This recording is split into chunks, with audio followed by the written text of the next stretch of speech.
Hey guys, welcome to Green Bean Fiction. So in today's video we are gonna see, what if Deku became Dragonmaster and had Harem, Part 1. Before starting, make sure to hit that like button and subscribe if you are interested in MHA fanfictions. This story is Dragonmaster of Kuoh by Denise Sarah 132. Now without wasting any more time, let's dive in. Bakugo. Deku no. Izuku. All for ONEEE. Asterisk beep beep asterisk. The alarm sounded as Izuku woke up from his dream. Or more like his nightmare. He wasn't sure at this point. Nor he cared. Sleep wasn't one of his concerns anymore. To be fair, he only had one concern in his life at this point. Asterisk UUUWAHHHHHH asterisk. The moment he heard the baby cry, rolled to the side and fell down. By all ears, this was no accident. At his point, this was only a way for him to get up more properly. Sure, it seemed painful. But at this point, pain was just another bother in his life. And if falling from a bed and hitting the ground from the height of at best 1 meter above the floor would hurt him, that would be the end of the world. Well, this world. Izuku. I am up, I am up, I am up. Don't worry, don't worry, don't worry, I got you, Snowball. Izuku got up instantly as if he was shot with a bunch of adrenaline injections. Walking to the corner of the room, he went next to the crib. Finding the crying bundle of joy awake and lively, he grabbed her with her arm, then formed another arm with black whip to hold her properly. Looking at her dada, she calmed down. She stopped crying and smiled seeing him. Izuku just patted her chin-length hair. Looking down at her smile, he could feel his heart melt away, his frozen hardened heart. One that he was so desperately trying to keep in check. Izuku took her to the kitchen. This relatively small apartment was built in a way that the kitchen and living room was also combined together. Not that he minded. This was all he really needed, all they needed. He had a big fridge, a washing machine, a dishwasher, a bathroom and a bedroom. He had some furniture but no TV, not that he actually watched. He can do that using his own computer or phone. To him, one was used to call people, the other was used to either gather information or entertain his beloved companion from time to time. Besides, it was bigger than his previous apartment. If it wasn't for his other companion, who he acquired about several months ago, he most likely wouldn't move to this new apartment at all. Not at the little bundle of joy would reach a certain age. Move to this new apartment at all. Izuku put her to a high baby chair and started to feed her with her breakfast. Izuku. Are you hungry? I prepared great meal for you. She looked down at her. Using black whip to open the jar and with a plastic spoon, he gently started to feed his beloved daughter Eri. Little infant, after tasting the meal Izuku prepared for her, tried to grab the spoon to put more into her own mouth. This was her favorite apple-flavored breakfast. Izuku smiled at her silly behavior. Then he heard a door to the other bedroom open. Izuku looked to see her. Top 3 buttons of her shirt was loose, revealing her boob window. Her straight pale blue hair reaching all the way to her waist and her dark blue eyes looking straight at Izuku. Upon seeing her, Izuku hoped that she was at least wearing indus to cover her private parts down there. But knowing her, even though he was hopeful, realistically he doubted it. Yon morning master. Izuku. I told you many times, stop calling me that. Sorry, for of habit. Izuku. How is it force of habit? I told you the day we met to not call me master. I still want to call you that, Izuku. Besides. Smirk. It is not like you don't enjoy it now, do you? Oh, how much I yearn for you to truly become my master and I become your slave. She approached him and hugged him from the back. Feeling her balance pressing on his back, Izuku blushed slightly. Sure, this wasn't the first time she did it. But the feeling of her soft yet massive chest was more than enough to make him feel embarrassed, even for a bit. Ha ha ha ha ha ha ha ha, that would be fun to watch now, wouldn't it, Albion? Shut it, Drag. Drag. Sorry ma'am. Albion. Ha ha ha ha ha ha. To be honest, I also would like to see great Tamiya getting disciplined by you, Izuku. Izuku's blush increased as the 2 dragons laughed at his misery. Izuku after a few seconds managed to compose himself. Izuku. Shut it, you two. And Tiamat. I am cooking, so can you let me cook and stop hugging me? Tiamat. Of course, master. Izuku.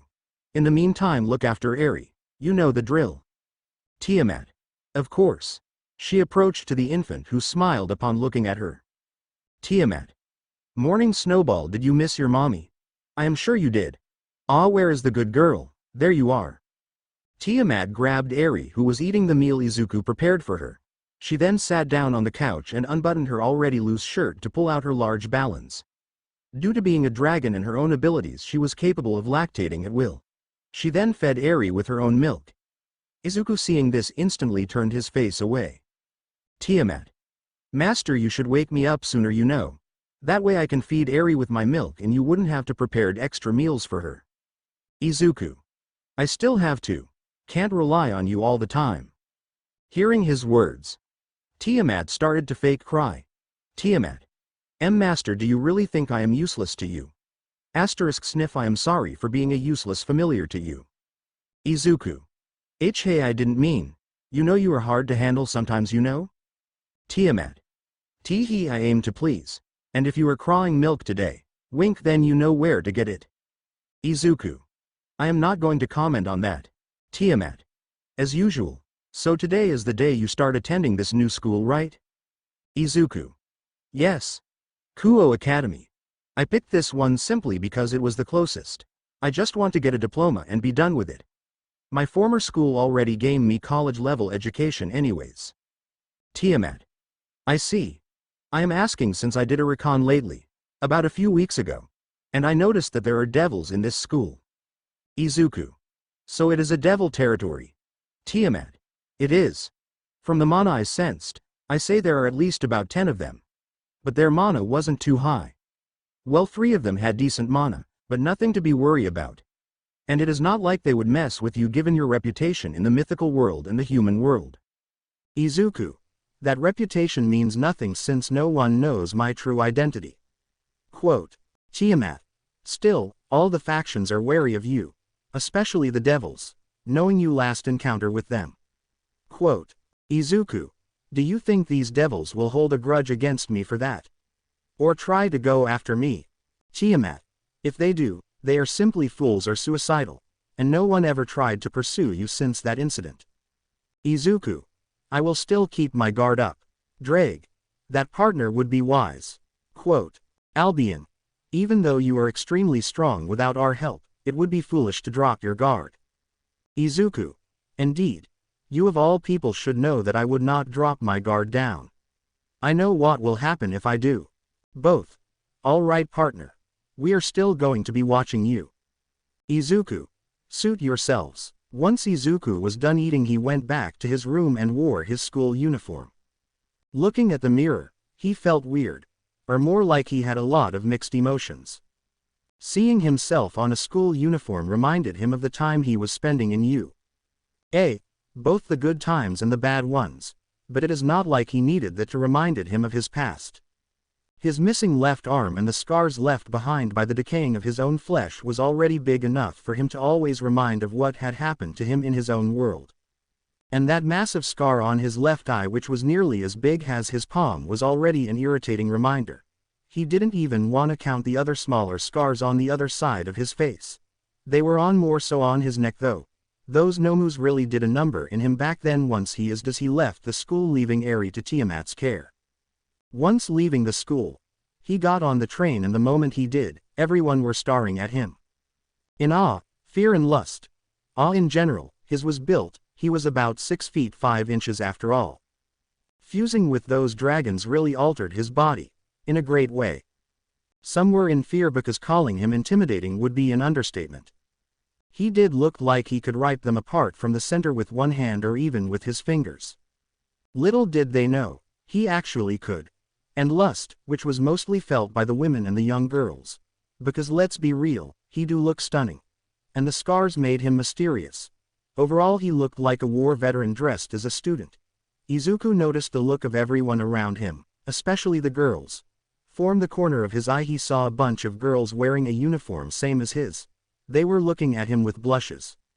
Izuku. So they are also attending to the Kuoh Academy as well, huh? Well, maybe I will see them there. Or maybe in my class. Once he left the train, he started to walk to his school. He passed a TV screen reflecting on the latest news. News presenter. The Blood Rabbit strikes again. Last night in an operation led by special units to take down a massive human trafficking chain, only to witness kidnapped victims from not only Japan, but victims from different countries rushed out of the main gate and threw themselves to the special forces. Once the police entered, they reported that the blood rabbit was there and has just massacred the traitors. Officers who have witnessed this stated that he vanished to thin air, never to be seen again. Police 1. I swear. I saw him. Dark forest green damaged jumpsuit covered in mud and blood, both dry and wet. He looked at us. His eyes glowing under that mask. Like a monster ready to attack. Only to vanish in thin air. After looking around, I saw craters and cracked walls with holes around the size of my fist scattered around them. Quote. Reporter. So do you think he might really be a superhero? Or given how he handles criminals, someone with actual superpowers? Police 1. I have no idea. I have no idea what he is, but he definitely isn't human. The scene then cut to another officer. Reporter. What do you think of his actions? Quote. Police 2. I can't condone killing, but to be fair, given what we witnessed here and the condition of these people, can't really say they didn't deserve it either. The scene changed again, and this time it was a victim. She appeared to be a woman around her late teens or maybe early 20s. Reporter. Do you think he is a hero? Woman. Oh, of course. He saved me. He saved us all. Those men were going to sell us as if we were objects, to God knows what would happen to us. I hope he keeps his work. Reporter. Even though he kills people. Woman. People. Those, do you have any idea what were they about to do to us? They were going to sell us. They were going to sell me and my little as sex slaves. A sex slave. She is fucking 11 years old, for fuck's sake. And that man stopped all that. Don't care if he is a murderer, he saves innocent people. He is a hero. New presenter. And there you have it, ladies and gentlemen. The crime rate increased drastically over the last couple of months, resulting such crimes to occur much more frequently. I must say, we are blessed to have the blood rabbit fight for us and the innocent people around us. Izuku looked at the TV and moved past it with a chuckle. Deep down he was slightly happy to hear them praise them. But the word hero was still bringing back bitter memories. He eventually made it to the school. It had a huge campus. He noticed that the students here were mostly girls and perhaps a few dozen boys. He knew that this school used to be an all-girls school in the past, but he was still surprised at the boy-girl ratio. As he was in the campus, everyone stared at him. Girls were looking at him in awe and blushes while the boys were glaring at him. But those glares were filled with jealousy and fear. As he was in front of the front door, he saw a girl around the same height as he used to be in the past. She had black straight hair reaching to her chin. She had violet eyes, hidden behind her glasses, a slim figure, wearing a well-ironed school uniform. Speaking of her uniform, that was rather short, barely covering hers, and her smooth thick thighs were on the full display. She looked at Izuku with a slight awe, but she was able to compose herself right away.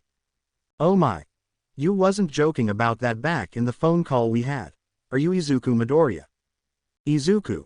I am. Are you Sauna Shitori, the student council president? Sauna. I am. Pleasure to meet you. She put her hand for a handshake.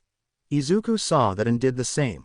He was wearing his school jacket more like a cape rather than an actually jacket due to his loose arm used to get stuck everywhere. Sauna shook his hand all the while looking at his arm.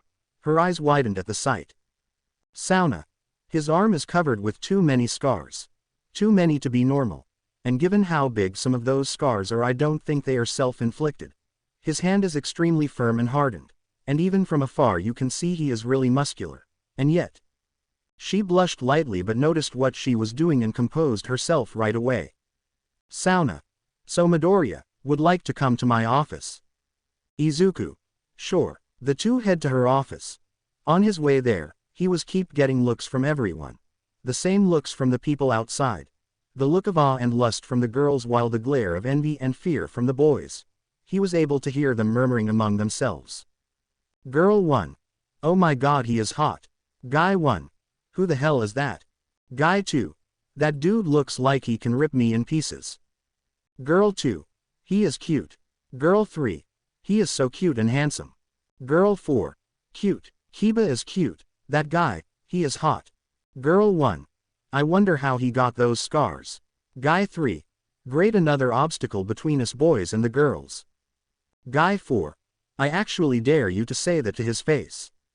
Izuku sighed and continued walking. They arrived at her office. Once entering, Sauna sat down and the two started talking. Sauna. So Midoriya, do you know why I brought you here, right? Izuku. Yes. To discuss my enrollment to this school, am I right? Sauna. Correct. So from the official information you just delivered to us, you are almost 18 years old despite being a second year. Normally someone like you should be a third year. Quote. Izuku. There has been an incident back in my old school, so it was shut down. Quote. Sauna. I see, but you still didn't attend to another school. Izuku. Yes. That's because of a separate incident. Regarding my family. Long story short, it took me nearly a year to stabilize things, and I am here, continuing my education. Sauna. And you picked this school because? Izuku. My reasons are nothing but pure convenience. It is the closest to my home, and it is also closer to the other locations I have to be in a regular basis, so it is saving my a lot of time. Sauna. Other places. Izuku. It is for my family. I can explain later. But it is a bit of a crazy story, so you probably wouldn't believe me even if I were to explain. Maybe one day. I will show you, Shitori-san. Sauna. Fair enough. So what will your plans be going forward? Izuku. I just need to graduate. Don't worry, I am not here to creep on girls. And yes, I assume that's also why you are asking these questions. Let me guess, since most of the boys in this school are here due to them being perverts or to get a girlfriend the easy way, and given my rather strange bio, it is natural for you to be even slightly suspicious. I assure you, I am not a creep or a molester. Sauna. That seems to be the case considering your scars. If you don't mind me asking, how did you get them? Quote. Izuku's face soured. He then glared at the girl, who stiffened instantly as a massive wave of uneasiness pulsed through her body. Izuku, upon noticing that she was getting uncomfortable, stopped what he was doing. Izuku. I am sorry, that is a memory I wish I could have erased from my mind. So I don't want to talk about it. Sauna. And no, it is understandable, I am sorry if I pushed too far. Izuku. No, you simply asked a question. There is no way you could have known anything. So if that's all, I would like to go to my class. Sauna. Sure. Your class is Class 2B. I hope you enjoy your time here. Izuku. Thank you. With that, Izuku left the room, leaving shocked President. Sauna. That was a rather powerful glare. It even took me off guard. This year will be interesting to say the least. Izuku, after leaving the council's room, went to his class. He was in front of the door, a door which was barely around his size. Hell, he might have to crouch down a bit to pass it. Times like these, he really appreciated the UA classroom doors to be as big as they were. He took a deep breath, and entered the room, only to see the teacher looking at him. Teacher. Izuku. Hello, sensei. Teacher.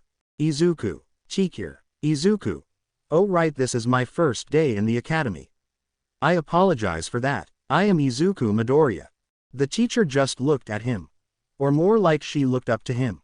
She had to, due to the height difference. Izuku was just standing right in front of her.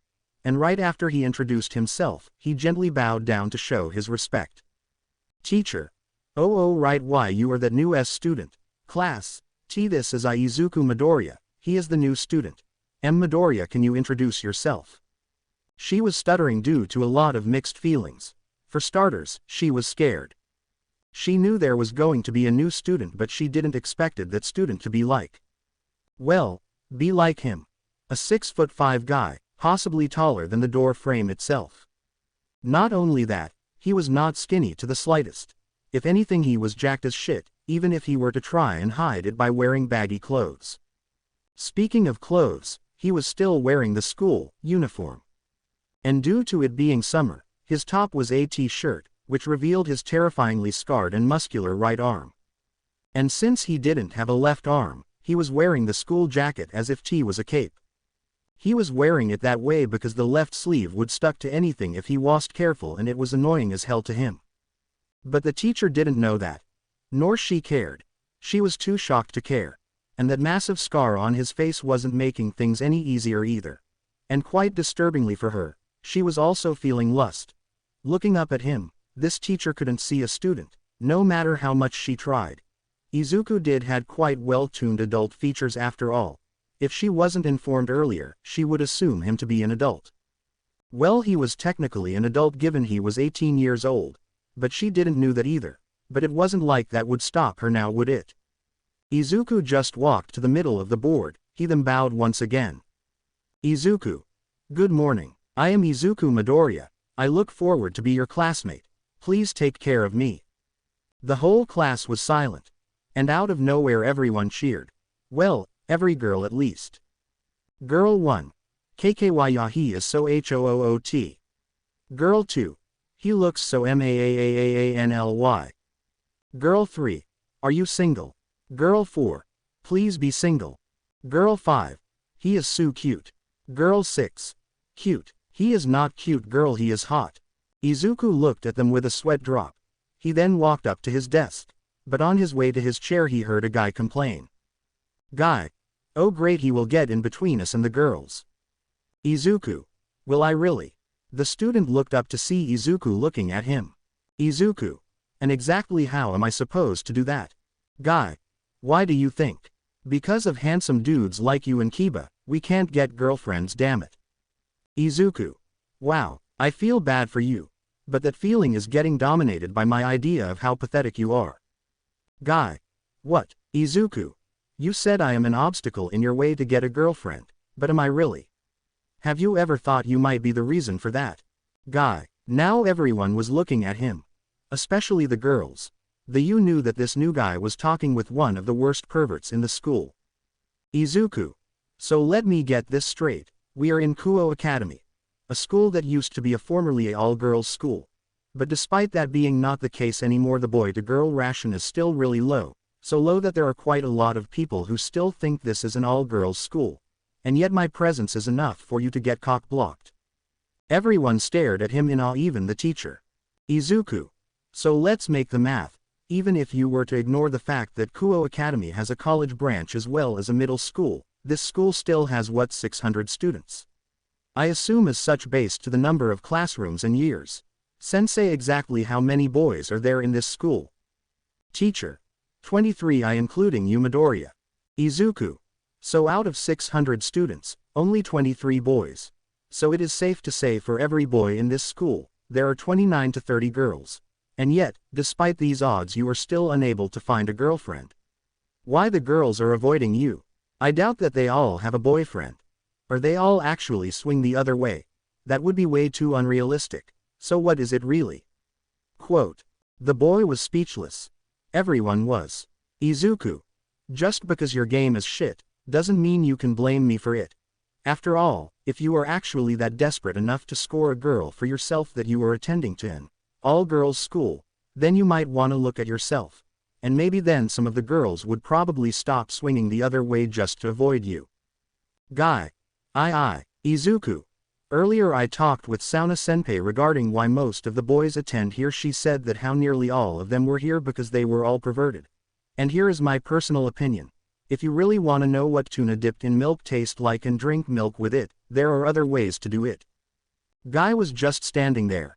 His head then fall onto the desk with his spirit leaving his body. This caused everyone to shout. Girl 1. He is dead. Girl 2. You killed him. Girl 3. Shots fired. Girl 4. Call an ambulance. Izuku just sighed and sat down. Guy 2. But what about you? Why are you in this school? Izuku. It is closer to where I live. Guy 2. Yeah sure, everyone says that. Izuku. 26 street number 6. 4 minutes away from the train station, and the train station takes 7 minutes. From that moment, rest of the walkway is 6 minutes and you are in Kuoh. Guy 2. That can't be your actual address. Izuku. If you don't believe me you can always accompany me back home. Or visit me someday. Guy 2. Why would you tell us where you live like that? That's Dan. Izuku. Dangerous. You have no idea what a really dangerous neighborhood is. Trust me. With that he sat down. Everyone looked at him in awe. Class was pretty boring for Izuku. Since he already knew this stuff, he simply spent his time doing other stuff. Once it was lunch. While leaving, he saw a brown-haired girl which reached all the way to her waist or even below her butt. She also had brown similarly to her hair. She had a slim figure with really huge proportions despite her overall size. She was around the same height as Uraraka. And for some reason, her uniform seemed tight on her. At least to Izuku. And that wasn't just on the top of her area. He sweared that Mineta would have killed to be here. Isana. Hello Midoriya, I am Isana Hyodo. Nice to meet ya. Wanna eat lunch together?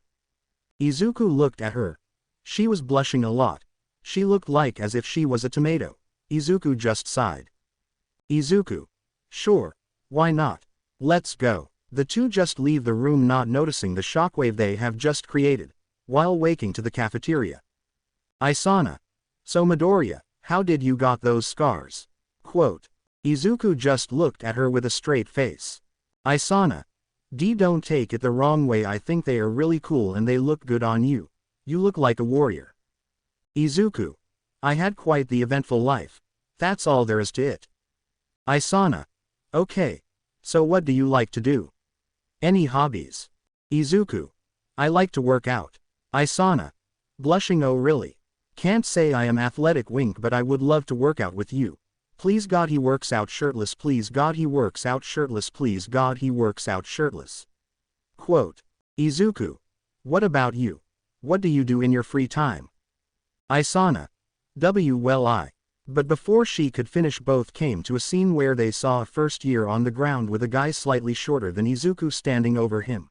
And there were 3 other guys around the big guy who Izuku deduced that they were with him. Bully. That should teach you, you little bitch.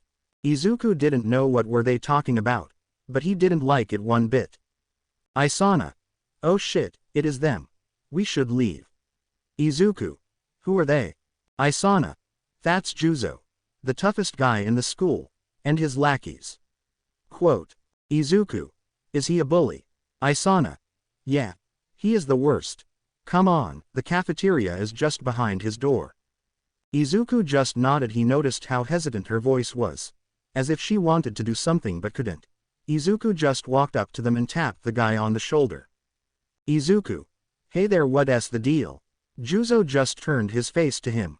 Only to meet with a guy even taller and way more bulkier than him. And he had a massive scar on his face. Juzo's eyes widened and all of his lackeys looked at Izuku in slight fear. Izuku. So care the explain what's going on here. Juzo. It is none of you business, Paul. Just behave and leave, then we wouldn't have any problems. Izuku. And exactly how am I supposed to behave? Clearly we have different ideas on it. Izuku noticed that this guy was getting irritated. Juzo. Look, just mind your own business and we will be good. Izuku. My business. Let me tell you funny story then. Juzo. What? Izuku. The last person who told me that. Do you know what happened to him? Juzo. No, and why should I? Quote. Izuku. Oh, you should. Since he nearly got killed by a serial killer who crippled his older brother. Juzo. Yeah, sure he did. Izuku just looked at him with straight face. Juzo was now getting uncomfortable even more. Juzo.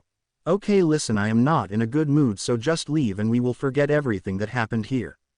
Izuku. Oh, so am I just supposed to ignore the girl over there sitting on the ground with bruises on her face? Because I am sure the student council would love to hear what just happened here. Juzo had enough of this.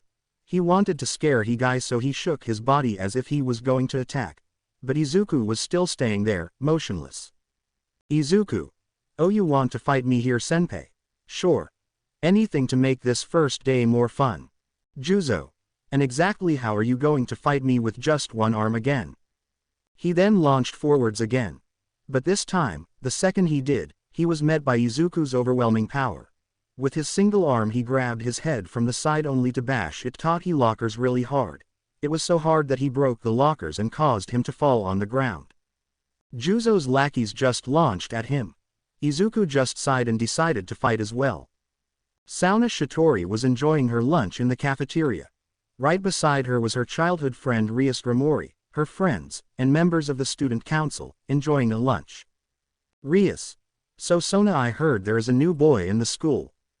Sona. There is. Kaneko. Yeah, I saw him. That giant of a guy with a missing arm and a lot of scars. Rias. Scars. Sona. Yeah, about half of his face is covered with it and his arm had a lot more. From the first glance he looked like a Colosseum fighter. Or at least someone extraordinary. Rias. But he is human, right? Sona. That's the surprising part. Yes, despite his looks he was without a doubt a human. Didn't sense anything. Not even a secret gear. Even thought I used all of my power. Saji. Seriously. Quote. Kiba. Guess this world is bigger than we all knew, huh? Akano. Era. Haven't seen him yet, but I wonder what kind of guy he is.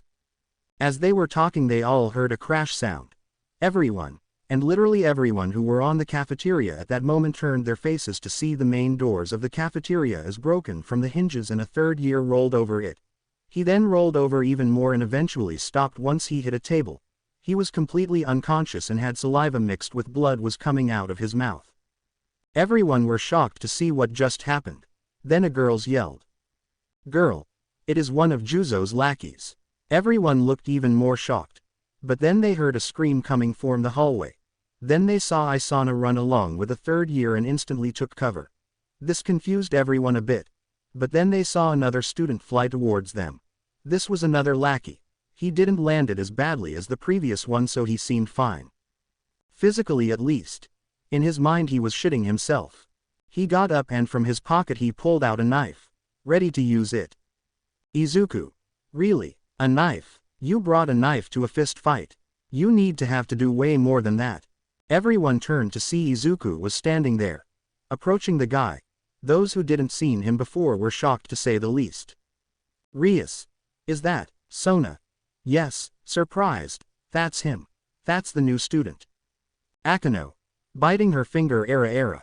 Everyone looked to see the lackey charge at Izuku, who just dodged the initial attack and grabbed him from the head, pulled him down and kneed him on the head, knocking him out right then and there. Everyone were just shocked to see how swiftly Izuku took him out.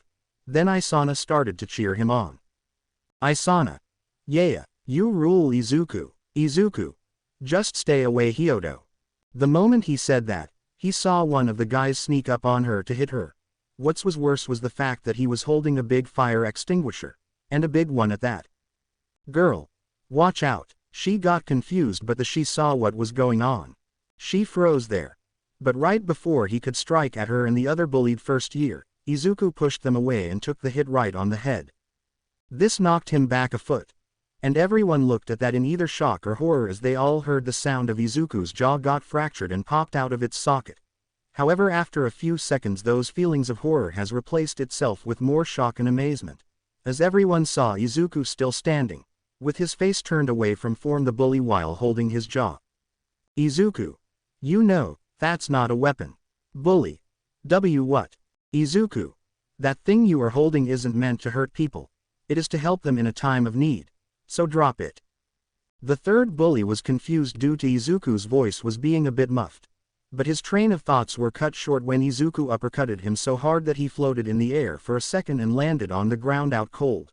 The crackling of bones breaking was heard.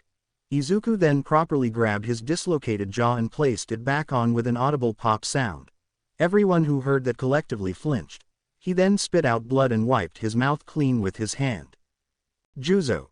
You bastard. Juzo charged at Izuku with a blind rage. His head was bleeding. Izuku didn't even bother to dodge, simply ate the punch. Huzo. How is that asshole? Izuku didn't even look like he was impressed. He just rubbed his face and then said. Izuku. Ouch. This got Juzo angrier and he went for a punch again, but this time Izuku simply caught his fist right then and there. Izuku. Are you done? Juzo. Listen here, you fuck. He couldn't finish his sentence, because the moment he opened his mouth widely enough, Izuku simply shoved his fingers in it and grabbed his tongue. This came as a shock for everyone, and Juzo was now unable to move due to pure shock. Izuku. 70 psi. Juzo just looked at him. Izuku. That's how much a human jaw can press. More than enough for you to damage my fingers extensively and even rip them off. So come on, bite it. Everyone was looking at him as if he was crazy. Izuku. What you can't? HMPH not surprising. Besides I wasn't expecting you to hurt me even if you try, not with that soft teeth of yours. I don't kill puppies because they bark too much, but you are just annoying. Izuku then grabbed him by the collar then head-butted him out cold. Everyone was speechless. Izuku then approached Isana and the other bullied person. Izuku. Are you two okay? Girl. We are but. Izuku. Good. Isana. Good. How are you good with this? That guy hit you. Izuku. I know. Don't worry, I am used to it. I got hit by worse things. Izuku saw two boys approach him. One had straight blonde hair with blue eyes. He had average height but still looked quite fit. The other guy was slightly shorter but he was also quite fit like the first guy. On top of having bluish eyes, he had ash blonde hair. That hair color reminded him of Bakugo. Hey there big guy, are you the new student? Izuku. I am. Quote. Saji. Cool, I am Saji Henshiro. Kiba. I am Kiba Yuto. Izuku. I heard about you Kiba. You are not a fan of most boys around here. I am Izuku Midoriya. Nice to meet you. Quote. Izuku shaked his hand. Kiba, once gripping it, was surprised. Kiba. Well damn, could you share your workout routine with us dude? Izuku. Sure. If you can keep up, that is. Saji. Well damn. Oh, and by the way, I am a part of the student council, so can you explain what happened? Izuku. Sure. Hyoto was taking me to the cafeteria, then we saw these guys corner that girl and was essentially beating her up. Izuku pointed at the girl. She just approached them and nodded. Isana was with her. She also told the same thing. Isana. Then Izuku chimed in and well, this happened. Saji. Whistle, I am gonna talk with the president later. For now, let's get you guys to the nurse's office. Are you okay by the way? Izuku. I am good. Kiba. You sure? Quote. Izuku. Not the worst thing I got hit with. Saji. I would buy it given your scars here. Izuku. Yes. Can you do ma a favor? Kiba. What is it? Izuku. I'm gonna take these idiots to the nurse's office. Then you can call the ambulance. Oh, and I need someone to call the nearest vet. Kiba. Vet. Izuku. Yeah. That puppy over there has rabies and a rather weak jaw. We should get that poor thing checked. Kiba. Smirk. Sure. Then Izuku just put one guy on his shoulder and grabbed the other one. Both Kiba and Saji were impressed by how he was able to carry two people like that, and Kiba carried the rest of the people, while Saji just returned to report to Sona. Saji. So president, a few things. First of this guy legit don't have a secret gear. At least I wasn't able to sense it, but he is still strong as shit.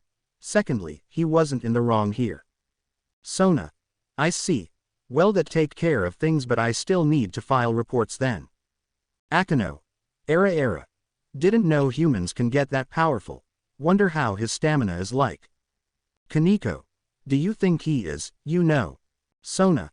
I don't think so. That guy had 2 arms, at least that's what the reports said. Akano. Still a pretty interesting individual this Izuku Midoriya is. And it was quite heroic of him to jump for those girls, don't you think?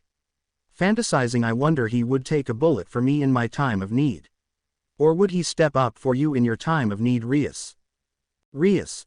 Slight blush. Shut up. While walking to the nurse's office, he was thinking of the today's events. What a wild day, he thought.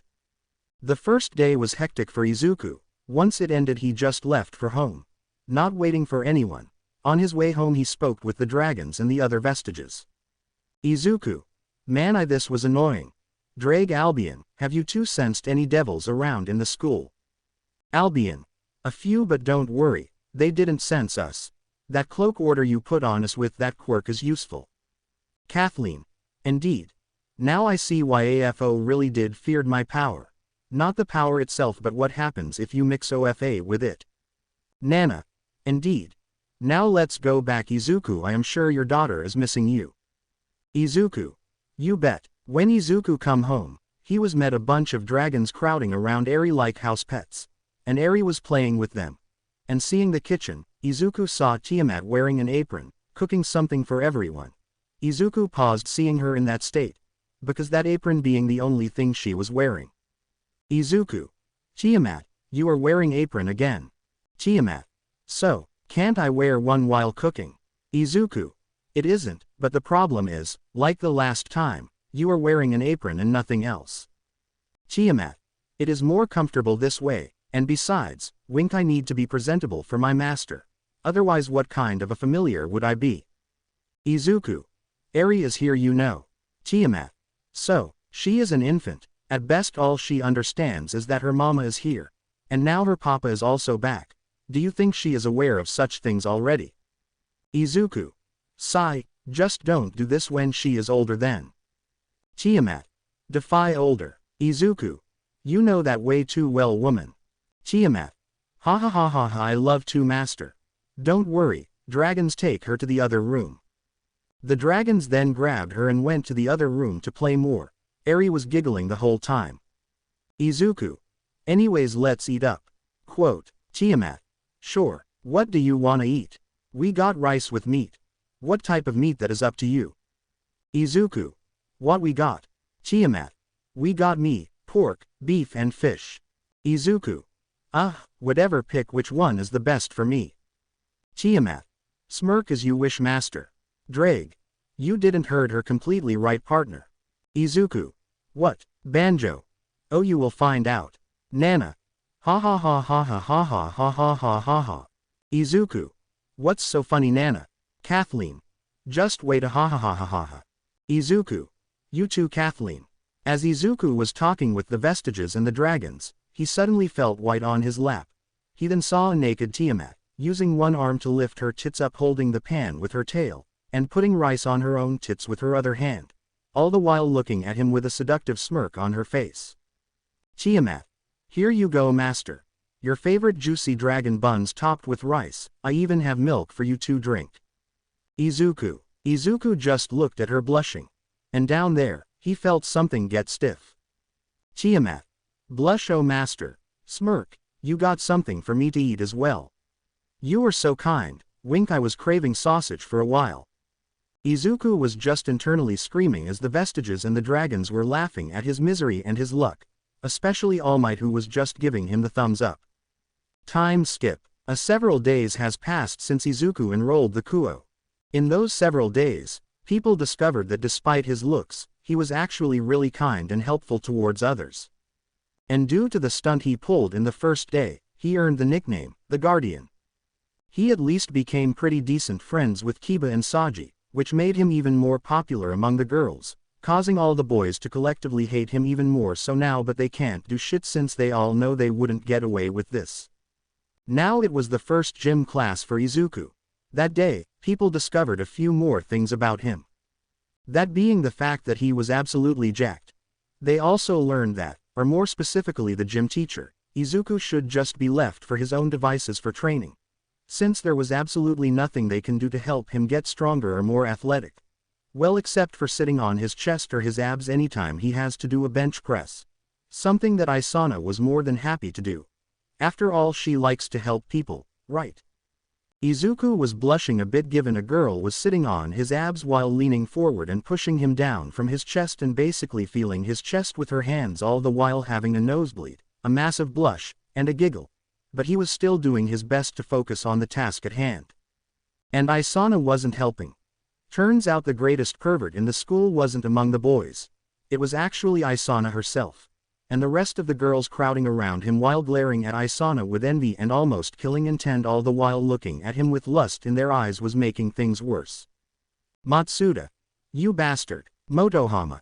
You said you are not a pervert. Then why is Isana sitting on you? Izuku, after doing even more press, dropped his 200-pound bar down and got up, much to Isana's pouting. Izuku. I asked you to help me too, but you rejected, saying it was gay. Matsuda. Because we don't wanna sit on your chest, asshole. Izuku.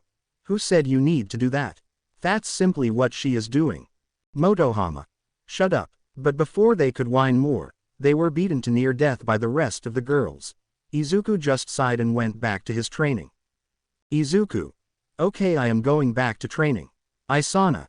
Wink, I can sit on you if you need to, Izuku. Izuku. No, this one will not need that. Isna. Pouto, come on. I wanna feel you more. Izuku then crouched down and flipped himself. Now standing up with a single arm, he started to do push-ups with a single arm. Everyone was simply looking at him in awe. Especially the girls. Unbeknownst to them, however, this private show has other viewers as well. On the upper floors, specifically the third-year floor, a girl was watching this going on using binoculars, all the while giggling with blood coming out of her nose. Akuno. Era, he is quite the hottie, isn't he? Wanna see this, ladies? No one knew what was bolder. Is it the fact that she was watching a boy work out with binoculars in the middle of the class with even the teacher being present, or the fact that she was even offering others to look as well? Sona. Akuno, that's not proper class behavior. Rias. You should listen to her, Akuno. Akuno. Sorry, can't help it, it is way too tempting. And besides, Sauna-san, Rias, smirk, you take a look at this and you also will start doing this regularly. Sona blushed a bit. Rias was just annoyed. Akuno. Smirk what? You don't believe me, why don't you take a look and find out yourself? Sona looked at her, or more like glared at her. Sona. Fine, what is Soama? The moment she looked at what Akuno was doing, she froze, then she blushed a lot and passed out while falling back with steam coming out of her ears. Akuno smirked and take another look, only to see Izuku, who switched his workout and now was doing deadlifts and squats. She smirked even more and called Rias over to show this to her. She also blushed a lot upon seeing Izuku. Akuno. Seductive smirk. Era, I wonder how tight is his. Rias. Blushing asterisk, don't you dare finish that sentence. Giggle. So you ladies also wanna see this? She then pulled out a few other binoculars from her backpack and distributed them to the rest of her class. Time skip. Some more time passed and Izuku realized that he needs a private place to train. He could ask the girls in the kendo club to share their training ground with him, but that would be rude of him and he wanted to be alone. So, he went to the student council for that. Sona.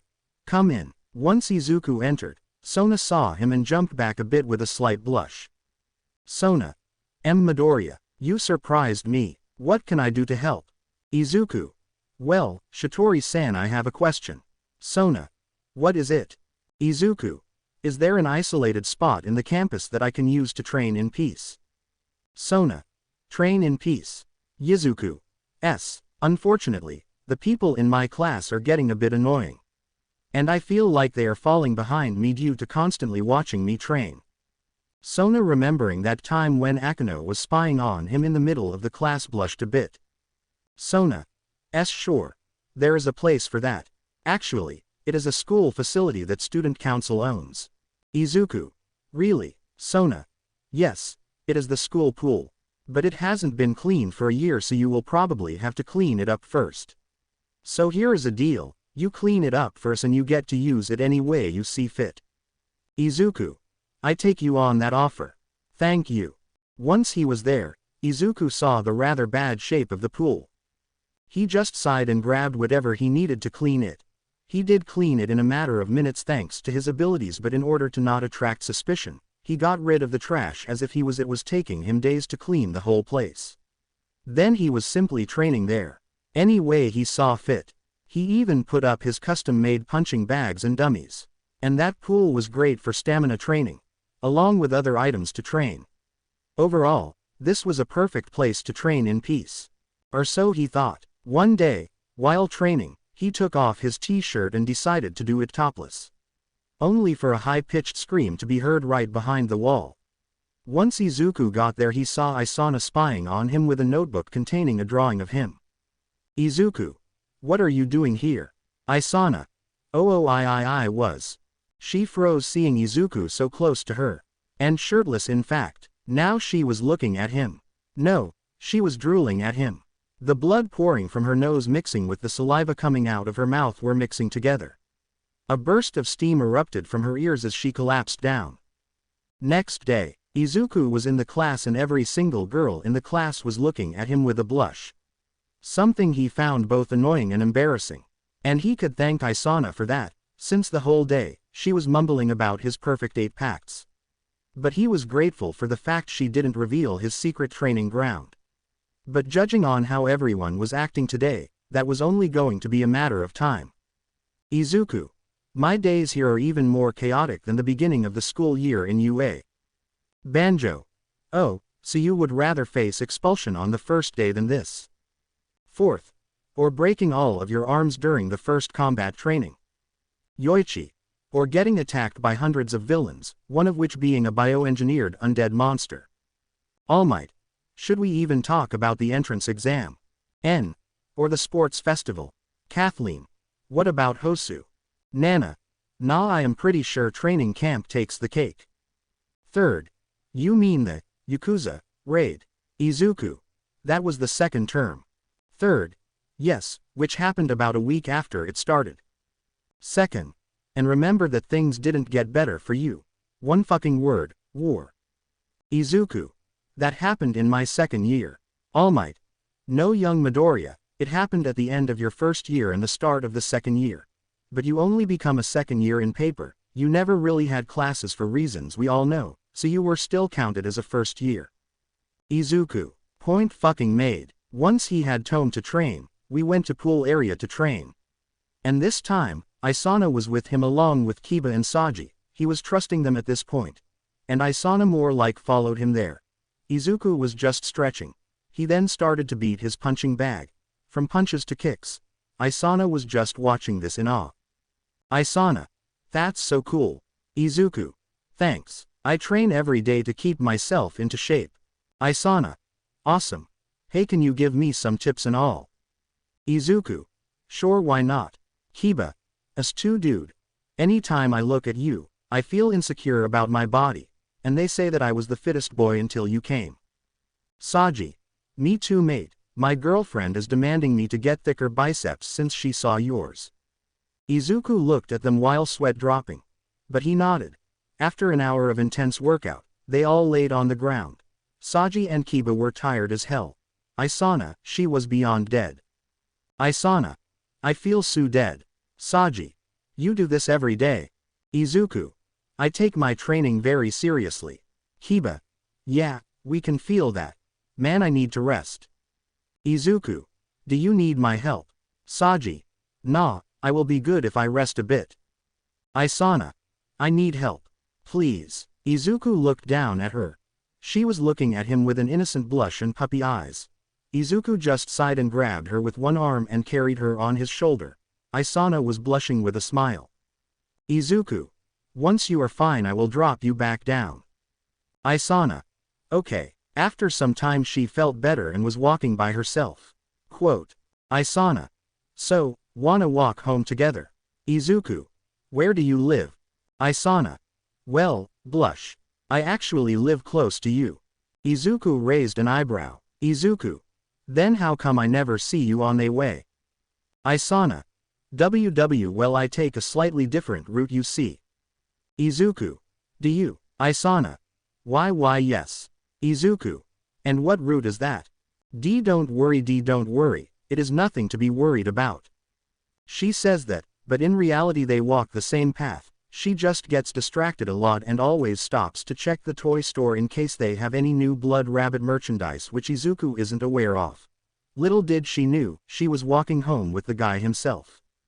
But while walking on the street, Izuku saw a kid trying to catch a ball while a car is speeding towards them. It is trying to slow down but it was too late at that moment. Izuku instantly dropped his bag and rushed at the kid. Given the distance between them, he had no idea activating a 10 fraction of OFA. Izuku. Only 0.2%, but that should give me enough boost. I cultivated enough power. Since arriving to this new world, Izuku did nothing but to train his quirk to the fullest. He was already at 100% when he fought AFO, and using the newly obtained quirk from AFO, he made sure his output would be higher. And the dragons changed his body shape, him more surface area to fill with muscles only to make them denser and more durable. That was Aizawa's advice after all. And his. Given how strong he was, even with his quirk didn't granted him a bit of super strength, Izuku took his advice to heart. He was a villain for sure, but he was a man of honor and had a rather heroic reason to do everything he was doing up until that day. Too bad he went a bit too extreme. Right now his current OFA output was most likely about 8 to 10 times higher than he had in his own world. Izuku grabbed the girl and managed to get between the girl and the car. He wasn't fast enough to jump away and he knew that. He also didn't wanted to use more power than he already did, so he did something he was really used to at this point. He took the hit and suck up the pain.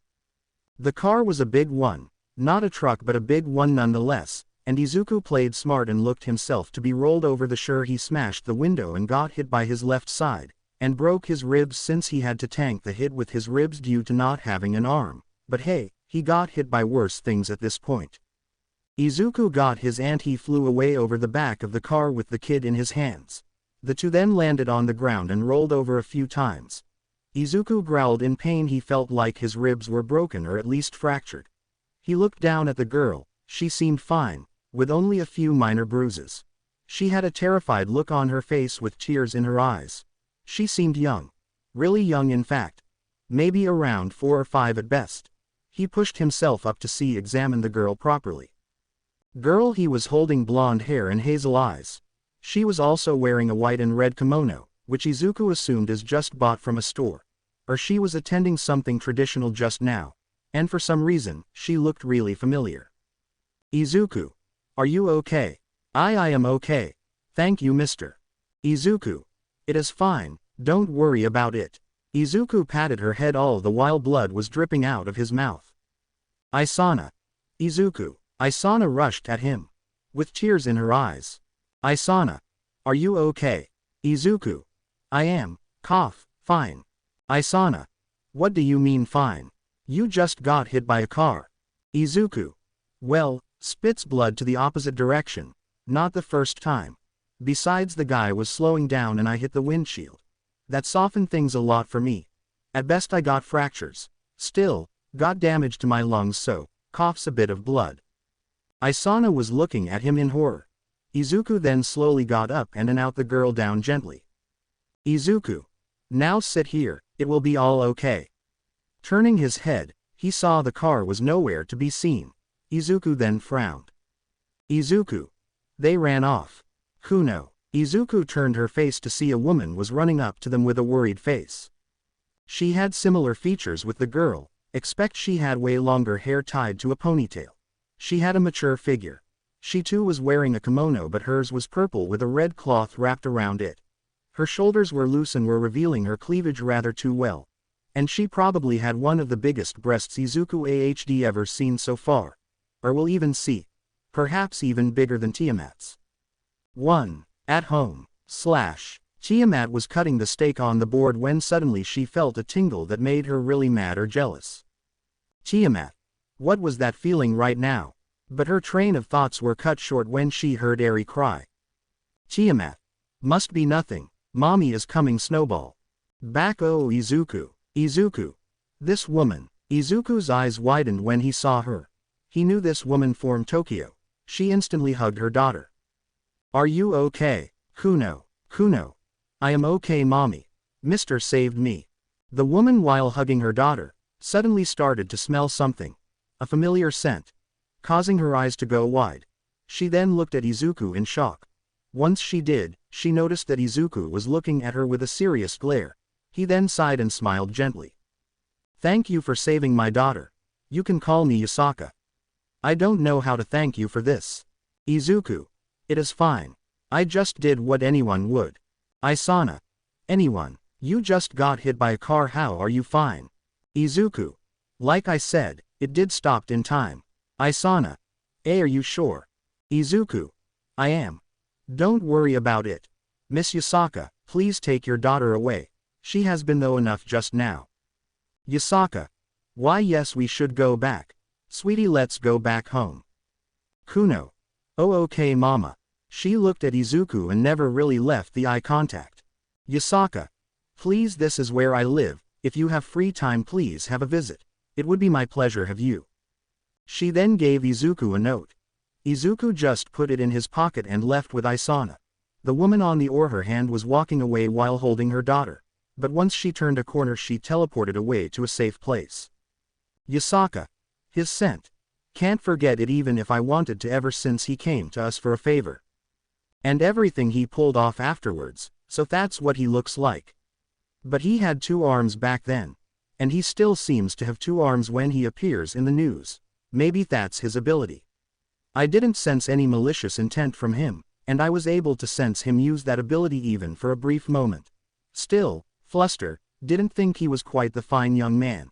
And quite handsome indeed, and quite the physique he got there. Kuno. Mommy, are you okay? Her train of thoughts were interrupted and she stopped blushing. Yasaka. Oh, I am fine, sweetie, I was just thinking about the man that saved you. Kuno. Okay. He was so cool. He jumped like WWWHOOOOOSHHH and grabbed me and BAAAMMMM. Yasaka. Giggle indeed, sweetie, he is a cool guy. On another part of the town a person was rushing to an abandoned church. That human definitely has a sacred gear. I gotta report this. With Izuku. Drag. Partner that woman was. Izuku. I know. Didn't think I would see here. Albion. And I think she recognized you. Izuku. Wouldn't be surprising. She is a fox, right? Quote. Albion. A nine-tailed fox to be exact. Izuku. Doesn't matter. What matters is she should have a keen sense of smell. Drag. I see. That makes sense. First. So what should we do? Izuku. I will give her a visit. To make it look more family-friendly, so I am taking Tiamat and Eri with me. All Might. Is this a good idea? Izuku. It will be fine. Last time I checked, she was slightly weaker than Tiamat, so she shouldn't be a problem. I can take on her entire faction just fine. Shit. We gotta get this shit over with then. Tiamat.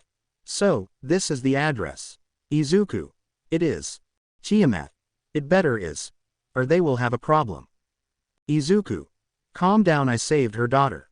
She should at least be grateful for that. Drag. He is right, Tiamat. Tiamat. Silence, Drag. They ringed the gate bell. Izuku.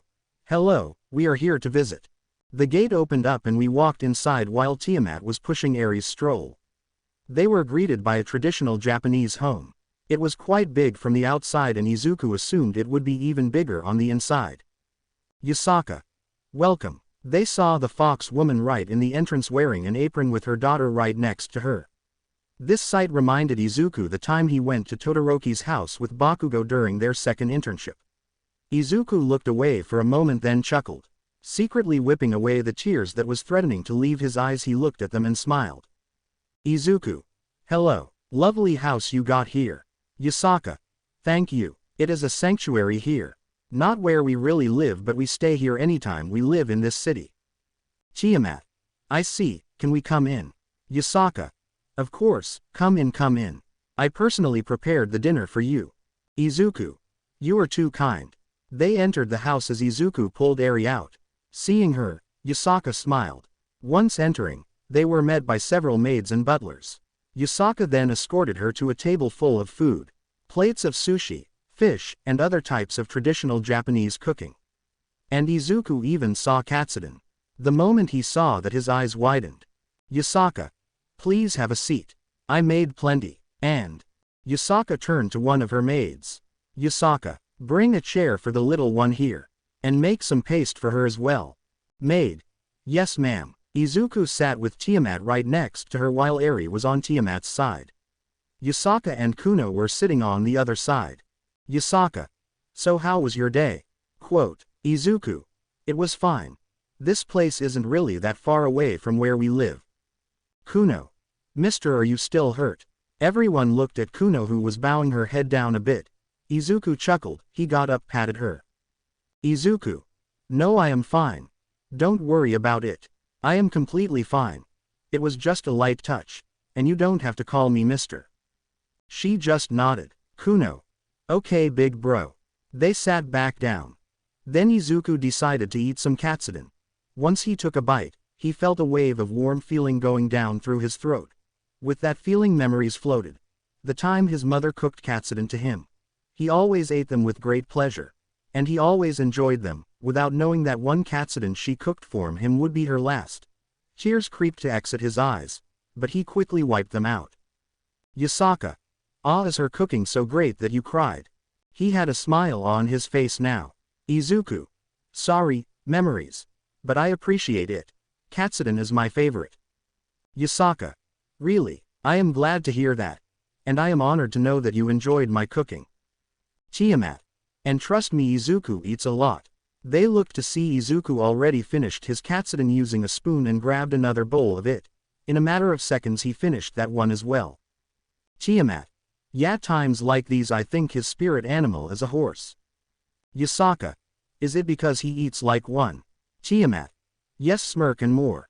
Quote. Hearing that, Yasaka smiled mischievously at Izuku. Yasaka. Oh my, I wonder. Now the two lades were looking at Izuku with a glee. Yasaka even was holding her balance with one arm. Izuku was getting nervous and thought about using the bathroom for a sec. But he was saved by Kuno. Kuno. Mommy, look. They all looked at what she was pointing at. It was the news channel showing the latest news. It was Izuku. Or as little girl would say, the blood rabbit. Izuku remembered what he was doing last night. It was a gang of drug dealers this time. He even managed to save a few kids. The news was showing as Izuku was gently giving the kids to the police. Kuno. He is so cool. Izuku looked at Kuno. She had stars in her eyes. Looking at her brought some memories to Izuku. All Might. She looks like you, don't you think, young Midoriya? That's the same reaction you used to give anytime I did something in the big TV. Izuku chuckled at his master's words. Izuku. Well, at least there are no merchandise related to me here. Kuno. Big bro, wait here. Izuku. Okay, Kuno. She rushed at her room. With her not being here, adults were able to talk serious topics. Specifically about someone who was sitting there, and was mentioned in the TV just now. Yasaka. Frankly, I didn't expected you to be quite young, blood rabbit. And handsome. Izuku. Thanks. Age doesn't matter in this business, Yasaka. Yasaka. I can see that. Izuku. Let me guess, you managed to identify me using my scent. Yasaka. Indeed, I do have a sensitive nose. But there is just one question I want to ask. A few to be honest, but this one is the most important one. Izuku. What is it? Yasaka. Are you seeing your left arm? You clearly shown to have both arms and yet here you are missing one. Izuku. That, let me show you. Izuku then activated Black Whip only to harden it to make it look like an arm. It was an idea he got when he was tinkering with his powers after he came to this world. At first, he started with making a pliers to grab things. Over time he got so proficient at it that he can make it look like his actual arm. And it can move that way almost perfectly. Yasaka was looking at it amazed. Izuku. This is Black Whip. I can harden it. I just harden it in a way that it would behave like an arm. Tiamat. Smirk. It is essentially black tentacles that can get rock hard. Izuku. I told you to don't call them that. Tiamat. Would it be inaccurate? Izuku looked at her silently. As much as he wanted to deny it, she did had a point. Yasaka. That is an impressive ability. That explains why you had an arm when you visited our base all those months ago. Speaking of your visit back then, Eri is the baby you carry on your back, right? Izuku. She is. Yasaka. I see. That explains most of my questions, but I suggest not revealing your other identity to Kuno. Izuku. Why is that?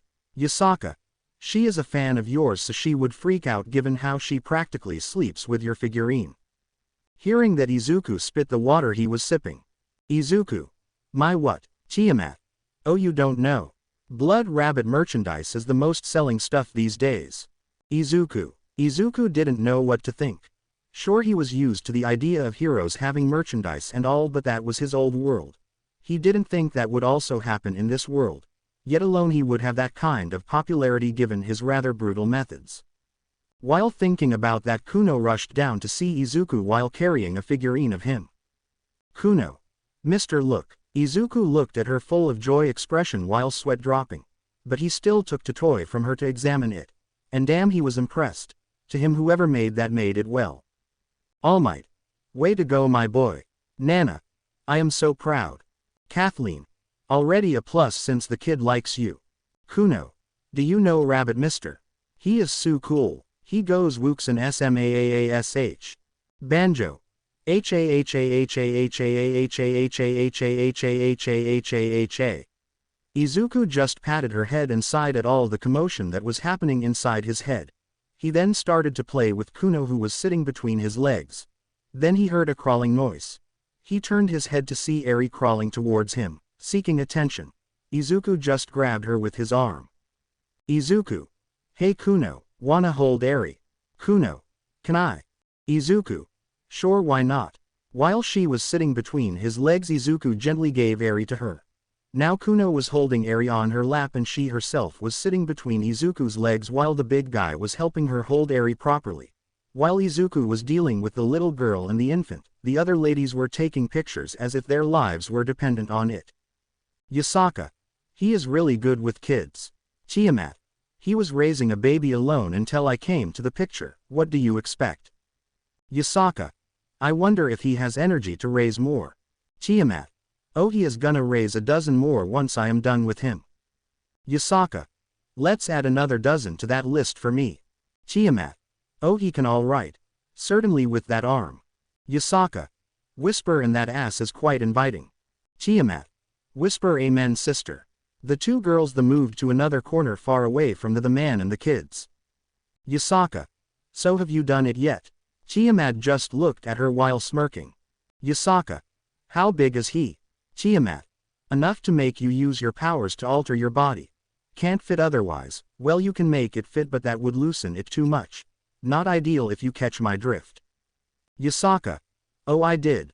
So you are in for sharing. Tiamat. To be fair, I am up for it, but in the end that is his choice. He is my master after all. Can't disobey him. Two ladies were chatting with each other while Izuku was talking with Kuno. Mainly how she finds Izuku's rabbit persona rally cool. Izuku couldn't help but to feel weird about it. Kuno. And then he jumps really high. Do you think Ha is a half rabbit? Izuku. Rabbit aren't usually coated with lightning, kid, but who knows? Kuno. Yeah. But why blood? It sounds scary. Izuku. Maybe something happened to him. You never know, kid. Kuno. Okay, big bro. Hey, can I tell you a secret? Izuku. Oh, what is it? Kuno. Mommy told me to not tell this to anyone. Izuku. Then why tell me? Kuno. Because I like you, big bro, you saved me. I trust you too. Izuku. Okay, Kuno-chan, what is your secret? Kuno. I have superpowers too. Izuku, who was already well aware of it, still decided to act surprised. Izuku. Really? What can you do? Kuno then leaned forward and the two started to whisper. Kuno. I am actually a fox. Izuku. Wow, really? Kuno. Yeah, but mommy told me to never show my powers to other people. Izuku. She is smart. If you were to show it, people would be afraid of you, and they would hurt you because of that. Kuno. People are afraid of Rabbit too, big bro. He doesn't seem hurt. Izuku. That's because he is strong. Strong enough to defend himself. And he is using his powers to do good. To help people. And only bad people are afraid of Blood Rabbit Kid. Good people aren't afraid of him. If you show your people your fox side randomly, they might be afraid of you. And they can either run away from you, or push you away. Or even worse, they might hurt you and use you for their own gain. Kuno. But you wouldn't hurt me. Izuku. I wouldn't. But not everyone is me. So never show your powers until you grow old enough. Kuno. Big bro, how do I know if I am old enough? Quote. Izuku. You will know that Kuno-chan once you are old enough. Don't worry. How about this, when we are alone, you show me your powers and I help you train them, okay? Her eyes lit up. She then shouted. Kuno. Really? Can you? Izuku. Yes, I am good at analyzing things. I will be able to help you. Kuno. Yai, thanks big bro. Yasaka. Sweetie, what are you two talking over there? Izuku. We are talking Blood Rabbit. And why she finds him so cool. Yasaka. Really, sweetie? Kuno. Yes, mommy. Quote. Yasaka. Good. Quote. Kuno. Can I play with big bro in the backyard? Yasaka. Sure, sweetie. Kuno. Thanks, mommy. With that, Izuku took Eri and Kuno to the center of the mansion. There Izuku saw a dry garden with massive rocks making a pathway in the middle, and several almost perfectly round stones scattered around it randomly. The said stones had circles around them and many other patterns drawn. The pathway was then crossing a koi pond with a few fish swimming. They all had different colors to make the pond itself glow even more. And finally there was a small playground for kids. There was also a swing for babies. which Izuku thought to be perfect for Eri. Speaking of her, Izuku remembered the times he took Eri to a park to play and for her to meet new people. Especially people around her age. He remembered how shy Eri was at first. Bringing many happy memories, Izuku smiled and cried. Then for nearly 2 hours he played with the kids. Tiamat and Yasaka, sometimes taking more pictures of them. Once it was nighttime, Izuku came back while holding a passed-out Kuno and sleeping Eri. He carried both of them with a makeshift bed he made with black whip and adding a bit of his new quirk to reach both durability and softness. Yasaka, seeing this, took Kuno to her bed and ordered the maids to bring a crib to Kuno's room so Eri can also sleep there. Izuku. Sometimes I feel like it is a good thing that Eri is a heavy sleeper. Tiamat. Well, that is kinda my fault. Yasaka. What? Tiamat. My milk is kinda the causing her to sleep a lot. Quote. Yasaka. You are feeding that girl your milk. Tiamat. Yeah, Yasaka. You know what happens, right? Tiamat. Oh, I know, all right. Quote. Izuku. This was a surprise to me too. Quote. Tiamat. Getting tired more often worths all the benefits, especially in the future. Yasaka. Is that why that kid has a small horn? Tiamat. You could say that. That was obviously a lie to Izuku, but he was glad it would be something any supernatural would buy given the situation. He was also grateful to Tiamat for coming up with the idea, which being the fact that consuming her milk would give Eri magical resistance and dragon-like abilities in the future. It was also a good cover-up for her horn, never mind the superior strength and immunity to most human diseases. Up until she suggested it, he always assumed it would require blood for something like that. Yasaka. It is getting late, but if you are okay with it, you are more than welcome to stay for the night. Izuku. Not a good idea since we don't have clothes. Quote. Tiamat. Says the guy that sleeps topless most of the time. Izuku looked at her. She was looking at him with star eyes. Yasaka was also looking at him the same way. Some time later, Yasaka prepared green tea for all of them, and they were sitting in the living room while enjoying the tea. Yasaka. So you are attending to this Kuoh Academy? Izuku. I am. It was the closest. Yasaka. Seems like a nice place. Izuku. It is. There are a couple devils, but hey, they shouldn't be a problem. Yasaka. There are devils. Izuku. Yeah. Now that I have been there for a while, I was able to sense some of them. Pretty disappointing that 2 of them are my friends. Tiamat. Really? Who? Izuku. Saji and Kiba. They are devils. And I am also surprised that the school council president is also a devil. But so far they have no ill intent, not that I can sense at least. But other than that, I didn't meet any devil. Drag. Sorry for that, partner. Quote. Albion. We had to inform you about that. Izuku. Nah, you are good. Thank you for that. Quote. Yasaka. So what will you do if devils make a move on you? Izuku. I will retaliate, that's for sure. And besides, I work as Blood Rabbit quite often, and they never bothered me. Yasaka. Given your last encounters as the Blood Rabbit with them, I am hardly surprised. Quote. Izuku. You heard about it? Yasaka. I did. It was a huge news for the mythical creatures from all around the world. Ever since that day, most non-humans are avoiding you in fear. Izuku. Huh, that makes things easier for me. Quote. Yasaka. Though you should prepare yourself for the future. Izuku. For what exactly? Yasaka. Your stunt pulled the interest of many stray devils. Rumor has it that they are looking for you. Izuku. Stray devil. Yasaka. They are devils without a master. Consider them as devil criminals for most of the time. Can't say what exactly makes a devil become a stray, but I know that much. Most are hunted down by others, including devils themselves. Quote. Izuku. I see. Quote. Yasaka. And speaking of criminals, exactly what do you do as a superhero? Izuku. Read comics, then you will know. Yasaka. How'd hey, that's mean. Izuku. Okay, so I do it 2 ways. First, I go on night patrols and check out if there is a crime occurring. Second, is that I know this police officer. He is a detective who was done with the corruption or bad people get away with the shit they commit, and he contacts me if there is something needs to be done. Tiamat. Really? Yasaka. You didn't know. Tiamat. How'd nope, he doesn't say even to me. Tiamat.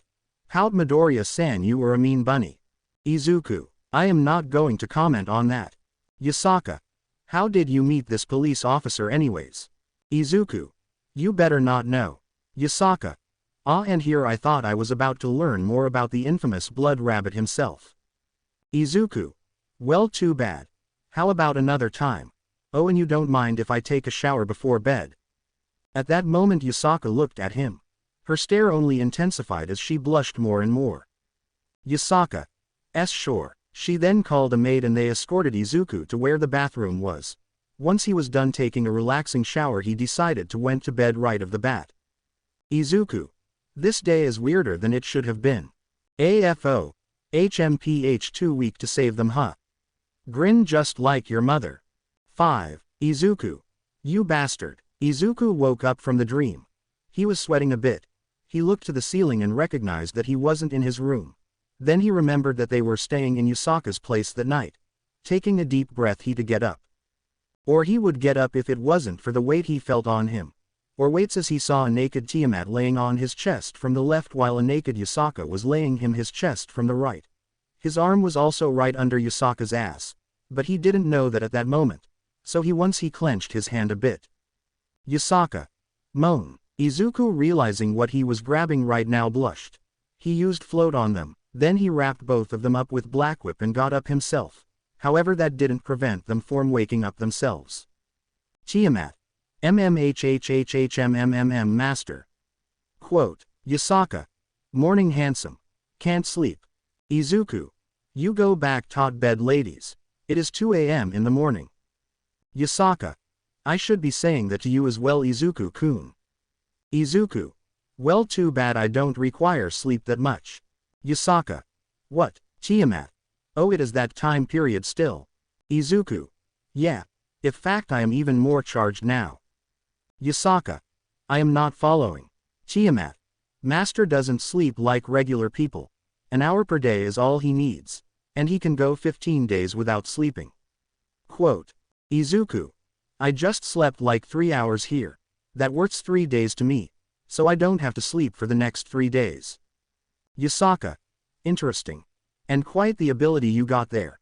And I think that explains why you were able to do your hero job well.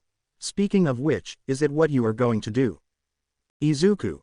It is. Quote. Yasaka. Is it possible for me to observe in any way? Yasaka at that point almost had stars in her eyes. Seeing a superhero in full action was something anyone would kill to see, whether they were a human or a mythical being. Izuku. If you have a magic that can make you observe me, then what's stopping you? Yasaka. Awesome. And you don't mind if I record this? For Kuno, of course. Izuku. Well, I am gonna hold back then. Yasaka. You don't have to. Izuku. Not ability-wise, more like blood and gore-wise. Yasaka. Oh, right. My bad. Izuku just sighed. A green aura made out of electricity surrounded him, and now he was wearing his suit. On his back there was a pair of swords and a couple more knives were around his waist. One of his gloves dropped to the ground with one part of the arm sleeve on loose. Izuku, however, activated Black Whip. Black tendrils hoot out of his missing arm formed the inside of his costume. Then it attached itself to its insides, then pulled the gloves back. Once everything looked fine, Izuku hardened the Black Whip in a way that I would mimic his arm perfectly. Yasaka was looking at him in total admiration.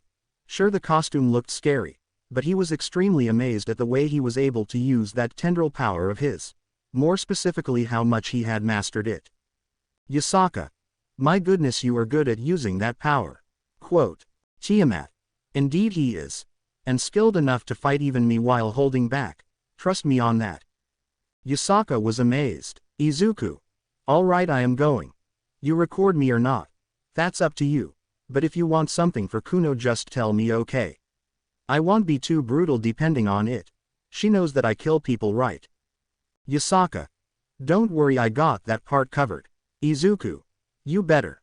Izuku then got outside and flew away, leaving a surprised Yasaka behind. Yasaka. Wait, what is his sacred gear again? Tiamat. You would be surprised. So get the magical TV ready, cause you are in for some real show. Yasaka. Way ahead of you. And you seen him in action. Tiamat. Oh, I did a few times. Yasaka. How was it? Tiamat.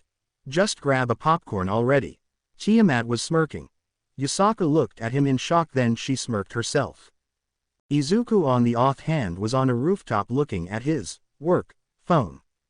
There he saw the officer's messages about a mafia boss. As he saw more info about him, more he got angrier. According to this info, he was one of the worst when it came to prostitution.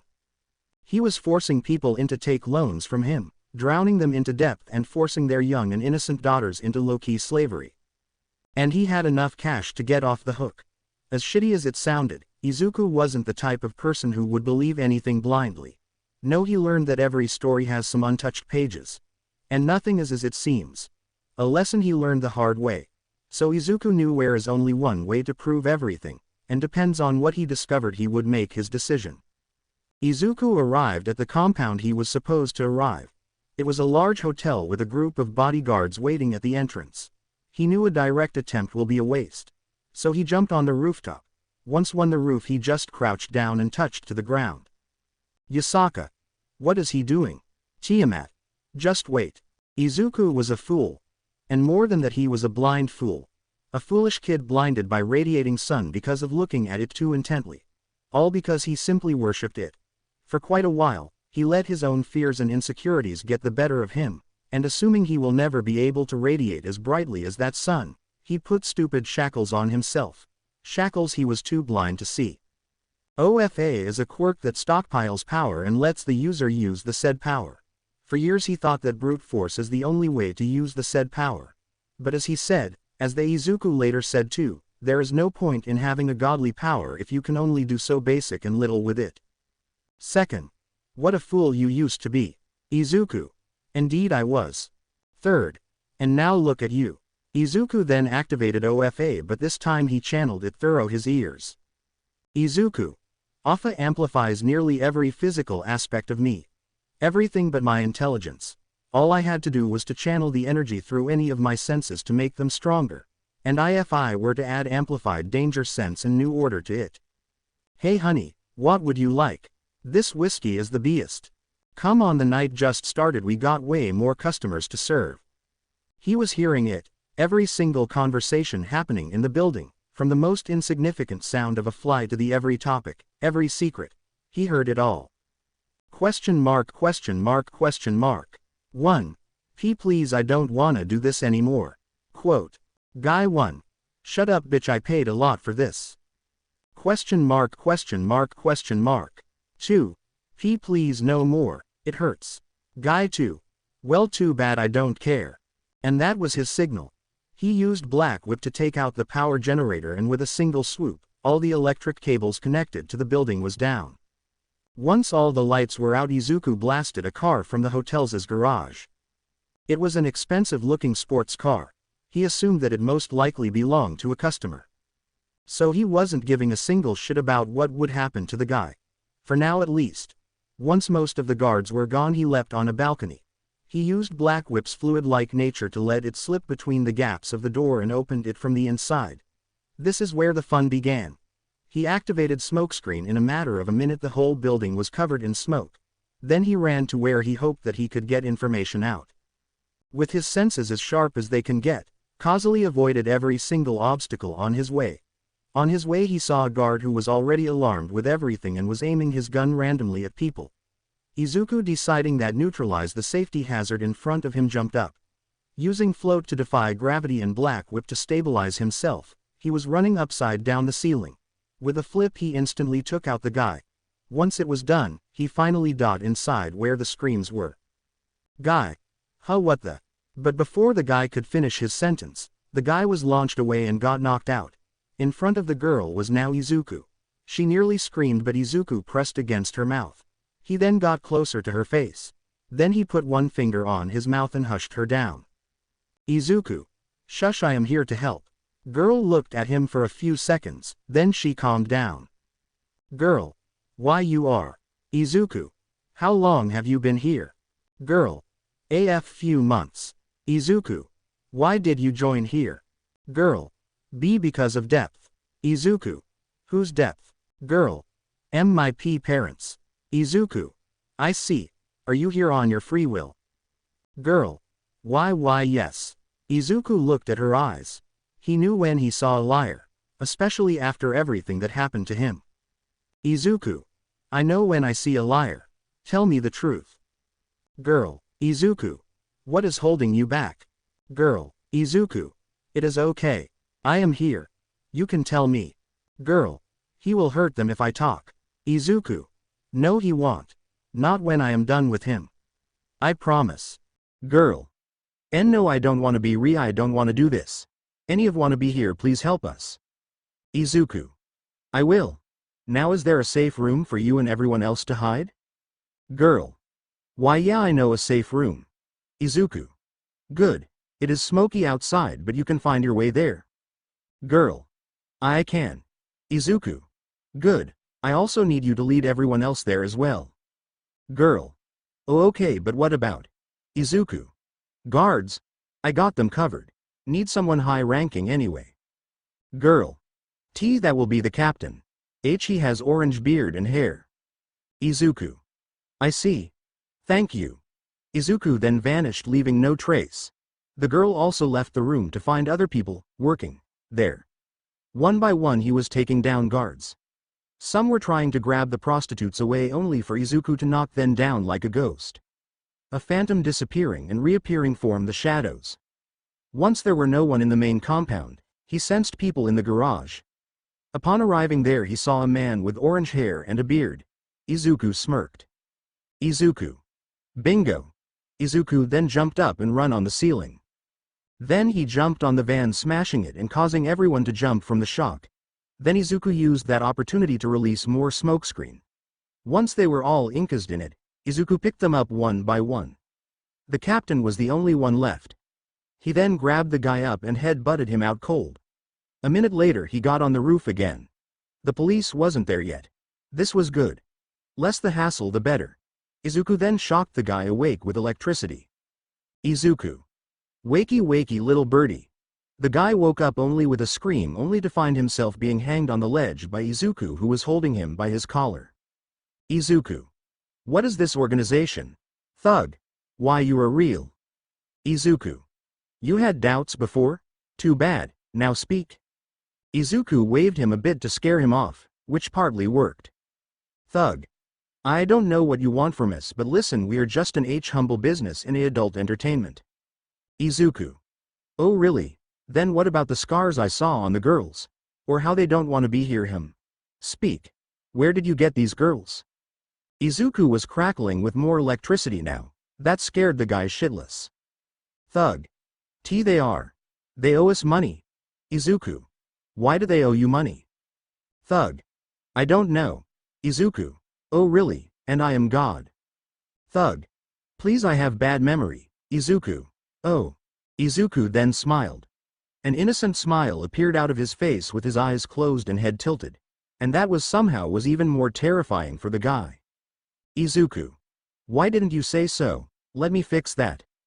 Izuku then dropped the guy. The captain was screaming for his life. They were about 7 stories high after all. But right before he could splatter to the ground, Izuku jumped down using a higher percentage of OFA. In mid-air, he caught the guy, then wrapped him with Black Whip while holding his head from the back with his hand. He was faster than the guy falling, so the guy fell even faster with Izuku. And right before he could hit the ground, Izuku stopped him. Villain felt the shockwave. Normally he would have died from inertia due to such drastic changes in momentum, but Black Whip was taking care of that. That didn't mean he didn't felt it though. And right there, so close to the ground that he can't see the light. His face was so close that his nose felt like he was touching the dirty concrete beneath with a gentle tingle. Izuku then grabbed the guy and tossed him back up, only to jump up even faster himself and catching him in the same location. Izuku. Why they owe you, thug? I don't know, please. I am not lying. I swear the God. Izuku. Swear to me. Izuku tossed the guy to the wall in front of him. He hit the wall hard and started to fall again. Only for Izuku to dash right there and catch the guy from his wrist again, while using his left arm to grab the wall like a cat crawling up to a tree. The opposing forces made from the guy falling and Izuku's dash and his grip caused the man's arm to get dislocated. At this point the guy finally lost it and started crying in pain. Thug. Boss forces them to take loan. He puts people into debt and forces them to take loans from HIMMMMM. Izuku. How does he do that? Thug. He hires people to steal things or damage property. Businesses, cars, you name it. All this time Izuku was being watched by Yasaka, who was using magic to see him in action while both eating snacks. Yasaka. Oh my, he is quite brutal, and he is good in using fear tactics. Tiamat. Only to his assholes. You saw how kind he was to that girl. Yasaka. Indeed. Chivalry, truly a man of justice. Tiamat. Smirk, even more reason for me to like this guy. Yasaka. Who wouldn't fall in love with a superhero, right? Tiamat. Ha ha ha ha ha, right sister. So you in? Yasaka. Smirk, oh definitely. While the two were talking and enjoying themselves, Izuku was done with the guy, so he knocked him out and dumped him to the trash. He even got the boss's address and he was ready to leap off, but he heard a voice. Girl. Blood rabbit. He turned to see the woman he just helped moments ago.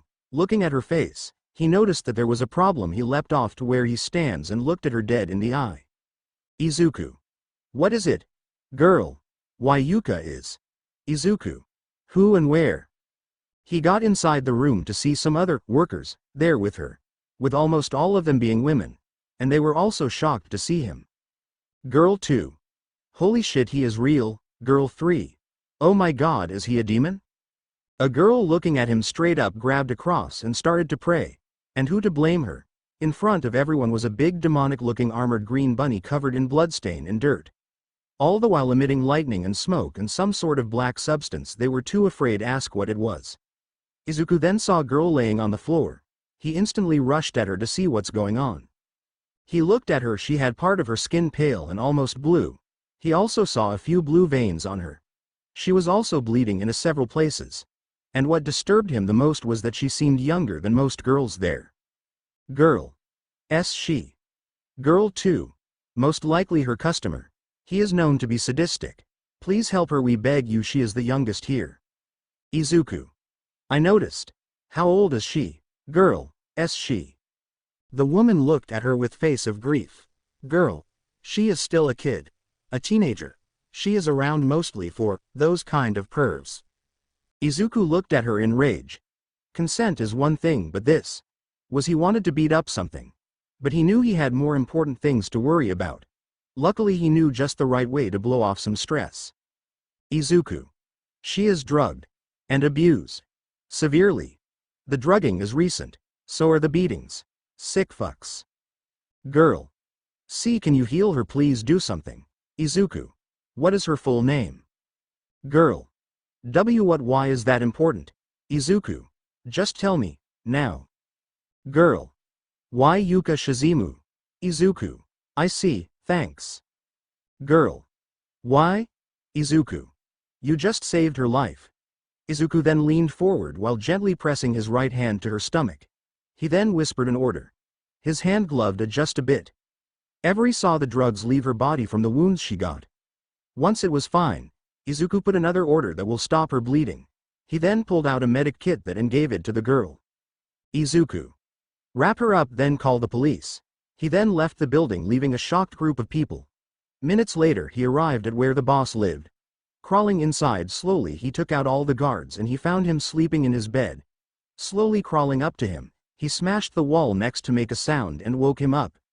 The boss woke up in panic, only for Izuku to grab him by the mouth to silence him. Izuku. Shush. No need to scream, no one will hear it, nor they will come for you. We are alone for the night. In the dark, the man saw Izuku's mask right in front of him. His eyes glowing as green as emerald yet as red as blood. Izuku. Let's have a chat, shall we? The boss was scared shitless at this point. As the night went on, Izuku got everything he wanted to know about the guy.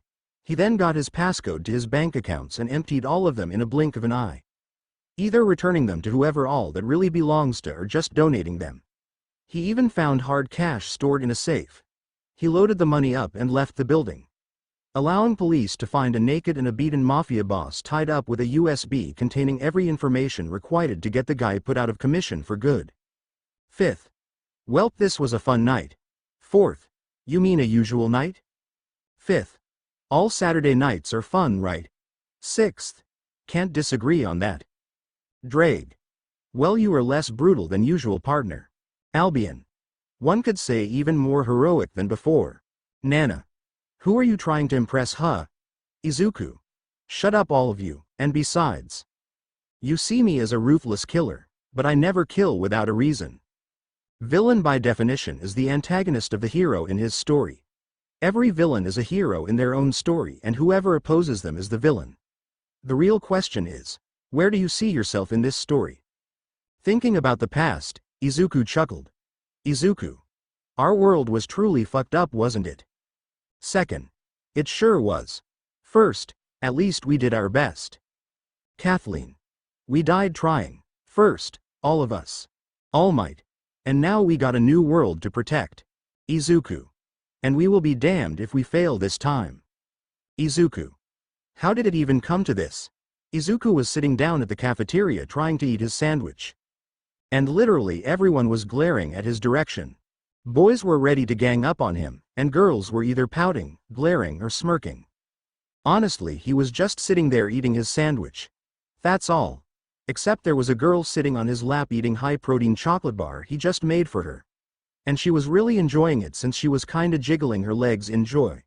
What made it even worse for the boys is that the said girl was sitting on his lap while facing right. This forced Izuku to hug her with his arm if he wanted to continue eating. And the said girl was somewhat hugging his arm while eating. Girl. My god, you two look cute. Boy. The height difference between those two terrifies me. Isana. No fair, I wanted to sit on his lap. Kiryu. Calm down, Isana, you will get your chance. Isana looked away while pouting. Izuku. So, you like the bar? Yes. It tastes good. Even better than the last one, thank you. Izuku. Well, I am just glad that you enjoyed it. Flashback. Izuku was back at school. Yasaka and Kuno went back to Kyoto. Kuno was sad, but both groups knew they could just visit each other anytime, so that cheered her up. The first day after the incident was rather noisy given how girls, after hearing from Isana that he got hit by a car, were worried for him. He reassured them, saying he knew what to do. And even gave them an example of how to handle such incidences. Girl. How the heck you are fine from that? You got hit by a car. Izuku. You know girls, when you jump from really high you roll over to not break any of your bones? Girl 2. Yeah. Izuku. Getting hit by cars are some the same. How to put this as simple as possible. When you fall, a lot of kinetic energy goes inside your body, this is what is hurting you. And if the energy is big enough, you get hurt. You know, the broken bones and all.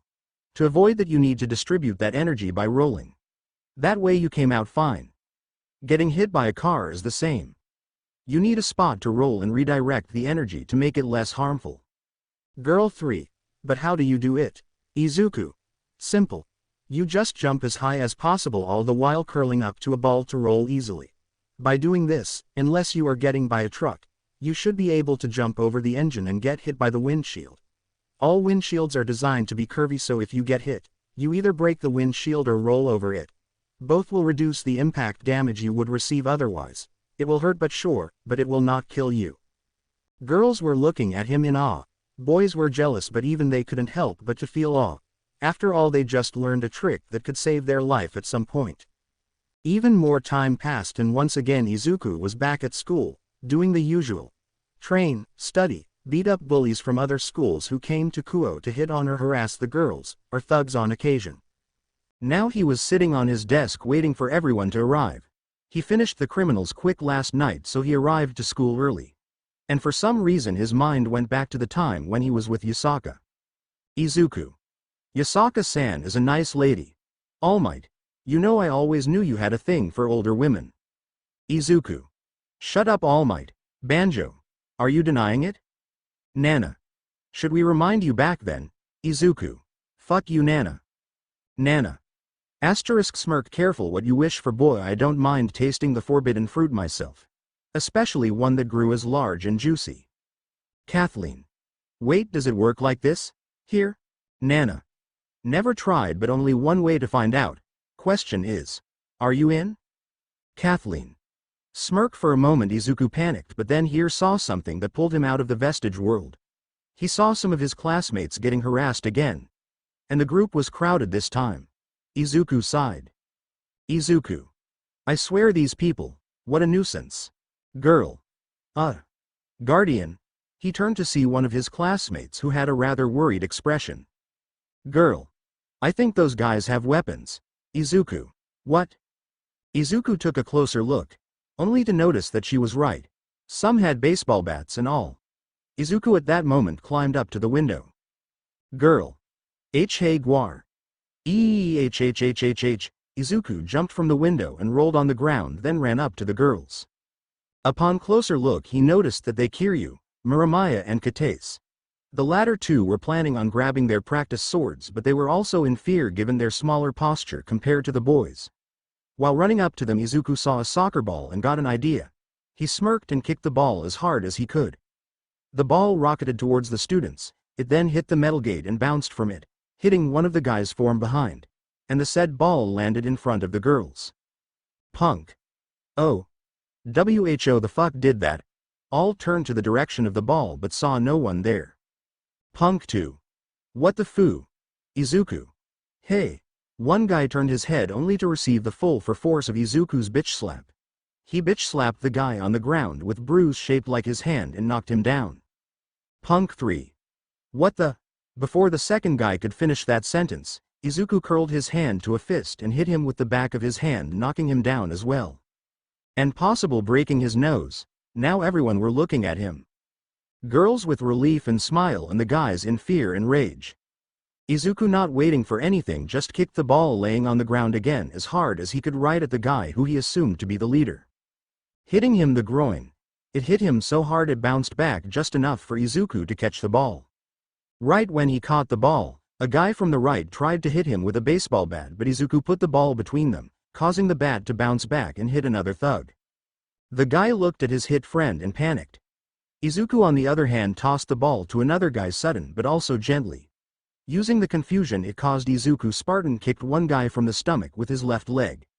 And using the same leg he span and back kicked another one while jumping.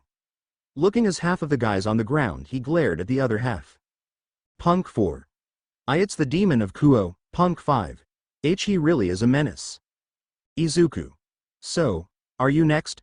Punk 6. No sir. Izuku. Then take your guys and fuck off. The group ran away as fast as possible. Izuku just rubbed his eyes and pinched the bridge of his nose. Izuku. Sigh, I swear these idiots never learn. Makes me want to bring my desk here.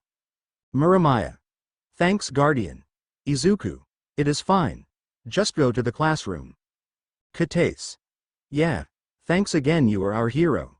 Izuku took them back to the class only to be met by the eyes of everyone. Izuku. What? Isana. Did you just jump from the second floor and beat up 6 people in a minute? Izuku. Yeah so? And right behind the group the teacher came in. Teacher. Good morning class. What's going on? Miramaya. Guardian here saved us from perverts. Girl. You mean he jumped down from the second floor and beat up thugs in front of the gate? Teacher. Oh. Well, I hope you girls are fine. The day continued and Izuku was heading towards the cafeteria alone. But once he turned the corner he bumped into someone and caused them to fall on the ground. Once he looked down he saw a really short girl with white hair and yellow eyes. She was rubbing her head and on the ground there was a half chocolate bar. Izuku, realizing what just happened, kneeled down and gently shook her. Izuku. Sorry kid, you okay? I am a first year. Izuku. Oh, my bad. It is cool. She looked down at the chocolate bar and got sad. Izuku, noticing this, just patted her. Izuku. Don't worry, I will make it up to you. You like sweets? I do. Izuku. Cool. How about I make you some? You can make sweets. Izuku. Yeah, I learned a while ago. And a friend of mine was an expert baker. How about chocolate-filled apple candy? You like that? Hers was stoic but her eyes told Izuku another story. Izuku, though, she would like that, seeing how much her eyes lit up. Yeah sure. Why not? Izuku. Okay, what's your name? That way I can find you. Mine is Izuku Midoriya, second year. Kaneko. I am Kaneko. First year. Izuku. Nice to meet you. Kaneko. Me too. Kaneko shaked his hand and Izuku did the same. For a moment her eyes widened since she felt a flash of energy, but she brushed it off, not knowing what it was. Izuku. I see you later. With that, both got up and leave the area. Once they were up, Izuku noticed just how short the girl was. And he wanted to doubt that she was a first year, but then he remembered Mineta. That little shit was around his age too, so why that girl couldn't be a first year? But in his old world that could be explained as the way your quirk works and all. Still, she looked like a kid to Izuku. Drag. Partner. Izuku. What is it? Albion. That girl was a devil. Izuku. Oh, really? Both. Yeah, she was. Izuku. That might be one of the most adorable looking devils I have seen so far. Oh well. When it comes to that, I will keep my guard up. In the cafeteria he was eating with Isana, with Kuoh tagging along with them this time. Along with the perverts in his class known as Matsuda and Motohama. Izuku. So I met this girl named Kaneko. Any of you know which class she is? For a sec they looked at him. Then they shouted. Oh. You met the school mascot. Izuku. What? Isana. You don't know. Kaneko Tuju, the legal loli in the first year. Also known as the mascot of this school. Girls don't like her since all the boys want her. Izuku. Shocked. Legal. She is legal. Kuoh. Oh yeah. What, you wanna taste the forbidden snack yourself? Izuku. What? No. I accidentally ruined her food when she bumped into me. So I am gonna make it up to her. So I need to know which class she is so I can find her. Kuoh. Oh, well, you do you. Next day. Izuku arrived at the school next day to find the girl before cafeteria. Only to see her about to leave for lunch. Izuku. Kaneko. She turned her face to see Izuku. Kaneko. Izuku senpai. Izuku. Good you are here. I wanted to give you this. Quote. Izuku gave her the candy apple. Izuku. I told you I would make it up to you for yesterday. She looked at it and instantly lit up with her mouth drooling. And despite that she still had a stoic face. Izuku remembered Eri when he and Mirio talked about candy apples before. She took the box full of candy apple. Kaneko. Thank you. Once opening up she drooled to the side and took a bite and instantly make a childish face. Kaneko. Yummy. Izuku just smiled and patted her head. Izuku. Glad you enjoyed it. Guy. Holy shit. Girl. Never seen Kaneko show that much emotion. Girl 2. As that guardian. Is he with Kaneko? Girl 3. Girls, can all of you take a good look at the sheer size difference between them? As everyone looked at them, they realized something. Kaneko was barely at elbow length of Izuku and looked like a child compared to him. Hell, was Izuku what, 3 times bigger than her? 4 times maybe. Girl 2. He looks like he can literally play with her like a toy. Izuku. Anyways, I am going to eat some lunch. Kaneko. I am gonna eat lunch too. Izuku. Okay. Then let's go together. The two then left the classroom, leaving a crowd looking at them in shock. All Might. Looks like you got a new friend, young Midoriya. Izuku. I am just gonna keep my guard up for reasons you know. All Might. Sure thing, Nana. And she is so adorable, you know. You can hold her like you used to hold Eri. Izuku. HMPH, maybe. A couple of has passed and Izuku made even more sweets for her. Now while Izuku was with Kaneko and Kiba, he was acting surprised to the fact that the two knew each other, but in reality it was far from it, given both being devils. Kiba. Well, Izuku, what are you going to do now? Quote. Izuku. Where is Saji? Kiba. Saji is with his girlfriend. Izuku. Oh, I see. I will do the usual. Kiba. Training then. Izuku. Yeah, you. Kiba. Well, I gotta study, so I guess you will train alone. Kaneko. So that's why you seem stronger than before. Kiba. Yeah, he was giving me some intense training. Kaneko. What do you do for a training, Izuku senpai? Izuku. Just regular training. Kiba. You mean 200 push-ups, sit-ups, and squats a day while wearing weights probably heavier than both Kaneko and me combined. Izuku. It is regular to me. Both Kaneko and Kiba looked at it while sweating. Kiba. Kaneko. How is he human? Or how does he not have a sacred gear? Izuku. Anyways, I am going to train. Kiba. With that, Izuku left to the pool area. Kaneko. Wait, why is he going to that direction? Kiba. Well, you know the pool. Kaneko. Yeah, quote. Kiba. Izuku cleaned it a while ago and uses it to train. Quote. Kaneko. So that's your secret training spot. Kiba. Not really a secret since Saji and Hyodo also knows it. Kaneko. Hyodo. That perverted girl. Kiba. Yeah, that girl. Kaneko. How does she knows about it? Kiba. She stalked Izuku once and found out about it that way. Kaneko. Figures. Quote. Kiba. Anyways, I gotta go. Got a contract. See you later. Kaneko. See you later. With that, Kiba left for work. Kaneko, standing there, purely out of curiosity, decided to see what Izuku was doing. Once reaching to the destination, she saw a bunch of gym equipments. Weights in a punching bag. There was also a block of concrete that had cracks on them. But no sign of Izuku. Kaneko. Where is? But right before she could finish muttering, Izuku came out of the pool and took a deep breath. He then looked up and saw Kaneko. Izuku. What are you doing here? Kiba said you train here. Izuku. Oh god damn it, Kiba. Sigh. Yeah, I do. Please don't tell this to anyone. I wanna be able to train in peace. Quote. Kaneko. No worries. So are you just swimming? Izuku. No, I am trying to hold my breath as much as possible to regulate the oxygen better. Basically stamina training. Kaneko. I see. Izuku. So what are you going to do now that you are here, Kaneko? You are just going to watch, or you can join the training. Kaneko. Can't. Sorry. Izuku. Why? Kaneko. I can't swim. Izuku. Oh, want me to teach you? Kaneko. You would. Izuku. Yeah. Do you have a swimsuit with you now? Kaneko. I do. Izuku. Alright then. Wear it and come back here. Kaneko. Alright. She left and came back 10 minutes later wearing a school uniform. Her petite form almost reminded Izuku that of a child. Izuku got out of the pool. He was wearing a knee-high forest green spandex with short sleeves. Or just a short sleeve. Kaneko was looking up at him. She then looked forward to see his abs. She blushed a bit, all the while keeping a stoic face. Then she looked up again.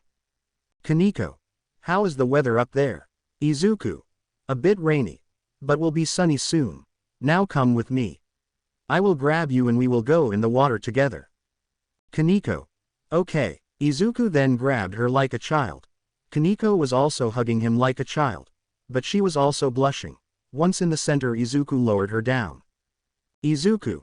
Now take a deep breath. Don't worry about sinking. When you take a deep breath, you actually rise up. Once you do, I will release you. Then I need you to stay calm. Then I will hold your hand and you can use my arm to stay afloat. Kaneko. Oh, I see. Kaneko took a deep breath and let go. For a moment she felt she submerged under the water, causing her to panic a bit. But Izuku grabbed her by the hand and used his own arm as a leverage for her. Izuku. Now let the training begin. Kaneko. For a whole hour Izuku taught her how to swim. Izuku. Kick, kick, kick. Kaneko took her head out of the water to breath. Izuku. Keep kicking. Kaneko. Senpai. Sorry for taking your time. Izuku. It is fine. Gotta help out underclassmen.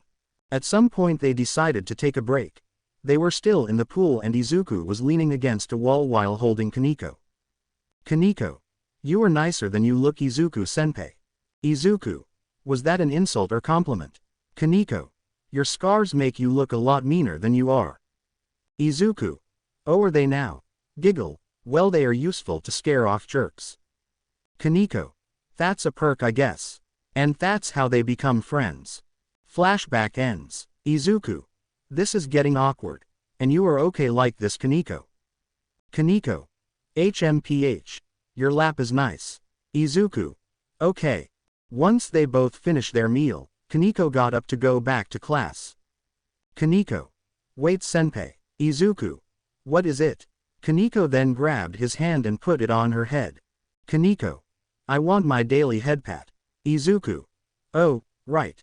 Izuku before leaving gave her a head pat, then leave. Girls. Ah, boys. Damn you Guardian. After Izuku leave, Kaneko was met by her friends from upper class, and walked up to their club room with them. Akano. Era Kaneko. Didn't think you would be the one to become friends with the Guardian first. How did you meet anyways? Kaneko. Some time ago. He is really nice. Akano. Oh really, how so? Kaneko. He taught me how to swim. Rias. Really, when? Akano. Oh so you found his secret training ground. Kaneko. Kiba. And how do you know that? Akano. I spy on him whenever I am bored. He is really disciplined when it comes to training, in a hot way. Too bad never seen him shirtless. But enough about me, how big is he? Kaneko. I am not going to answer that question. Akano. You can't or you don't want to. Kaneko. Blush yes. Akano. Era thanks for the information. Kiba. I swear you are worse than Hyodo. Rias. Kaneko. Kaneko. What, Rias? How did you to all that? The Occult Research Club members, also known as the Peerage of Rias Grimori, were hunting a stray devil again with their master, but they were quite shocked. Kaneko. Do what? Akano. Your fighting style is a lot different than before. Kaneko. Is that a problem? Rias. And no, it is far better. You are performing much more efficiently. It is just, since when you were learning a new kinds of martial arts. Quote. Kaneko. Oh that, Izuku was teaching me. Quote. Akano. Guardian. Era. Since when? Since the girls in the Kendo Club decided add self-defense classes or proper martial art classes to the club activities and managed to convince Izuku to be the teacher. Flashback. Izuku was with Kaneko and Isana. They were hanging around in the cafeteria. This time Isana managed to secure his lap as her seat, much to Kaneko's jealousy. But then the trio were interrupted with the president and the vice president of the Kendo Club.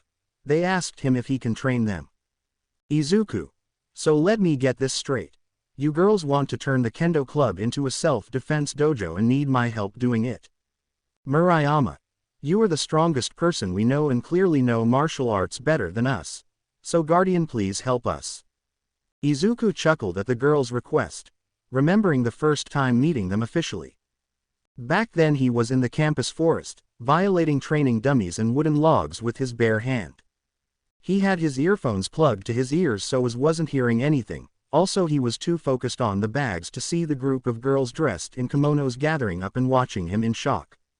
After brutalizing 14 dummies in what seems to be 10 minutes, he approached to the last one standing. He kept his hand open and straight with his fingers closed. He then shoved his hand to a punching bag he had just in case and pierced it clean.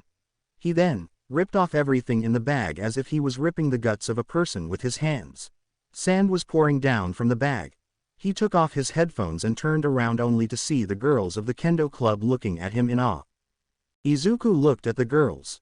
First one was a girl with chin-length straight pink hair with pinkish eyes. She seemed to be about the same height as Isana. Second girl was slightly taller. She had brown hair tied to pigtails, and she had brown eyes. Izuku. Oh, you are from my class, Murayama and Katase. Katase. We are Guardian. Izuku. Guardian. Murayama. That's what they call you these days. You know, you hospitalized every single bully in the school and caused them to switch schools. Quote. Izuku. I see. What are you all doing here exactly? Katase. We came here to train because we heard that some pervs were going to peek and all, you know. Can't have them steal things they don't own. Izuku. Understandable. Katase. Yeah, but why are you here? Izuku. I want to train in peace. Quote. Murayama. Oh then we don't wanna interrupt you. Izuku. No, go for it. I was done anyways. Went a bit too far. Girls just looked at the destroyed equipment and shivered. Murayama. Why yeah, we can see that. That was a weird day, Izuku thought. Katase. So what do you say? Please help us. Izuku. Sure, why not? Quote. Both. Really? Yes. Izuku. Sure, when do you train? The gym. Both. Yeah, that works. Izuku. Alright. Quote. After school Izuku was with the girls. Isana was also with him along with Kaneko and Saji. Saji. So why did you also brought me along, Midobro? Izuku. Quite simple, Saji. I need you to be my living dummy. Quote. Saji. What, Izuku? Sorry mate, but that's for the better. I know you can take my punches better than them. Can't break any of them the first day. No offense to any of you, but most people in this school are quite delicate, and that includes you ladies too. At first girls got slightly annoyed at that statement, but then they took a good at him and themselves. Girls. Fair enough. With that Izuku started his lesson while everyone was sitting on the ground. Izuku.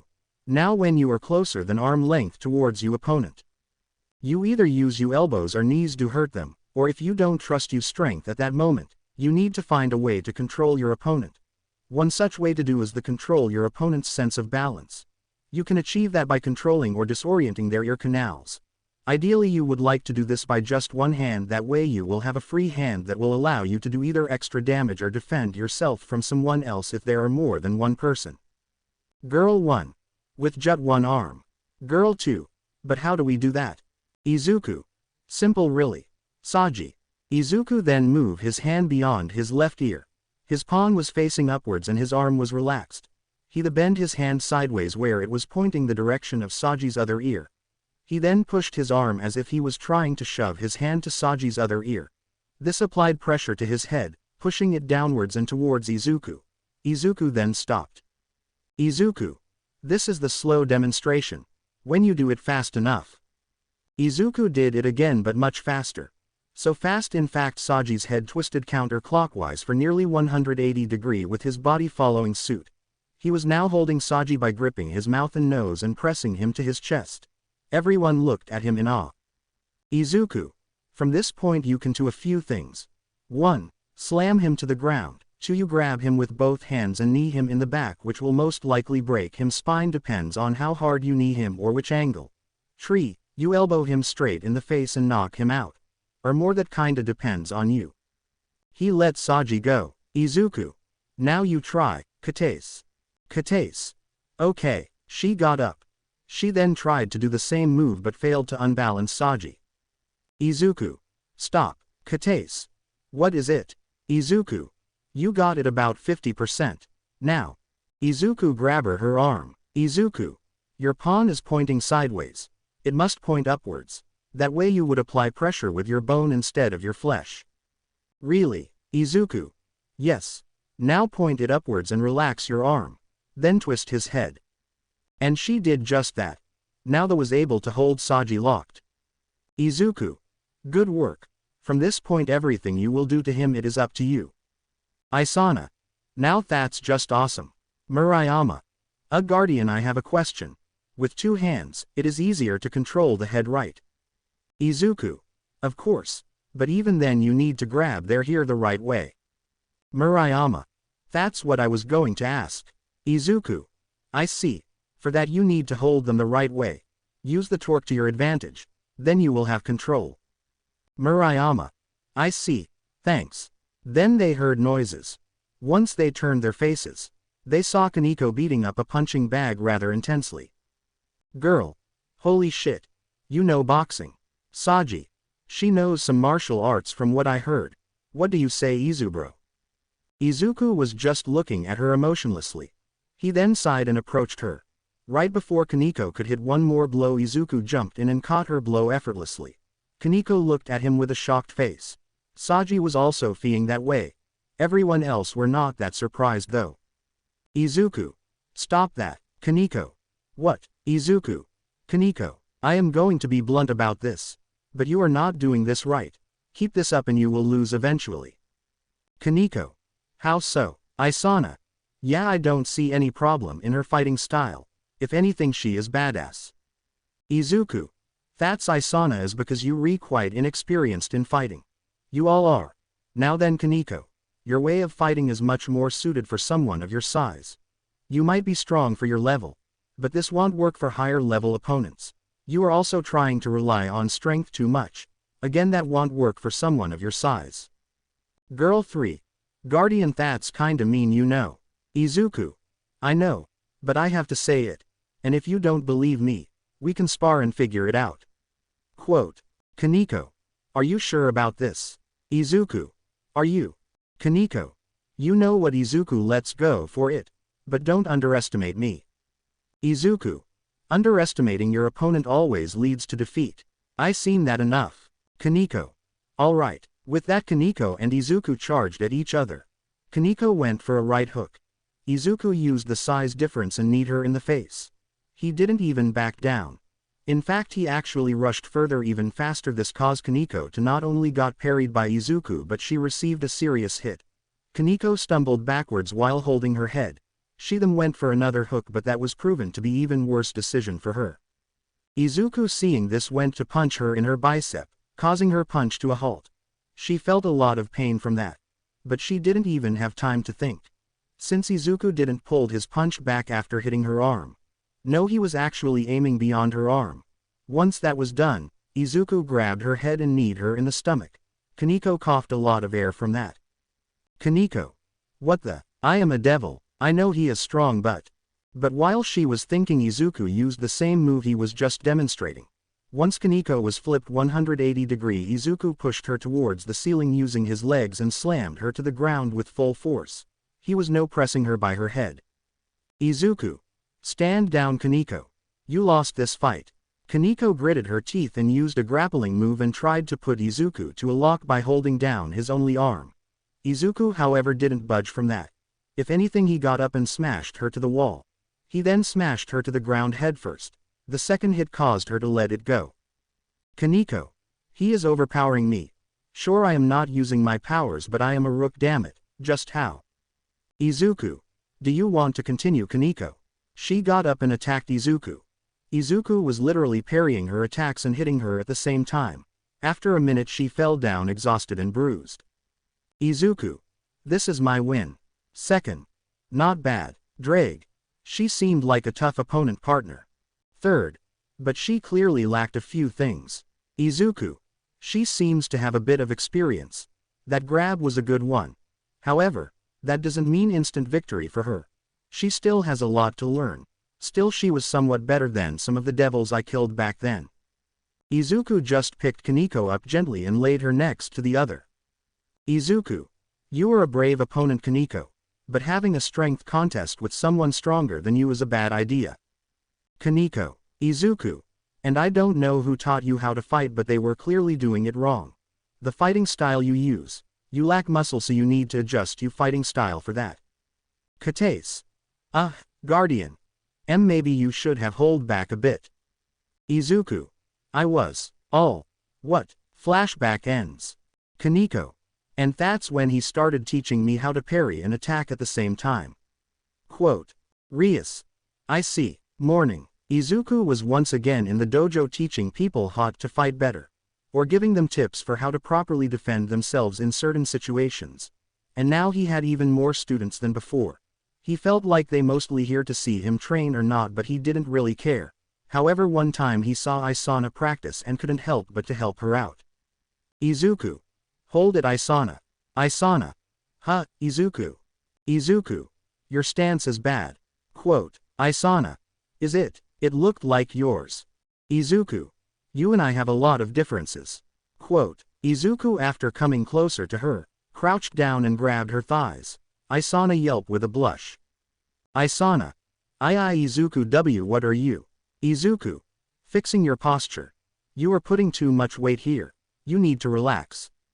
Izuku then pressed her thigh with his thumb to relieve it from tension. She felt her hands rather too close to her private parts.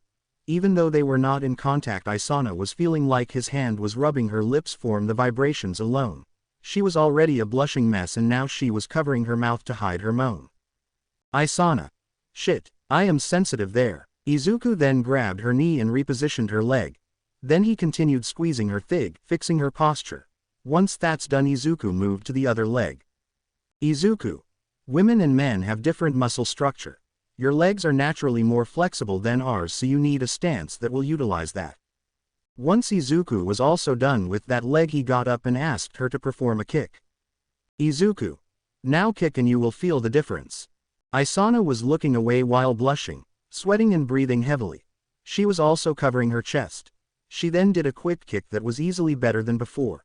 But before Izuku could congratulate her, Isana ran away while hiding her face. She entered the bathroom and found an empty closet. Isana. Shit, I feel so hot right now. She crouched down, took her shorts and off. Isana. Bad time to go commando, his hands were so. She then lifted her t-shirt to see her hardened nipples. For the next 5 minutes she relieved herself furiously. Once that was done, she left the stall. Isana. Damn it, I do it twice a day already, but he feels so. Era guess I wasn't the only one. She blushed and turned her face towards where the voice came. Then she saw a girl with really long black hair tied to a ponytail also sweating like her, and she was holding a piece of cloth in her hands. Isana. Wait, why you are. Akuno. Akuno Himahima. Nice to meet you. Isana. How long were you here? Akuno. Long enough. Isana. Did you? Akuno. Yes, I heard you. But don't worry, blush, I was doing the same. Isana. Oh, the same guy, so how did his hand felt like? Isana. Blushing, hard and soft. Akuno. Era. The two looked at each other with blushes and nosebleeds. Then both of them rubbed their thighs again. Isana. I am going back in. Akuno. Me too. Isana. I got his shirtless picture. Akuno. I got his boxer. Isana. Akuno. The two smiled at each other and went for the round 2. Izuku, still inside the gym, was at least happy that he got to train in peace. Hours passed and it was now the time for lunch break. Izuku was sitting with Kiba, Saji, and Saji's girlfriend Momo. Hearing her name brought memories to Izuku every time. Kiba. So how is being a Grandmaster going for you? Izuku. Say what? Kiba. You are giving self-defense classes now, right? Izuku. I do. Kiba. That's the reason why people are calling you Grandmaster now. Izuku. Oh boy. Well, at least they are learning something. Kiba. Speaking of learning. Do you use swords? Izuku. I do. Why? Saji. Wait, you do? Really? I practice swords too. Izuku. Like the girls in the kendo club. Kiba. No, I prefer European type swords. What about you? Izuku. My style is a mixed one. Quote. Kiba. Oh, I would love to practice with you one day. Izuku. Why don't we do it once we eat lunch? Kiba. You got time? Izuku. Yeah. Kiba. Then sure. Once they were done, Izuku and Kiba went to his secret training ground. There Izuku pulled out a bunch of wooden swords and gave one to Kiba. Momo. Did you really clean this pool alone by yourself, Midoriya? Izuku. Yeah, Momo. You are hardworking. Izuku. Thanks. Momo. Oh, and one more thing. She approached to Izuku, then grabbed her bicep with her fingers to measure it. She then walked up to Saji and did the same. Seeing the difference, she pouted. Momo. Honey, you are slacking off. Saji. No, I am not, babe, I am working my ass off. It isn't my fault he is a monster. Izuku. No excuses. Quote. Saji. I so blame you for this, Midobro. Izuku. Then let me give you a new schedule. This one will surely make the cut, but it will hurt like hell. Saji. Oh boy, Momo. I will kiss you. Saji. Challenge accepted. Izuku. Good. Now let's go, Kiba. Kiba. Sure. Kiba held the blade with 2 hands.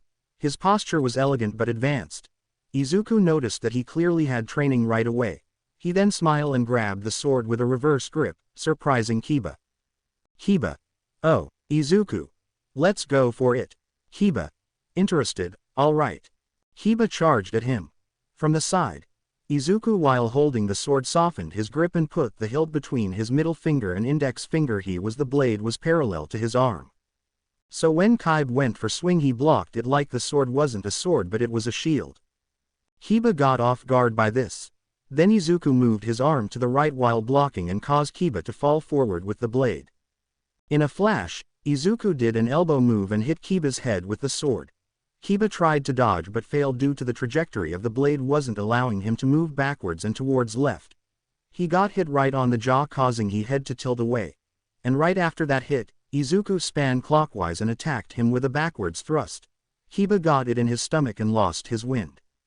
Kiba. Wow dude, pant, you know the saying. Used the blade like an extension of you. You are doing that way too literally. Momo. But how the did you do that? Izuku. Simple, Momo. I aimed for beyond where I stood. All. What? Izuku. It is instinct for people to dodge any incoming attack to any direction away from. Let's say you punch someone in the nose. They will instinctively dodge backwards or any direction possible as long as it is away from trajectory of the attack. But I aimed for even beyond that. So even if he were to dodge backwards I would still hit him. The same goes for sideways, it even works for upwards and downwards sometimes. Kiba. So, you are basically attacking the directions I would instinctively dodge. Izuku. Correct. Or more like letting my attacks carry on beyond what I aim for. This method adds about 30% more chance of successfully landing to even the most straightforward punches or kicks. And once you train it enough like I did, it becomes almost impossible to dodge. Saji. Then how do you? Izuku. Either you have to parry it, block it, or you have to charge at the guy too and meet their attack halfway. That way it would hurt that badly since there wouldn't be enough momentum. Momo. Yeah, I can't do any of that, especially the last one. Quote. Izuku. Too bad, that last method can help you get a grip on your opponent. There you can use elbows or knees to take them down. Trust me, they hurt more than punches, especially elbows. Momo. I am not insane enough to do that. Sona. Nothing is out of ordinary principle. From our analysis, we can see that there is an increase in grades among the second-year students. Principal. That is great to hear, Shitori. Momo. And the number delinquents from other schools or thugs are decreasing rapidly. I think this is also affecting the overall grades of the students. Sona. That is not out of the possibility.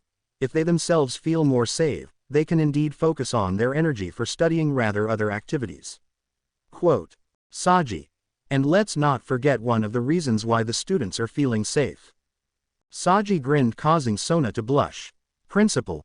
Speaking of him, how are his grades? Teacher. I am gonna be honest. We should just him a diploma and be done with it. Principal. What? Math teacher. She is right. At this point this kid knows more math than I do.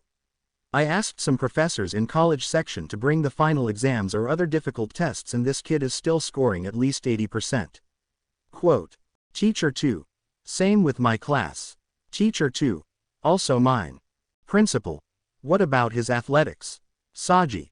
You never seen the guy up close, did you? Principal. Not really. Sauna. Blush. Oh well, let's hear the gym teacher. What do you say? Gym teacher. Don't go there. Teachers. Gym teacher. I mean it, that kid scares me. Principal. Like, gym teacher.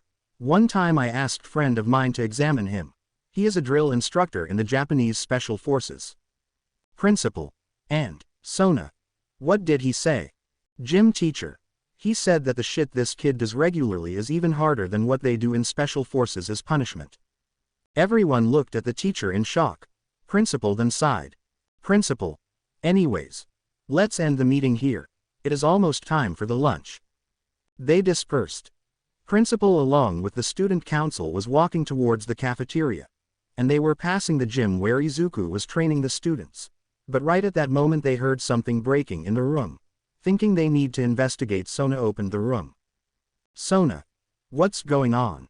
Inside they saw everyone looking at Izuku in fear and shock. When they looked to see him, they were shocked to see he cracked the wall while his hand was bleeding, and there was a broken object in his hand. Sona. Midoriya, are you okay? Izuku turned to them. Then they saw it and by all means it scared shit out of them. Izuku, so furious he was biting his lip till it bled. Veins were popping on his forehead and had bloodshot eyes. His left eye looked like it was about to bleed. Izuku. Principal. Izuku walked up to the group. Principal. What is it, my boy? Izuku. I will be absent from the school for some time. Principal. I see. Well, take your time. How long? Izuku. That depends. Principal. On what? Izuku didn't say anything and he simply walked up to the door, which was now closed. Izuku then pushed the door so hard its hinges got ripped off from the wall, causing everyone to look at him shocked. Principal was simply sweating. Momo. He knows he has to pull the door if he is on this side, right? Saji. Yeah, I think he is too angry to care. Sona took a few seconds to calm herself. He then asked the members of the dojo. Sona. Exactly what happened? Katase. We don't know. He got a phone call. After a few seconds he got so pissed that he broke the wall. Murayama. Why yeah, it seemed to be out of pure instinct or rage. Isana. Never seen him that mad before. Earlier. Izuku was training the girls again and this time he was teaching them how to use the kendo sticks better. Izuku. Put more speed and momentum in your attacks, not strength. I am the last person you will ever beat in that category. Izuku dodged to left and hit Katase with the hilt of his stick. Murayama attacked him from the left. Izuku after passing Katase went for right swing. Murayama tried to block it, but like Izuku said, she instantly lost her grip strength and dropped the sword. He noticed Katase got herself together and attacked him from above. Izuku switched his grip and went with a piercing attack. It scraped her neck and with an arm movement he parried her sword. He then swung his elbow from below and knocked her sword off of her hands. From there he switched his grip again and swung down with full force but stopped in middle. Izuku. Like I said, you are trying to beat me with force. Try to parry my attacks. Re-nung. Izuku. Huh. Izuku turned to see his phone and it was Yasaka. Izuku. Yasaka, she wouldn't call me this early. Let's see. Izuku answered the call. Izuku. What is it? As the students saw his expression change from surprised to shocked to horrified and finally to enraged beyond imagination. Now, Kaneko. That's what happened. Sona, I see. Let's just hope that he will be okay. Outside, Izuku was rushing back and once he entered to Dark Alley he activated his abilities with what Yasaka said earlier still ringing on his ears. Kuno is kidnapped. He finally arrived at where Yasaka was living. Inside he was instantly greeted by a maid who escorted him to where Yasaka was. Upon entering the room he saw Tiamat holding a crying Eri while consoling a softly crying Yasaka. Surrounding them were a group of people Izuku assumed to be her servants or her advisors along with one old guy who looked like a Tengu with a really short nose. Once Izuku entered the room he instantly made his presence known. Seeing this Yasaka rushed at him. Yasaka. Izuku. What the hell happened? Maid. There was an attack. Ms. Kuno was kidnapped. Sage. And it is not just that. Prior to this even we're receiving reports of people going missing. And this last one is a big one. Many were taken. Izuku. I see. When did this happen? Maid. We suspect it happened several hours ago. Izuku. Shit, okay, hold on, let me do my thing. Yasaka. What will you do? Izuku. I will try to sense her. Or any yokai around. I need one of you to release all their magic like an aura. You are all technically Western yokai, right? Your aura should be somewhat similar. Yasaka. You can sense Kuno's aura. Izuku. I can. Or if anything I might get a lead. Yasaka. Of course. Let me do it.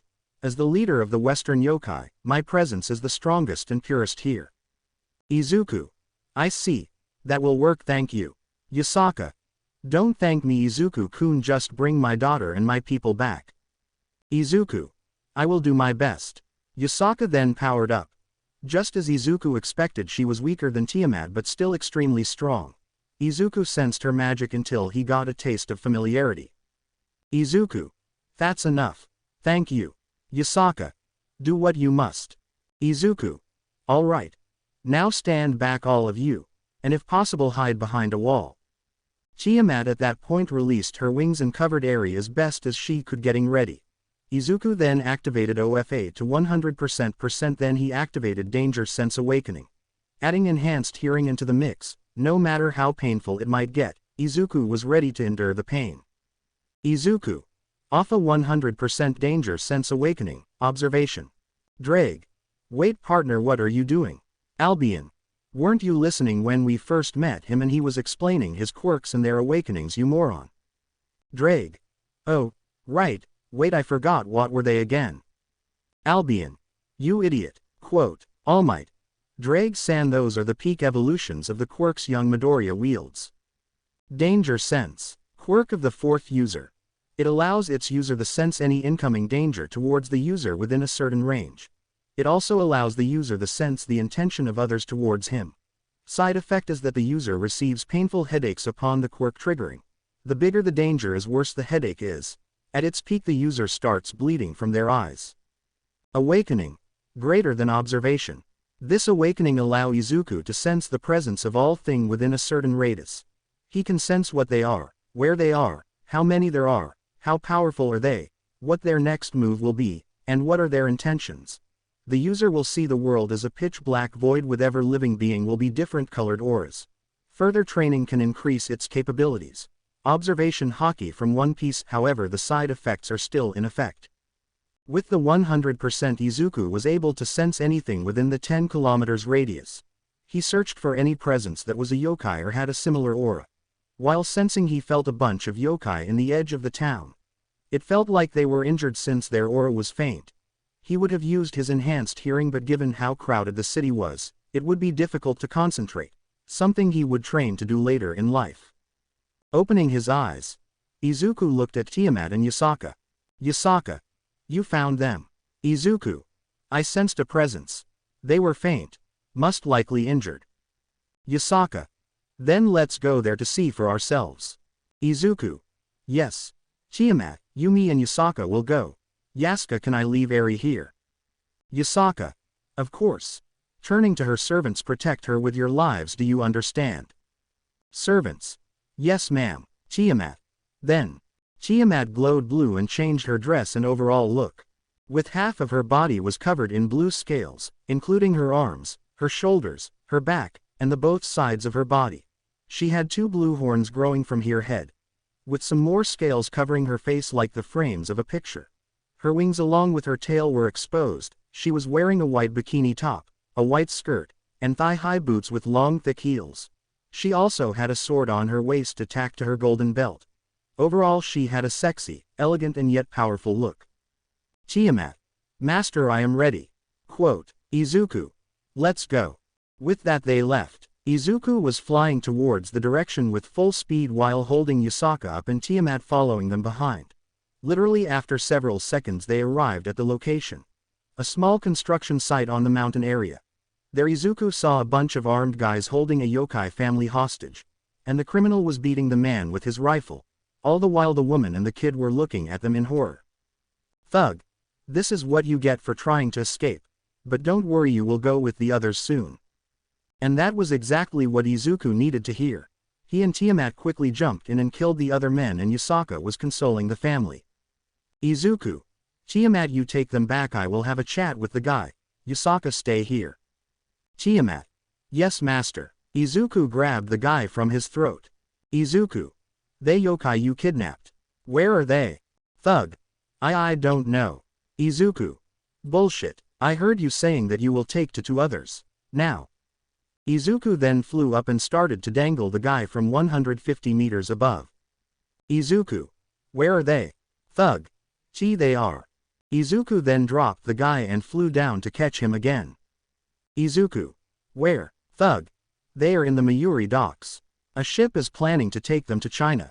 Sensing no lie from the guy, Izuku smirked. Izuku. See, that wasn't so hard now, was it? Izuku then snapped his neck, killing him. He then grabbed Yasaka and flew to where the rest of the yokai are held. This place was about 50 kilometers away, so Izuku wasn't surprised that he didn't sense them. After about a minute of flying at full speed, he arrived at his destination. There weren't any ship to his worry.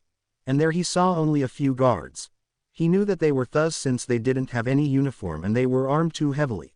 Izuku found the first one by the gates. He grabbed the guy and started to interrogate him. Izuku. Where are the ships? Thug 2. I don't know. I just arrived here an hour ago, I swear. Sensing he was right, Izuku knocked the guy out and went for the next one. Sei saw a guy patrolling the containers. He used Black Whip to snatch the guy and slammed him to the container. Izuku. Where are the kidnapped people? Thug 3. What kidnapped people?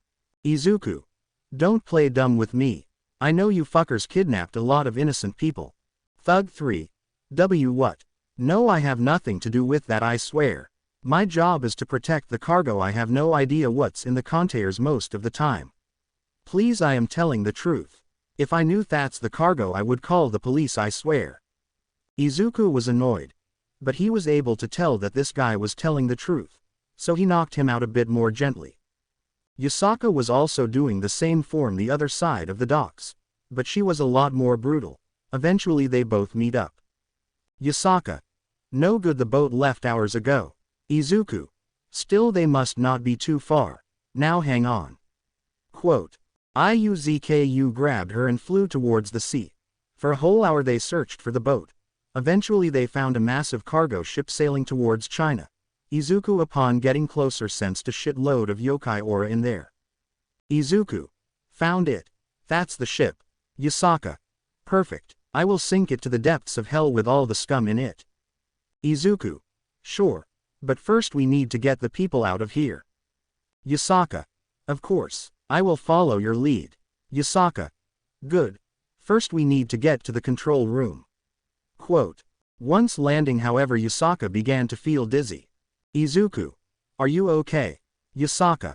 I don't know. My powers, they feel weird. She tried to activate her powers but failed. Yasaka. What the hell? Izuku. Could it be? I see, most likely they have things that block out your power. Not surprising if they want to keep your people hostage. Yasaka. I see. This is bad. Alright, I will follow you. Izuku. Will you be okay without your powers? Yasaka. I will be. Don't worry. Izuku. Good. Now follow me. Izuku and Yasaka were running around the ship, taking out any guard they see. Izuku was wasting no time and he was kicking them outside the boat. After some time they managed to reach the control room. Izuku, sensing there are only enemies, decided to use Black Whip. Black Whip. 5th user's quirk. It allows its user to shoot out black tendrils from any part of their body. These tendrils can solidify or liquidity at the user's will. When solid, they tendrils become as hard as steel. When liquefied, they are elastic and can stick to anything. In this state the tendrils can be used as binding tools. Awakening. Greater than symbiote. This awakening allows Izuku separate himself from Black Whip at will. Black Whip, when separated, can still be controlled by the user. The mass that is separated can also store OFA energy, or the energy of FA Jin, and burst fire within it. This energy, however, is temporary and will cause goo to explode after a certain time, and the separated mass can perform a certain very basic task until users decides otherwise. The mass of black goo slid down from the gap of the door, and once it was in, Izuku controlled it to kill everything in it. Then they opened the door and Yasaka saw the carnage. She was somewhat disturbed but also impressed. Yasaka. Now what? Izuku. Now we will deactivate the alarms, and that way we will be able to get the people out of here. We can either find out how they are blocking your abilities, stop whatever it is, and you all will escape via teleportation. Or I can just grab as many people as I can and fly away.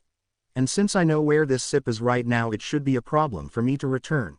And since we are in the control room, we can stop the ship from moving any further and use the anchors to keep it here. Yasaka. Good idea. And I don't see Kuno with them. If she is somewhere else, we will need to separate. Izuku.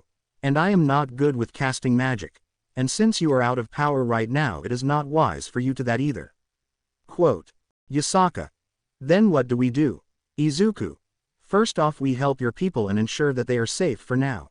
Then you stay with them and I search for Kuno. Yasaka was shaking, but she took a deep breath and nodded. Once in the inner cargo hold, Izuku and Yasaka wasted no time taking out the guards. Izuku even decided to use his sword. For once. Yokai. Princess Yasaka. Yokai 2. Princess. Yokai 3. Our protector. The yokais who saw her were suddenly filled with hope. Yasaka. It is not the time to celebrate yet. There is still a magic blocking our Kai. Izuku, rest is yours. Izuku. You can count on me. Right before Izuku could leave to search for Kuno, she hugged his arm. Yasaka. Please. Bring Kuno back. I beg you. Seeing her teary eyes, Izuku hugged her, causing her to blush. Izuku. Don't worry. Like I said, I will bring her back. No matter what happens to me. Izuku said that with a smile. Yasaka, who saw that, smiled with a blush. With that, Izuku left to search Kuno. After killing a shit-olad of guards and other people, he finally found her in the captain's cabin. He break the door and got ready to charge at whatever is inside, but stopped instantly once he saw Kuno being held by a man. Izuku. Kuno, let her go. I will not repeat myself. Well well well. If it isn't the blood rabbit himself. I gotta say I am honored to be in your presence. I have no name. But you can call me Pina Selzen. Izuku looked at him. He was a man with gray hair wearing a priest robe. He also had blue menacing eyes. Izuku. Oh, are you actually a god or a part of the Greek pantheon, or are you simply calling yourself that? Pina. Ha ha ha ha, it is expected that such a powerful devil killer such as yourself would know about the mythical world. Not I am no god unfortunately, but I do take inspiration from whom I worship. Izuku. I see. Quote. Izuku was already quite charged up on OFA at this point. At least 50%. He used it to grab Kuno away from the guy. He was shocked at first but chuckled with an evil glee. Pina. I see. No wonder you were able to kill over 200 devils at once. Evil glee, but that isn't enough to kill me. Izuku. Oh really? Izuku was already preparing for a strike. He pulled out his sword and went to cut him in half. But right before he could land a hit, the guy smirked. Seeing this, Izuku sensed something was up and tried to pull back his attack as much as he could. But it still landed. Unfortunately, it was still a mediocre cut. Izuku jumped back, and he was ready for any counter-attack his opponent was going to throw at him. Except it didn't happen. Instead, something else happened that completely shocked Izuku. He heard Kuno's painful scream. Kuno. A-H-H-H-H-H-H-H. Looking at her, he was shocked to see there was a cut on Kuno. He instantly dropped his sword to grab Kuno. Out of instinct, he sued New Order to prevent her from bleeding. And what truly worried him was the fact that it looked identical to the cut Pina had. Pina. Smirk. Wow, you almost had both of us there. What a ruthless fighter you are. Izuku. You. What have you done? Quote. Pina. Oh, you noticed. This is my sacred gear. Chains of hell. Pina then summoned chains around him. Drag. Partner, I can sense it. There is a magical connection between Kuno and him. Izuku. I see. We need to break that connection then. Pina. This sacred gear allows me to create chains for me to bind and harm anything I desire. And the best part about them is the fact that I can connect my soul with anyone I want. Oh, and by the way, don't even attempt to break chain I made me and her. It will kill her instantly. And don't even try to subdue me. Quote. He then removed his robe and revealed a magic circle. Pina. If I go unconscious, this magic circle will go boom. Izuku froze. Yeah, this is by far one of the worst hostage situations he had been so far, and he was actually including the time in his former world. Pina. So what will you do, hero? Hit me as much as you want. I am a warrior, I can take it. But can she? He smirked sadistically and started to hit himself with chains several times. He even grabbed the sword Izuku had and cut himself 3 times. While Kuno screamed in agony, he actually felt good. Izuku, seeing her getting hurt, placed another order on her to make her feel numb. But at that point it was too late. Izuku. You fucking sicko, what do you want? Pina. I want to see who you are. Remove your mask, little bunny. No, take out your whole suit. I wanna see what's underneath that. Izuku looked at him. He then looked at the hurt and fearful Kuno in his arms. Izuku. Kuno. I promise everything will be okay. Izuku then smiled and removed his mask along with his suit. Kuno looked at him in shock. Kuno. BB big B bro. Izuku. It is me, my little fox. Don't worry, it will be okay now. Because I am here. Now close your eyes and cover your ears, okay? Quote. Izuku smiled as gently as possible. Kuno cried while hugging him. She then closed her eyes and covered her ears. Pina, however, laughed at him. Pina. Ha ha ha ha ha ha, bold words, hero. But I gotta say, you got lots of scars. Surely you were a warrior, but let's see you will survive this. He then started his brutal barrage of attacks. He spawned a bunch of chains that were covered with razors. He first slashed Izuku in the center of his torso, and another chain pierced his leg. Another slashed his arm. One pierced his stomach. Pina was mercilessly hitting Izuku, who knew that he can't do anything. Not yet, at least. All he could do now is to defend his vital areas to cover up his plan. After about 5 continuous barrage of slashing and stabbing, Izuku fell on the ground covered in a lot of blood. Kuno was feeling desperate. Fear, desperation, pain, all the bad feelings bottling up in such a short time. shout in a desperate tone. Kuno. La Avenue PPAPAA alone. Well damn. You were a tanky one, I give you that. I impaled you 23 times, deeply cut you 58 times, and broke 47 of your bones, and gave you probably over 100 bruises all over. But this is the result in the end. I hope that in your next life you would choose your words carefully. He then deactivated the connection between him and Kuno. Pina. Shit, this skill consumes too much magic. But no matter. It did took out the blood rabbit. Now then, you little shit. Go back to your cage. Kuno. No, Papa. And right before he could grab Kuno, blood splashed. Looking down, Pina saw his arm ripped off. And after a second of realization later, he was hit with a lot of pain. Looking up, he saw Izuku still standing while holding Kuno gently with an arm made out of black goo, all the while glaring at him fury. It was at that moment Pina knew, he fucked up. Izuku simply covered Kuno with black whip and grabbed Guy from his neck while lifting him up. Pina. How are you alive? Izuku. Please, you need more than this to kill me. This is nothing compared to the fight that cost me my arm. But that's not important. What's important is that you hurt my baby girl, and you will pay for it. Pina. Please Don. Izuku, as much as he wanted to torture this sucker, finished him off quickly. After all, he can't have Kuno get any more traumatized than she already is. Finally meeting with the rest of the yokai and Yasaka, Izuku let Kuno charge at her mother. Kuno. Mama, Yasaka. Kuno. Yasaka got on her knees and embraced her child with terror in her eyes. Yasaka. I am sorry, sweetie, I am so sorry. I should have been there to protect you, Izuku. Thank you. The moment she saw Izuku, she was horrified. Yasaka. What the hell happened? Are you okay? You need to. Izuku. I am fine. And don't worry, Yasaka. Nothing happened. Yasaka. Cheery eyes. What? Izuku. You heard me. Nothing happened. Izuku then hugged the mother and daughter duo with a gentle smile. Girl 1. EEH. Girl 2. Wow, boy 1. What the? Girl 3. What's going on? Girl 4. This looks so worrying and equally adorable. It was a usual day in Kuoh Academy.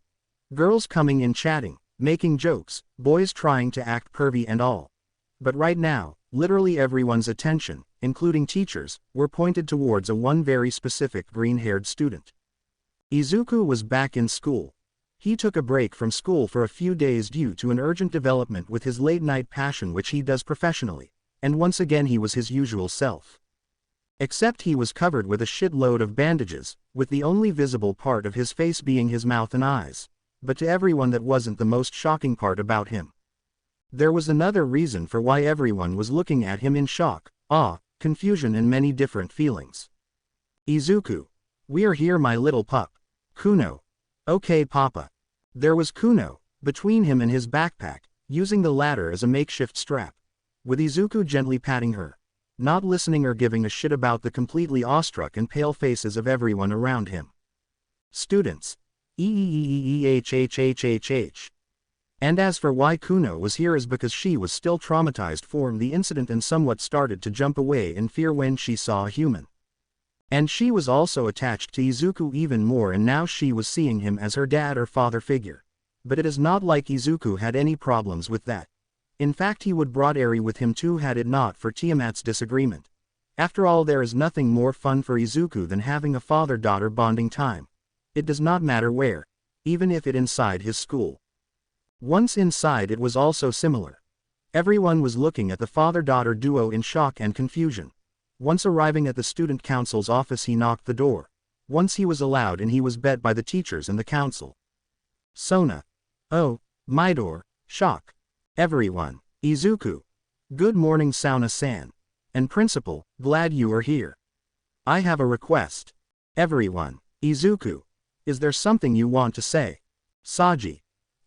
Midobro. First, what happened to you? And second, why there is a kid with you? Sona especially had a worried look on her face. Izuku. And that's exactly what I was going to ask you about too. Principal. What? Izuku. Now everyone, this is Kuno. Sweetie, come down, they are good people. Kuno. Okay, Papa. As Kuno with the help of Izuku slid down from his back slowly as everyone else looked at him in shock. Everyone. PP Papa. Them suddenly shout kinda scared Kuno, which resulted in her hiding behind Izuku. Izuku simply glared at them. Izuku. Silence. Everyone backed up and stayed quiet after feeling the intimidating aura. Izuku. Sorry for that. Now let's start from the beginning. This is Kuno. She is the daughter of a close friend of mine. Long story short, due to a recent incident, she is traumatized and I brought her here to recover. Quote. Sona. Wait, was this incident is the reason why you were so pissed back then in the gym? Izuku. Yes, principal. And is also the reason why you are covered in bandages. Izuku. Correct, Tsubaki. And you brought her here. Izuku. Yes. Like I said, she is still traumatized from what happened, resulting her being afraid of other people. And she is also quite clingy to me for understandable reasons.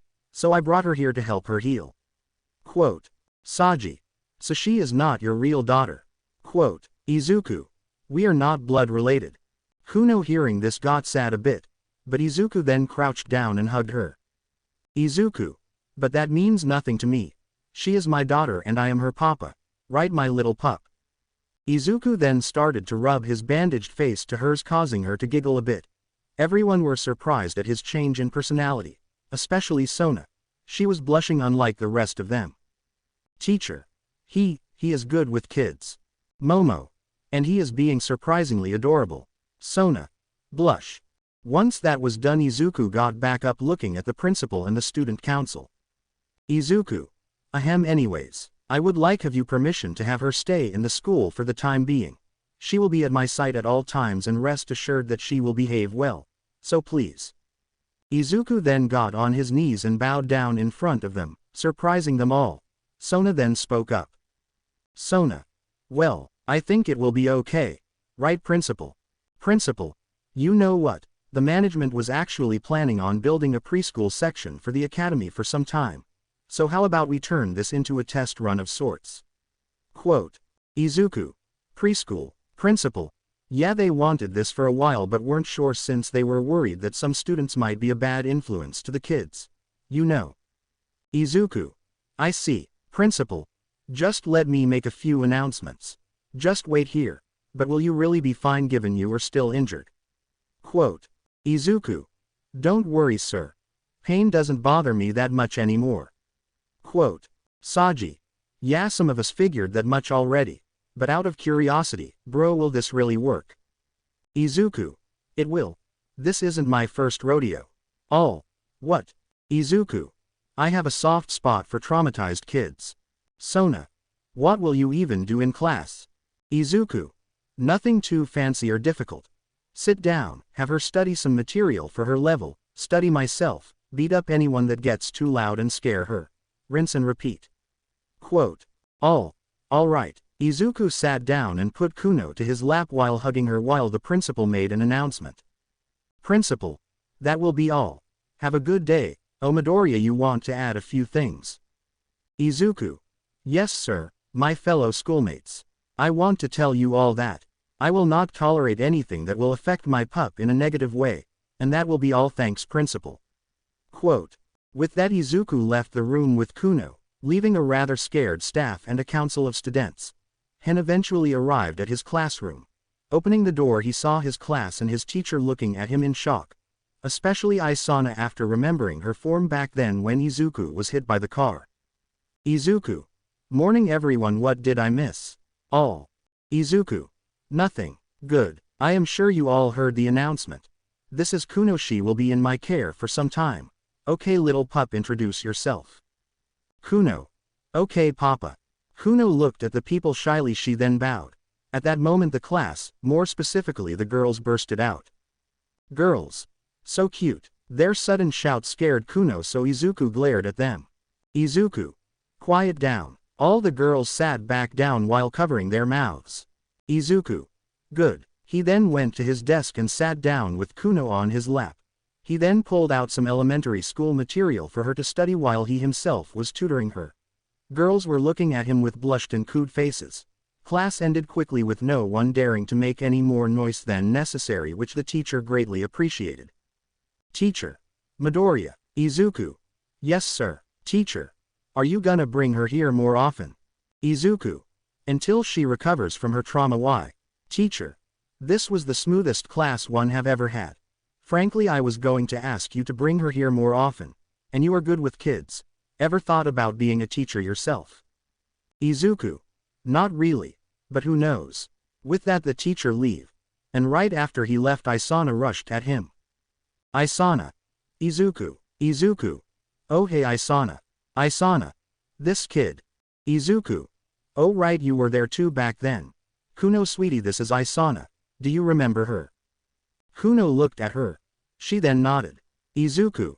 Oh good good. Isana wanna meet her properly. Izuku then looked at Kuno.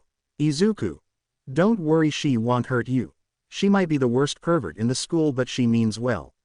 Quote. Isana. Pout, hey that's mean you know. Izuku. I know. Kuno. Okay. Isana crouched down then gently hugged the girl. Kuno at first was a bit hesitant, but she bought used to it and hugged her back. Kuno.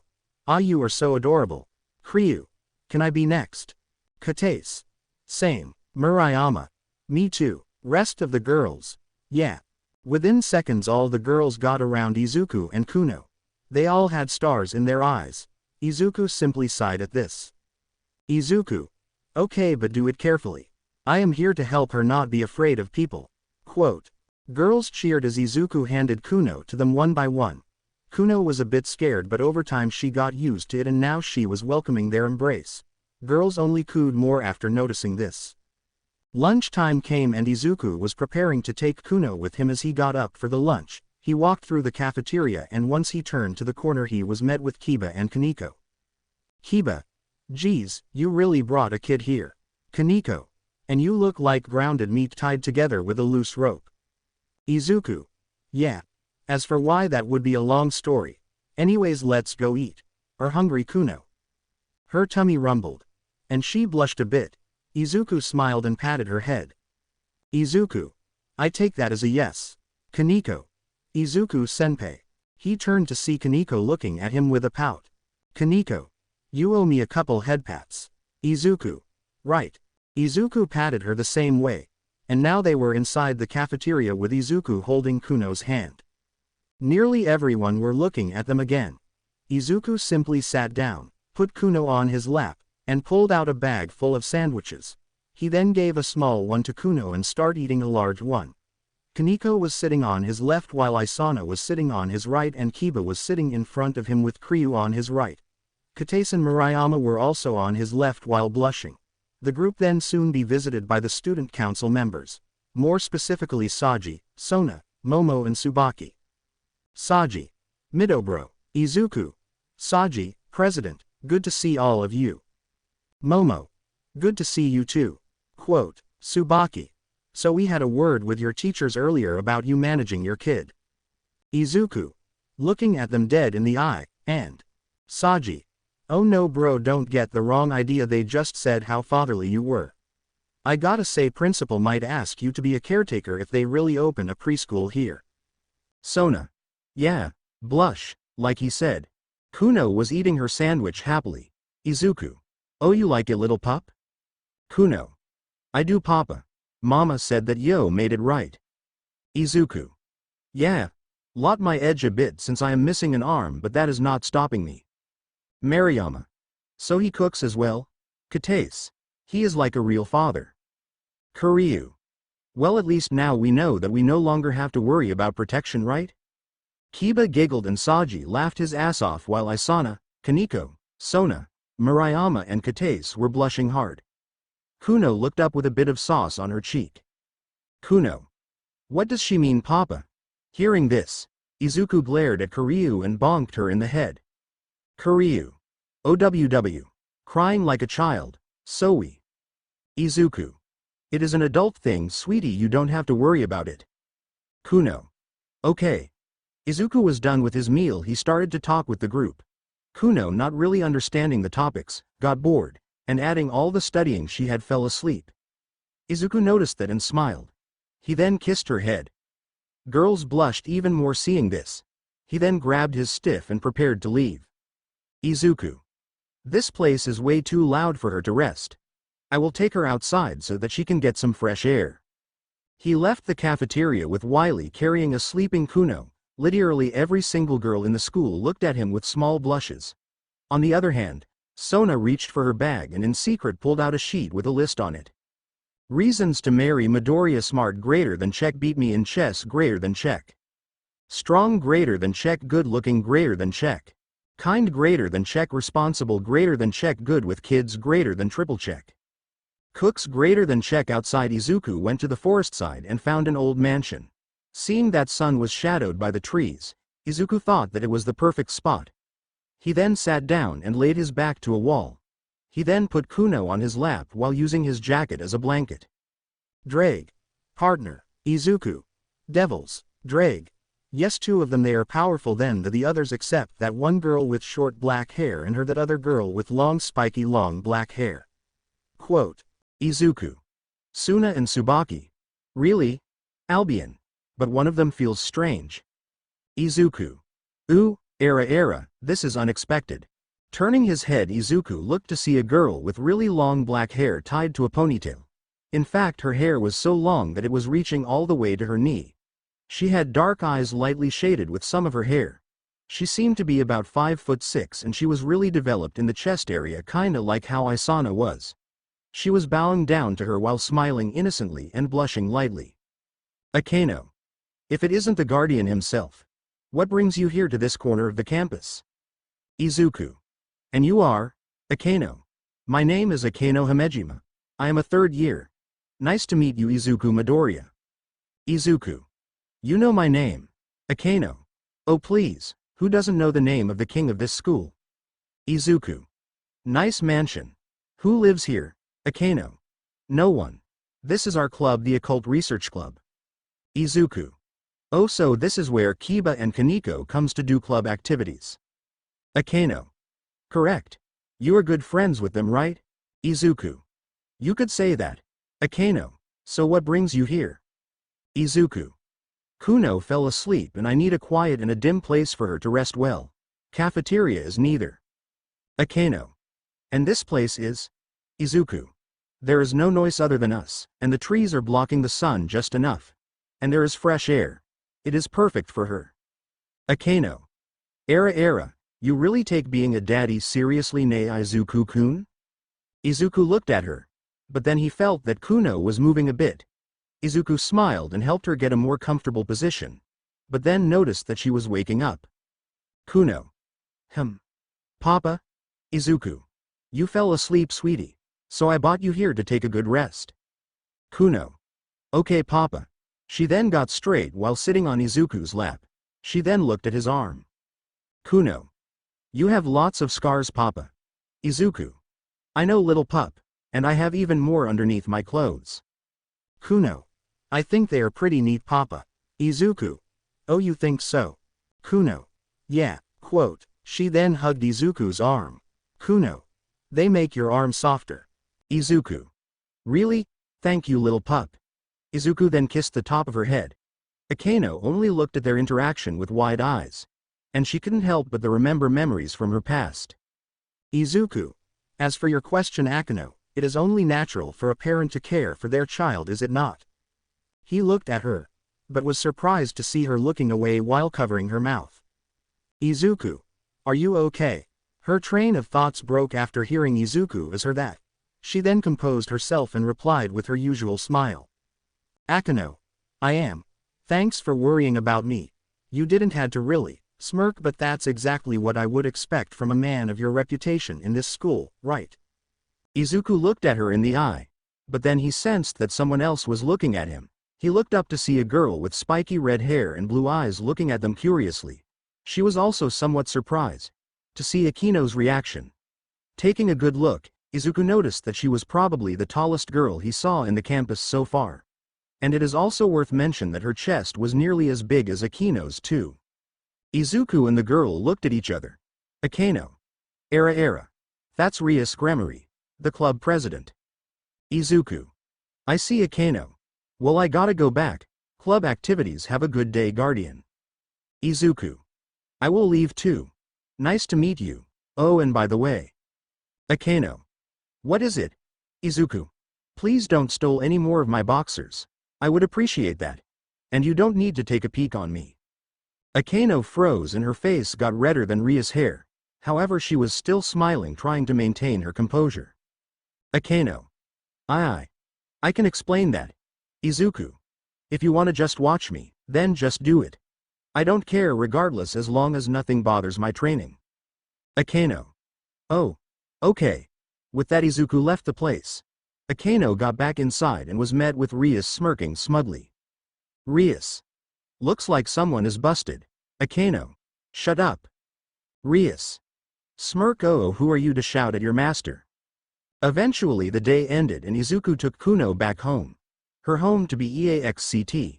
There he was met with Yasaka and Tiamat cooking together. Why? Welcome back you two. Kuno. Mama. Kuno jumped down from Izuku's lap and rushed at her mother to hug her. Yasaka. How was your day with Izuku, sweetie? Kuno. It was good. There were a lot of humans. I met some. I was scared at first, but Papa protected me, and they were really kind. Yasaka. I see. That's great, sweetie. We made dinner. After Kuno ate her dinner, she was taken to the backyard to play while two maids were looking after her. Back inside Izuku, Yasaka and Tiamat was talking.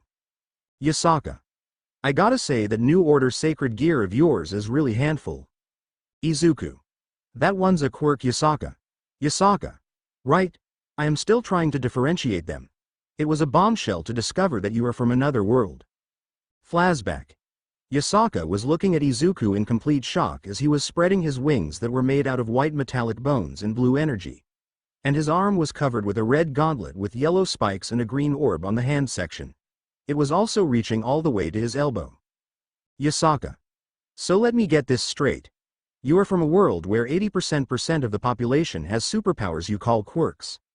You have 8 different superpowers, 2 of which can probably rival even Longinus class sacred gears. On top of that you have the power of both of the heavenly dragons since you wield boosted gear and divine dividing. The latter can absorb the power of your opponent in every 10 seconds while the former can double your now increased power. Tiamat.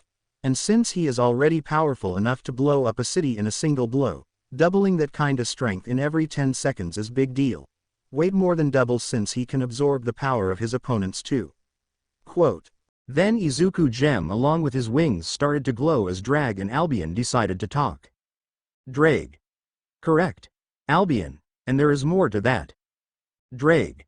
And this is actually the reason why both of us were refusing to back down, were willing to cooperate to become his host together.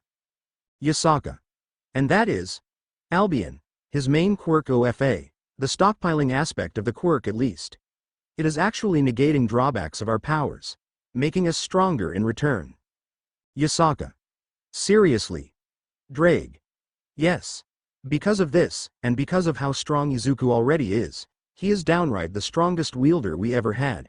And probably will be the strongest wielder. Albion. He is the perfect host. That's why we are willing to cooperate. Yasaka was in a state of awe. Izuku then yawned. He was still injured. Yasaka. I see. Yeah, that is indeed powerful. You are amazing, Izuku-kun. But in her mind she was thinking something else. Yasaka. He is kind, helpful, smart, willing to injure himself to that point for Kuno, and he is this powerful, even more powerful than I imagined when I first met him and sensed his powers. And he is really hot too. Yep, it is settled. I am having his kids. Kuno honey, you are going to have lots of baby siblings. Izuku. Anyways, I am going to take a really cold shower. It should help my wounds. Then I am going to sleep. Good night, ladies. Tiamat. Yeah, good night, master. Once Izuku left the room, Yasaka grabbed a maid. Yasaka. Get me as much aphrodisiacs and Viagra as you can. I don't care how much money it will cost. Tiamat. Smirk, damn princess. You seem impatient to be his bitch? Yasaka. Like you are any different. Tiamat. Did I said that? Flashback ends. Yasaka. Still, that power is amazing, so versatile. Izuku. Yeah. And now that we know it can be used to completely camouflage not just my sacred gears or anything related to magic in my body, but it can also conceal the magical properties of anyone as long as it is not too big. None of the devils I know were able to identify her as a yokai or were able to sense magical energy. Yasaka. You are certain, right? Izuku. I am. I can catch up such things. Observation allows me so. Yasaka. Wait, wasn't it called danger sense? Izuku. Observation is its awakening. An evolved version, you could say. Kinda like balance break of a sacred Gyurud is permanent along with granting new abilities. Yasaka. I know how ones achieve balance break, but what about your quirk? Izuku. It is not that different, you need to train it. They are physical abilities, but my case is a bit different. You see, I learned a training method that allows me to grow stronger at least 10 times faster. Using this I cultivated OFA a lot faster and my power output was a lot more. By the time I was done, just with raw power alone I was at nearly 4 times stronger than my master in his prime, the person whom I inherited OFA. But that created some problems for me. Since OFA enhances nearly everything about me, enhanced the quirks too. The problem came when the new quirks become too powerful to handle and become safety hazards themselves. Especially the second user's quirk, and since I have grown too powerful, I had to hold back a lot more than usual. After a lot of thinking from my end and research, I found a way to use the permanently enhance the quirks I possessed by sacrificing some of the OFA I cultivated. But that proved itself to be a great trade. My quirks grown a lot stronger and even more versatile, and I was still physically stronger than my master by a lot, in terms of percentages. Then they all heard the voices of the vestiges of OFA. Nana. And when he came to this world he spent a whole year cultivating OFA even more and becoming 10 times stronger than when he first came to this world, in power output alone. Kathleen. He can even use the new order quirk to increase his base strength, causing his charged powers to be multiplied as well. All Might. If I am being honest, you are at least 30 times stronger than I am with OFA young Midoriya. Tiamat. You still train like that and really intensely. Even without any of your quirks or sacred gears, I would still classify you a superhuman master. Yasaka. How are you not being suspected by other devils? Izuku. Because for myself I do more than just concealing my magical powers using new order. I also placed a couple of debuffs to weaken myself. Oddly enough, I actually noticed this to be a good way to train during training in the gym class. Yasaka. So you are growing even more powerful by second. Izuku. Kinda. Drake and Albion then revealed themselves. Drake. If I am being honest, if partner were to remove the debuffs, he can kill all the devils in his school with his bare hands. Even the high-level ones. Izuku. You know you can't say that for certain. Tiamat. As stupid as Drake is, he is not wrong. Most devils these days care way too much about demonic power, and once that's proven to be not working they fell into despair. Trust me, I met enough devils to know that's a fact. Albion. And that's why those devils back then cowardly begged for your mercy after they failed to subdue you. Izuku. But this world is still big, so I need to keep training to get stronger. Drake, Albion. And you will have our back, partner. Izuku. Anyways, Yasaka, I have a serious question. Yasaka. What is it? Izuku. The people we captured. The ones who kidnapped Kuno and other yokai. Have they spoken yet? Yasaka. They did. Just recently. It took us some time to crack them, but we made it. Izuku. I see. What have you learned, Yasaka? Not much. All we know is that they work for an organization. Tiamat. Really? Izuku. What is the name of the organization? Yasaka. It is called the Chaos Brigade. Some time had passed. Kuno was finally healed fully and Izuku no longer needed to bring her to class, much to everyone's disappointment. And something new just came up. The school dance. Something Izuku definitely isn't excited about. Why? First off, he never been to one, and second, he is missing an arm, so he can't exactly dance with anyone. However, that didn't stop Tiamat and Yasaka to drag him for shopping. Sure, they are only supposed to buy him clothes, but that doesn't mean they won't make the best of it for themselves either. Tiamat. Now I am sure Master will look better in green shirt. She was holding a suit with a black jacket and a white tie with a green shirt. Yasaka. No, I think darling's color is more dark purple. She was holding a dark purple suit with a purple tie and white shirt. Right now they were arguing about which tuxedo would fit Izuku more, and they were a bit too loud. Loud enough for everyone in the shop to divert their attention to the trio. And the fact that latter calling him darling while the former calling him master wasn't making things easier. Looking around, Izuku saw every single girl looking at him in shock, while guys were either glaring at him, lowering their heads in shame, or giving him a thumbs up. He would love to close his eyes and ears to find some peace. But unfortunately for him, inside of his head was also in a similar situation. Albion. Tiamat has a great taste. Drag. No, Yasaka. Albion. What did you say, you oversized bloodcell? Drag. I rip you to pieces, you overgrown sperm. Izuku. Can both of you shut the fuck up? Both. Sorry. Banjo.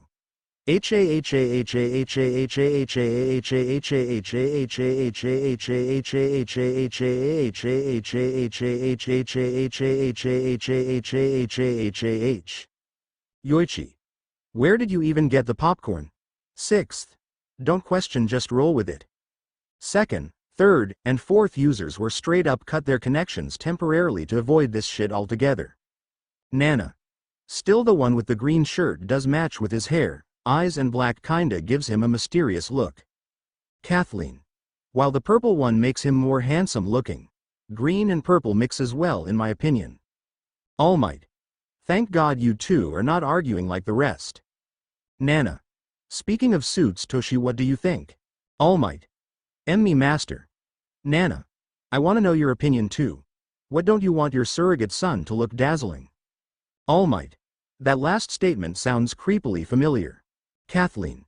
Yoichi, you join too. Yoichi. I am not good with suits. Kinda don't like them. Kathleen. Why? Yoichi. Blame my brother.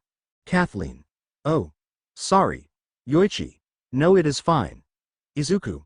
Anyways, I am going to look for myself. Vestiges. Sure, we can help you. In that case, I will lend you my hand too.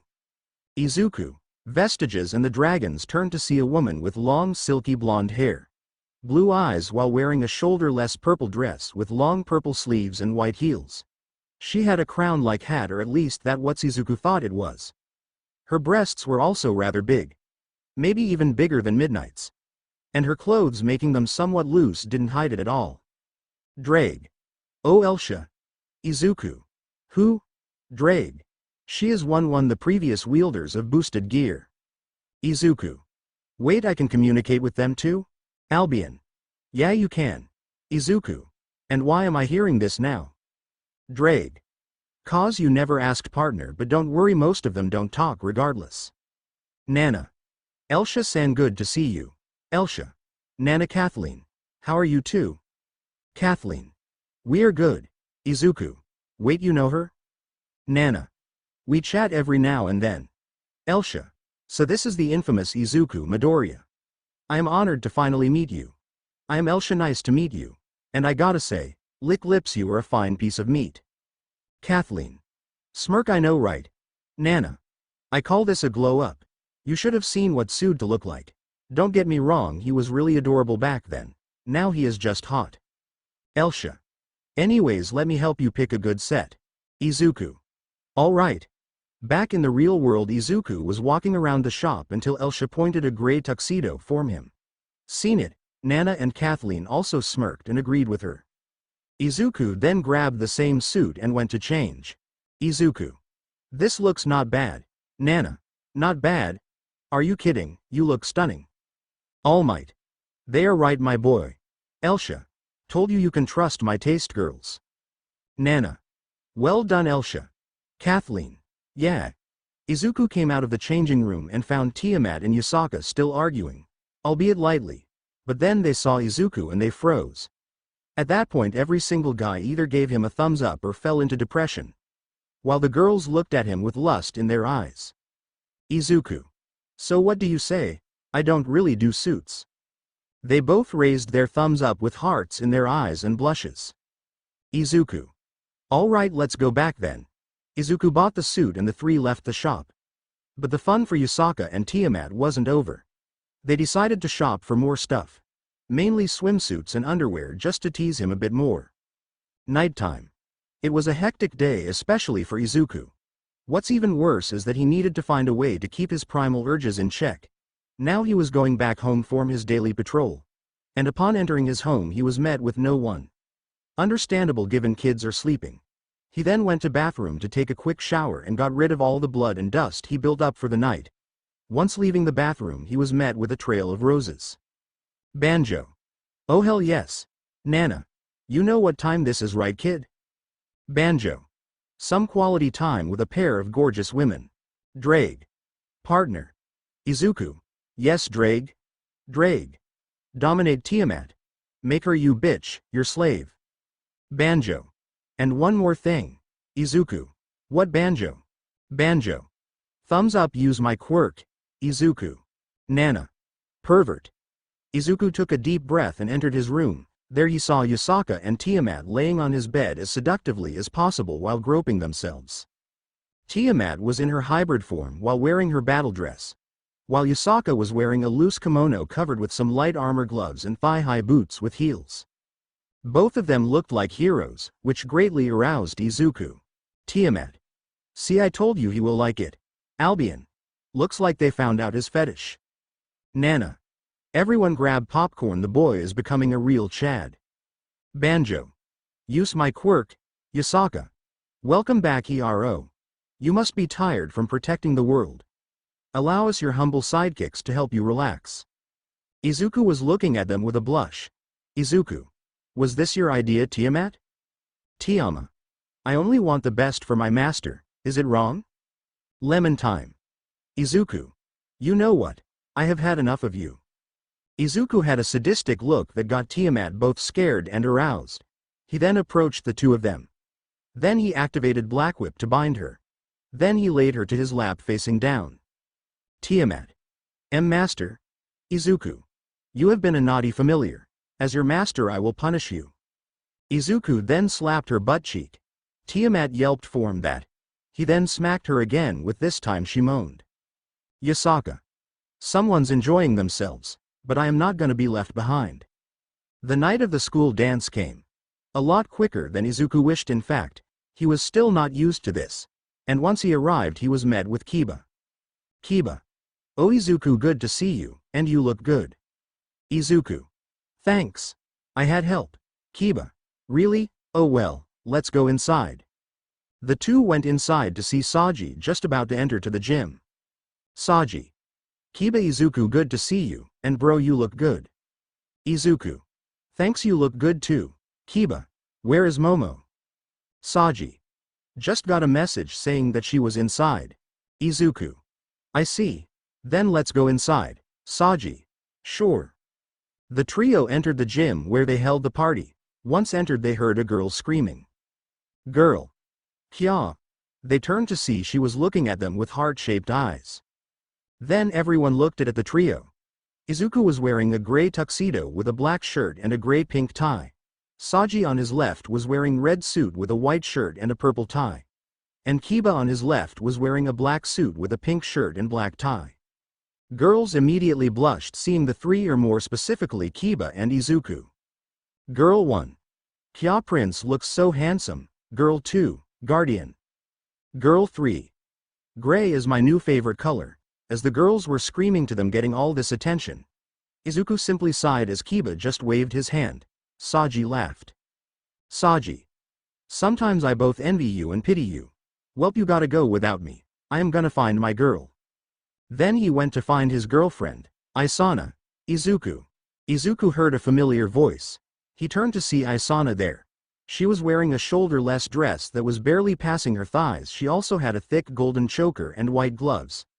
And the way she was wearing showed that she was not wearing a bra. She was looking at Izuku while blushing. Isana. Why, you look good in that suit. Izuku looked at her while having a small blush. Izuku. You look good too. But inside his head was a different conversation. Elsha. Hot damn, Nana, to think she would pull that outfit. Kathleen. I knew she was somewhat thirsty, but this is next level for her. 4th. Is there something wrong with my eyes because I can't see any bra? 6th. No, your eyes are fine. 1st. Blush, the real question is whether she is also lacking any panties as well. 5th. Hey kid, wanna find that out? Smirk, you know how. Izuku. Shut the fuck up, Banjo, you are annoying. Banjo.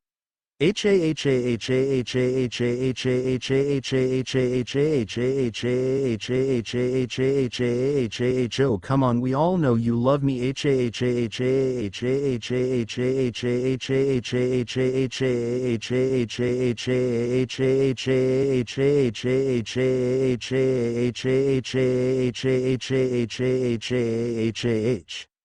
Nana. And besides, why are you feeling embarrassed? You literally tentacle fucked a MILF with your bitch the other day. Izuku. Blush asterisk, don't call her that. Drag. He is right, woman, the right term would be his slave.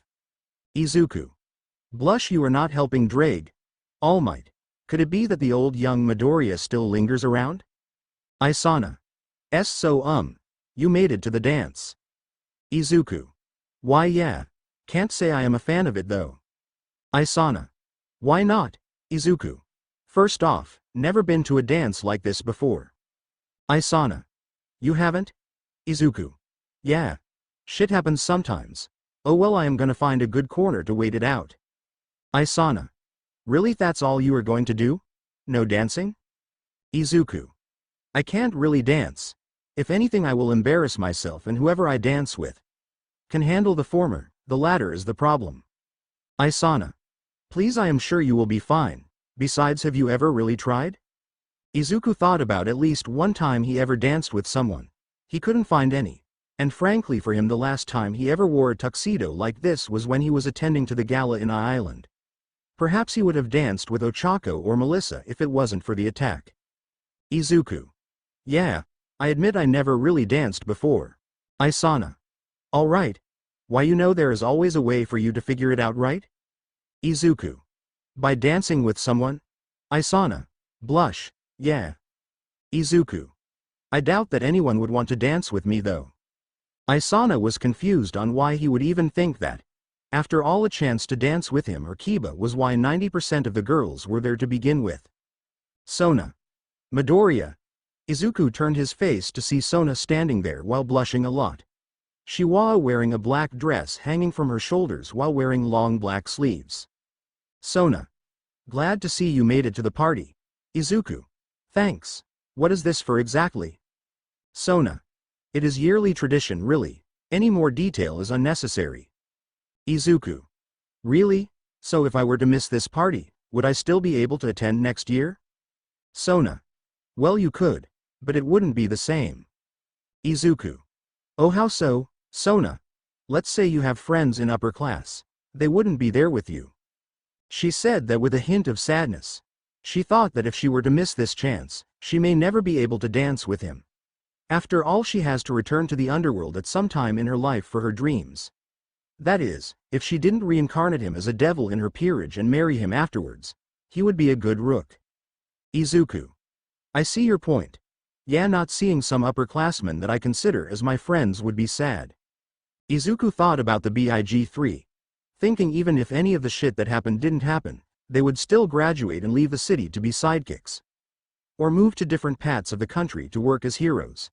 And until he were to become a hero too, seeing them again would be difficult. Both Sona and Isana saw the hint of sadness in his voice and in his eyes. Sona. Something's wrong? Isana. Are you okay? Izuku. Huh? Isana. You look sad. Izuku. Oh. Just some old memories, nothing to worry about. Oh. Well, anyways, I hope that you enjoy the party. With that, Sona left to find the rest of the student council. Once she found them, they went to a corridor and rushed to discuss something at most importance. Sona. Okay, you all know the plan. Saji. Yeah. Let people enjoy themselves for a while, then cut the music, get up the stage and announce that they will randomly select a boy and a girl for the slow dance. Sona. Are the preparations ready? Momo. Yes. All the boys' names are changed with Midoriya's and the girls' names are changed with yours, President. Tsubaki. So when the time is ready you will get your man president. Momo.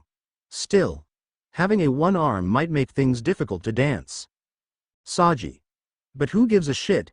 And I am pretty sure president can cover that up well. Sona. Yeah, him not being a good dancer doesn't bother me at all. I just want dance with my future hus, enjoy my time with my dear underclassmen. However, behind the wall someone was eavesdropping them. Kiba. So that's your plan. Smirk, don't mind me if I do a few changes then after all. You are not the only ones that wish for this moment. What kind of a knight would I be if I can't help my people? Flashback. Kiba was sitting in the mansion looking at Akeno who daydreaming about Izuku. It was kinda obvious at this moment. But to Kiba's and Kaniko's surprise she seemed less perverted than before. Kaniko. So, should I conclude that you also have crush on him now? And not just horny thoughts? Akeno. Oh, I still dream about dominating him. Kiba. But what changed? Akeno. Well, I have seen another sides of him. Rias. You too, huh? First Sona, then Kaniko, and now you. Akeno. Oh come on president, it is not like you don't have any interest in him either. Rias blushed a bit. Rias. He just have my curiosity, nothing more. Akeno. Then how about you get to know him more during the dance? You will like him, I am sure of it. Rias. I am not planning on dancing with anyone in the party. Kaniko. We know, everyone simply tries to grab your butt or stare at your balance all the time. But he is not one of them. Trust me, I confirmed that. Everyone looked at Kaniko. Kiba.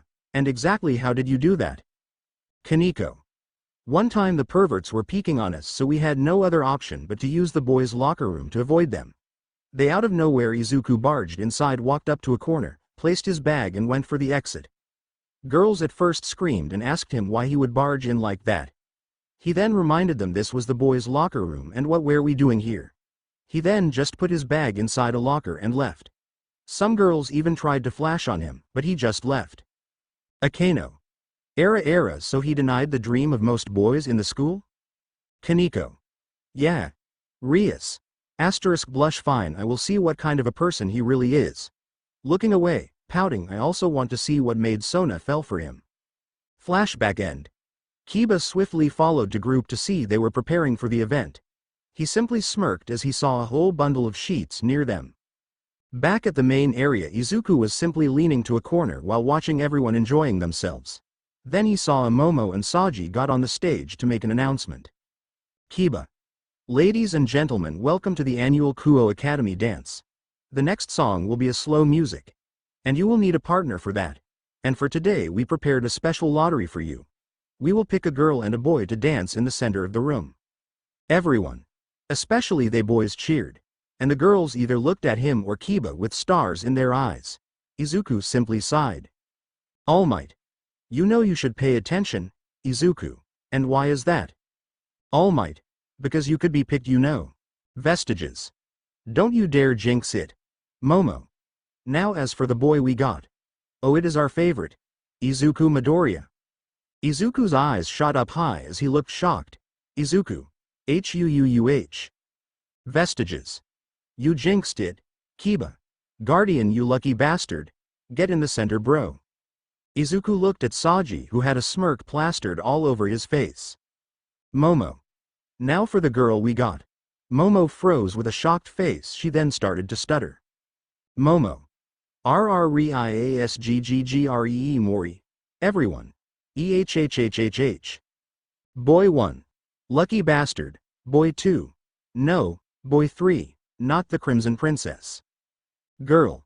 She is so lucky. One person also froze along with her peerage. Then Sona jumped up and shouted while slamming her hands to the table. Sona. WHAAAT. She was looking at Momo and Saji with a glare that demands explanation. They simply looked at her while shaking their heads sideways. She then sat back down in anger.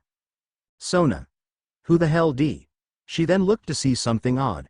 Rias was just as much surprised. So was Kaniko and Akeno. But Kiba was smugly drinking his drink. Speaking of them, there was a similar conversation there. Akeno.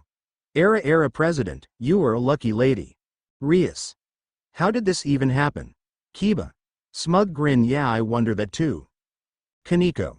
What did you do? Kiba. Nothing really. Rias. You know Sona is going to kill you for this. Kiba. It will be worse than that given I foiled their plans. Rias. What plans? Kiba. This whole matching thing is a way for council to set Sona-san with Izuku. I just changed the names. Kaneko. Yeah, she is going to kill you. Kiba. I know. Kiba then got up and walked up to Izuku, who was still leaning to a wall thinking while covering his face. Kiba. Alright my friend, it is your turn, go get the girl and make her night magical. Izuku. You just gave me the feeling that you were involved in this. Kiba. Because I am. Izuku. Kiba. Just have fun. Izuku sighed and walked up to Rias, who was still sitting down at a table with her friends. Izuku. So you are Rias Gremory. Rias. Nice to meet you too, Midoriya. Izuku. So, we are in an interesting situation, and a certain blonde-haired dumbass we both know is somehow involved in it. I am gonna get back at him later. But now, I have a feeling that there is no escape from this situation. As such, would like to have a dance with me? Izuku then gently moved his hand. Rias looking at him smiled and took his hand. Izuku seeing this gently grabbed her hand and pulled her to the center of the room. There many other couples were also there to dance with each other. Izuku. And apologies in advance. Rias. For what? Izuku. I am not exactly the dancing type, and missing an arm definitely makes that more difficult, so please bear with me. You are strange, Midoriya. But don't worry, I got you covered. Just follow my lead. Izuku. I will do my best. Izuku then grabbed her by the waist. Rias put her hands on his shoulders. The two then started to dance slowly. And as they were dancing, Izuku decided to start a conversation with her. Izuku. So you are Kiba's and Kaneko's club president. Rias. They told you about me? Izuku. Just briefly. Rias. Oh. Izuku. Yeah. Rias. Be honest. Earlier you seemed pretty bothered. Is it because you were chosen dance with me or was it something else? Izuku. Frankly speaking, I don't even want to be here in this party to begin with. Rias. Why is that? Izuku. First of like I said, I can't exactly dance without embarrassing myself or anyone who would dance with me. Second, frankly I can do other things that are much more productive in my opinion. Oh, such as? Izuku. Train, study, Rias. Or looking after your daughter. It is not every day when a student brings a toddler to the school and the same toddler calls him Papa, while covered with lots of bandages. Izuku. Yeah, poor girl suffered a lot back then, had to make her get over it. Rias. Are we just going to ignore the fact that you were injured too? Izuku. You and I have clearly different priorities. Rias. You are not worried about your own health. It is important to have self-preservation, you know. And you sound like you lost that feeling. Izuku. How can I lose something that never had to begin with? Rias. You are making a woman worry, Izuku, and I am not apologizing. Rias chuckled, but as she did she looked at his eyes. His green eyes. His face was saying a different story from outside, but she could see the kind and warm aura radiating from his eyes. As 5 minutes in, Rias was in awe. Calling this dance magical would be an understatement. So far Izuku never once made an attempt to grab any of her girly bits or never lost the eye contact with her, despite the fact that he was much taller and could easily stare at her balance and would call it an accident since her red dress didn't really did that much to hide her cleavage. But no, he wasn't staring nor trying to feel her assets. He was staring right at her blue eyes. And even beyond to her soul. And his hand was there to keep them close to each other. Nothing more, nothing less. As the last 5 minutes her blush grew more and more slowly despite her best efforts to hide it. Sure, he wasn't a good dancer as he already told her so, but she didn't care at that moment. And what sealed the deal for her was a rather random moments of the universe itself as one of the old spotlights exploded due to its lamps reaching their expiration, scaring some people. As it happened, out of instinct Izuku grabbed Rias and pulled her towards himself, then turned his face towards the sound off the noise. Seeing it as a spotlight malfunction. Rias. Midoriya. He turned to see Rias. She was looking up at him with a massive blush and shock. He then realized what he was doing. He was hugging Rias with his arm wrapped around her waist. Rias's body was pressing against her. They both stare at each other. Their faces were now even closer to each other. Izuku mumbled. Izuku. Her eyes are pretty. Rias, since she was really close to Izuku, blushed redder than her hair. Izuku then noticed what he just said and slightly blushed. Then he let her go. Izuku. Oh sorry. Rias. No, it's okay. Well, the song is over, so I take my leave. She then turned around and left. But on her way back to her friends, she couldn't help but to think about this dance. It was amazing the way he acted, and the last part. He grabbed her tightly and gently at the same time. And most importantly, it felt reassuring, as if a knight was shielding a princess. And that compliment at the end, no one ever said anything about her eyes before. It was always her assets like her hips, breasts and so on. Eventually she sat down with the rest of the ORC. Kiba. So.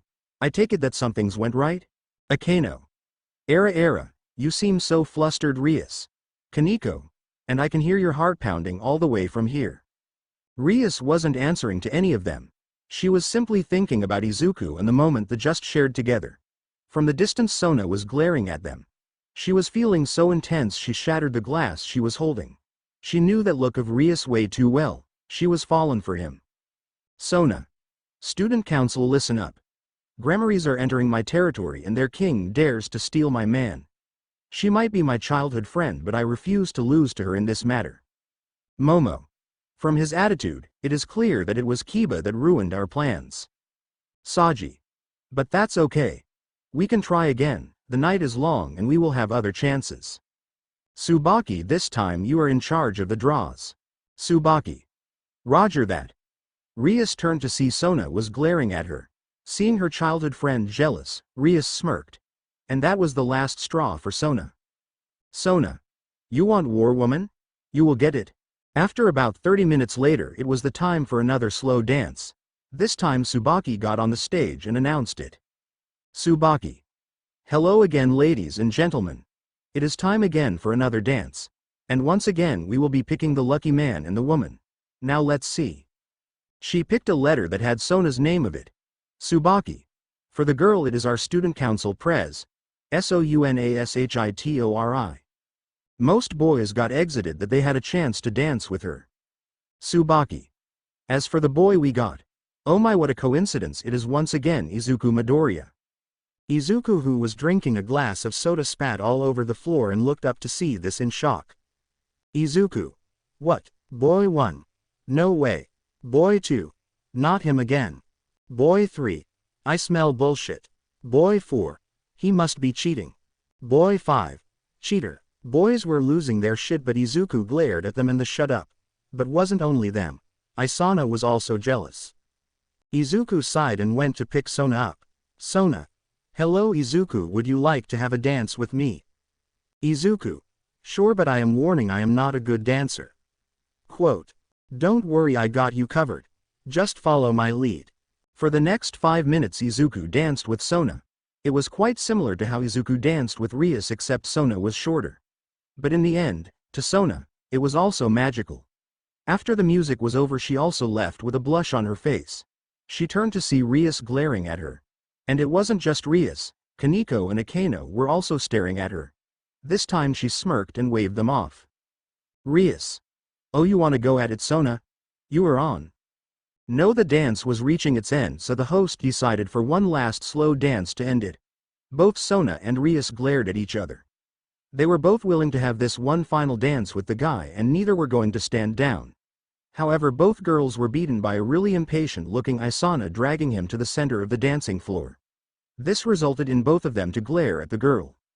Sona. That bitch. Rias. I underestimated her, damn it.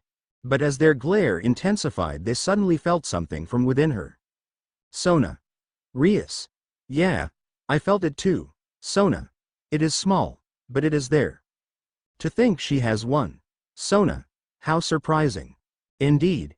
Izuku, Yasaka, Tiamat, Kuno and Eri were heading to a location where he was supposed to meet a potential ally in the future. Right now they were in China. Using a dimensional barrier that separated them from regular humans, they were having a family picnic while weighing their hosts. Izuku. Is this where we meet them? Yasaka. Yeah. It took me some time, but I managed to convince them. Izuku. I see. Yasaka. I know at least he will come with his partner, but I am not sure about the snake. Tiamat. If he doest come, it is just him being lazy as always. Izuku. What about you, Tiamat? Tiamat. Tannen said that he will come. And don't worry, he will, and I am sure that he will be quite surprised. Izuku. Well, that's good news, but the problem is that he is a devil. Tiamat. Don't worry. He may be a devil now, but that's mainly because for the sake of his nest than anything. Izuku. All right. As the family waited, Izuku played with Eri and Kuno with Yasaka and Tiamat. Then they all noticed a portal opening in the sky. As Izuku looked up to see a massive green Chinese dragon starting to descend down towards them. On the top of the dragon there was a man with a long staff wearing a green and red monk robes. From distance he looked like he had a long brown beard and spiky hair. The said man then jumped down to greet the family. There Izuku noticed that this guy was more of a monkey than a human. He was also wearing a rectangular glasses. On his other hand he was also holding a smoking pipe. Well, hello young blood, and long time no see, Yasaka. Yasaka. Long time so see indeed, son Wukong sir. Glad to see you have made it. Master, this is mischievous dragon Yu Wang and his partner son Wukong. Yu Wang. So this is the person you are talking about. Yasaka. Correct. Darling, come here. As Izuku got up to greet the guy, another portal appeared from the ground. It was pure red and had a demonic aura behind it. From it a dragon appeared. It had dark purple and gray scales with black armor and yellow sharp horns. He was about 10 meters tall and was wearing a loincloth. It seemed to be a similar type of dragon to Tiamat. Tannen. I have arrived, Tiamat. Tiamat. Glad to see you, Tannen. How many centuries has it been? Tannen. Too many, but I was surprised to see you formed a familiar bond with someone. Tiamat. Have you heard anything about Midgard's ORMR? Tannen. Knowing him, he is most likely sleeping as always. Then his attention was drawn to Izuku, who was looking at him intently. Izuku. So you are a devil, Tannen, you noticed. Izuku. Tiamat told me, and I met enough devils to notice such things. Tannen. And that black arm, it is looking similar to what the devil hunter Blood Rabbit's ability. Izuku. Oh. And how do you know that, Tannen? I was one of the devils that saw the footage of his onslaught. But the real question is, are you really him? Izuku. And what if I am? Tannen. Don't worry, I bear no hatred towards you. And I was already informed by Tiamat that you were Blood Rabbit. Izuku turned to Tiamat and glared at her, then he sighed. Tannen. But what I really want to see is something else, though, something Tiamat also informed me about, and this was arguably the most shocking. Izuku. And what is it? Tannen. He is within you, right, Drake? Boosted gear then manifested on his arm. The other Wulong and Sun Wukong looked at him impressed. Drake. Good to see you too, Tannen. Izuku. So you knew each other. Tiamat. He was Drake's vassal. Sun Wukong. Damn kid, you have great amount of magic oozing out of you. But looks like that explains it. Is this why you wanted us to meet him, Tiamat? Yasaka. That's just the half of it. Tannen. I am glad to see Drake again, but you hate him for stealing your treasure, Tiamat. Why did you decide to become the familiar of his most recent host? Tiamat. Oh, you are not wrong. I still hate him. But the other one vouched for the guy, and after testing him myself, I couldn't resist. Tannen. The other one? Izuku then smirked and released the wings of divine dividing from his back, shocking all three of them. Sun Wukong removed his glasses to take a better view. Yu Wang and Tannen got even closer to Izuku to see if they were hallucinating or not. Albion. Hello, Tannen. It has been a while. Yu Wang and Sun Wukong, pleasure to meet you. Sun Wukong. Well, I will be damned. Yu Long. Are you guys serious? Tannen. Tiamat. This isn't a trick, right? Tiamat. Nope. This is real. My master is the man who wields both of them, and they are actually willing to work together. Tannen. Hold on a minute, in that report. Tiamat. He didn't use them. Master held back a lot back then.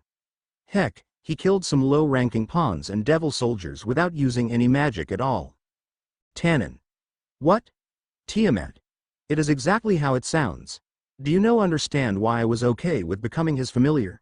Smirk, because it is not every day you meet a man with 10 different sacred gears, including but not limited to the combined power of the twin sky dragons themselves.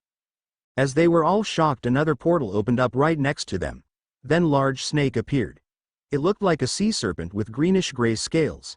It didn't look like it had any wings and looked really sleep-deprived. All Might. I didn't think Aizawa would reincarnate as a snake in this world. Does this mean all of your dead friends are also reincarnated here? Nana. Wait, is this why we came here out of all the infinite possibilities? Midgard's ROMR. Okay, I arrived, what is the fuss about? Yawns. Looks at Izuku. And Odin says I am lazy. I am simply sleep-deprived. I am even hallucinating, pointing at Izuku. Yawn. I am going back to bed. But before he could, Tiamat and Tannen stopped him. Tannen. You are awake, buddy. Tiamat. You ain't hallucinating shit. He looked confused for a second, then looked at Izuku and blinked a few times. His expression then changed form, confused to utterly shocked. Midgard's ROMR. What the fuck, Izuku? Pleasure to meet you too. You are the other Dragon King Tiamat called here, am I correct? Your name should be Midgard's ROMR. Midgard's ROMR. It is. And how the fuck are you wielding both of the twin sky dragons at the same time? And what's up with your arm? Last time I checked, those sacred gears cannot do something like that. Tannen. Yeah, forget having that many sacred gears, how did you manage to wield both of them? Or how did you manage to make them cooperate for you like this? Yu Wang. The latter is the real question. Izuku. Truth be told, I was probably a bit too harsh on them back then. When they both hosted me, neither were willing to give up on me. And back then I was way too emotional for personal reasons and had to look after my daughter. So the last thing I needed was two useless lizards continuing a millennium-old dick measuring competition in my head, which is bound to cause problems for the latter, so I decided to deal with it my way. Tiamat. Long term short, he managed to subdue them and became their master. Albion. We prefer partner. Drake. Yeah, unlike you, we are not his bitches. Tiamat. Annoyed? You might want to pick your words carefully, Drake. Izuku. Both of you. Cold, quiet down. Drake. Sorry partner. Tiamat. Sorry master. Sun Wukong. Ha, he is fierce. Tannen. Blood rabbit. Izuku. What is it? Tannen. I would like to spar with you. You are obviously strong, but I want to experience it myself. Izuku. Sure, I am up for a fight. Would you like me to use boosted gear and divine dividing? Tannen. That is up to you. But it would be nice to see your other powers too. In the end, you defeated them without the former. Izuku. Sure. I prefer them last resort anyway. And you are a former Dragon King. You are not an opponent I have to hold back against. Izuku then got up and started to remove his t-shirt to reveal many scars he got, both back in his world and in this world. Needless to say, the rest were quite impressed. Tiamat and Yasaka, on the other hand, were grinning and drooling. Sun Wukong. Whistle, that's a lot of scars, young man. You must have been fighting a lot. Izuku. You could say that. Yasaka. No matter how many times I see that, it will always amaze me. Kuno. Papa has lots of scars, right mama? Yasaka. He does, sweetie, he does. And get ready, Papa is going to show of how cool he is. Kuno. Star eyes, really? Yasaka. Yes, Kuno. Awesome. Eri. Rising fist Dada. Tiamat. AAWW, look at Eri mimicking her sister. Yes, Eri, there will be lots of lights and fireworks. Izuku then charged up to 100% of OFA right of the bat. Red veins covered his body, and out of nowhere a sudden burst of electricity left his body. The wind was swirling around him like a hurricane and the ground beneath him shattered, creating a pretty decent crater. The green electricity around him was so intense you could smell the fire. His skin was covered with red lines with his cyan hair glowing. Tannen looked at it pretty impressed. He smirked. Sun Wukong. This will be pretty interesting. Izuku also smiled and then dashed at him with massive speed and punched Tannen. Tannen, who saw the attack, decided to go with his own punch. When the two hits collided, a massive shockwave spread throughout the area. Tannen, feeling that he was actually being pushed back somewhat, Due to this shocking feeling, he decided to put even more power to his pooch. Izuku, however, smirked and kicked Tannen's hand away, causing him to nearly tumble. But he stood his ground. Izuku used Black Whip to pull himself towards the dragon and kicked him with a full-powered force from his belly. He kicked Tannen hard enough for him to be blown away and crashed to hill. Others who were watching this were amazed. Tannen then got up from the hill with a crack on his scales. Tannen. Call me impressed. Even without the help of Drake and Albion you were really strong. But that's not all there is to it, is it? Show me your other powers. Izuku smiled. Then his left arm grew bigger with sharp claws. Then OFA started to channel from it as Izuku then covered his other arm with it too. The two then took a stance and charged at each other. Tannen, despite his size, was quite fast and agile. However, Izuku wasn't exactly slow either, and if anything his much smaller size combined with float made things easier for him to dodge him. Tannen. So you can indeed fly. Quote. Tannen went for a kick. Izuku dodged, but Tannen followed it with his tail. A clean swing from his side blow Izuku away. Izuku landed on the ground and created a large crater. He then got up and looked at Tannen. Izuku. I have a feeling you are not going all out. Tannen. Not really, but the amount of power I am using right now is no joke. Midoriya Dono. You remind of Saraorg-san. Izuku. Who is that person? A devil. He is the strongest devil among the young devils. He is even expected to be the next Lucifer. Izuku. Oh, interesting. Tannen then smiled and fire started to build up in his mouth. Izuku, seeing this, smirked. His left arm grew bigger, then morphed itself into a head of a dragon. Then he charged his own fire quirk through it. Then Izuku sent condensed and supercharged green flames to Tannen. Second. Glad to see you didn't forget about my quirk. Pyro conversion. Second user's quirk. This quirk allows user to convert their inner heat and release intense levels of fire from different parts of their bodies in different shapes and size. The power of the fire depends on where it is released from. Drawback is that it drains the internal heat of the user. Awakening. Greater than Solar Forge. This awakening allows user to absorb and convert the heat energy that surrounds him and add to his own flame. The attacks can also be controlled by the user or shaped to be given a more physical form. Fire cannot be controlled after they are a more than certain distance away. The fire constructs that are made will lose shape after they move past this distance. Denser constructs may even explode, depends on how much fire is condensed.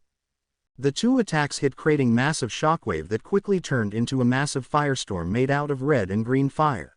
Kuno was watching it behind a shield with amazement while Eri was getting mesmerized by all this light. Kuno. Cool, Eri. Bah. As the fire died down, it revealed a bottomless hole on the ground. Tannen, since he was much bigger in size, was the first to be seen. Then suddenly Tannen had to dodge an incoming spear of green lightning bolt. And it wasn't really small. It was nearly as big as his horn. Turning his head to where that attack came from, he saw Izuku with holding a green bolt on his right hand. On his left there was a dragon head as big as Izuku himself with a rather long neck and eyes that were glowing green and orange. It was also covered with a lot of green and orange veins that traveled all around it in all directions. Izuku. Phew, that was dangerous. But hey, it is not over yet. Izuku then grabbed the lighting surrounding him. Combining it with fire and Black Whip, he created big black sword that is coated with lightning and fire. Tannen. His body stopped producing lightning. Izuku then charged at Tannen. He then first extended his left arm to attack him. Even if he were to miss or not pierce Tannen's skin, it didn't matter. If Tannen were to dodge the dragon head, Izuku could use it as a distraction to attack him. And if Izuku were to bite him with that arm, he could use this to pull himself towards Tannen. Either way, he would be close enough for his supercharged sword to do its magic. And he did put in the fact that Tannen could see this. So he made sure to let the dragon head absorb all the lightning he was producing and will continue to produce to be absorbed by it. That way, even if Tannen were to purposefully take a hit from the dragon head to prepare himself, he would be making a huge mistake. Tannen, sensing something is up with the dragon, decided to avoid it. But Izuku then used this opportunity to charge at him. He didn't want to deal with the dragon head, so used his tail to chop it off. Then charged to Izuku. Izuku smirked. He then remotely controlled the dragon head as if it was a snake and attacked Tannen from behind and let it bit his leg.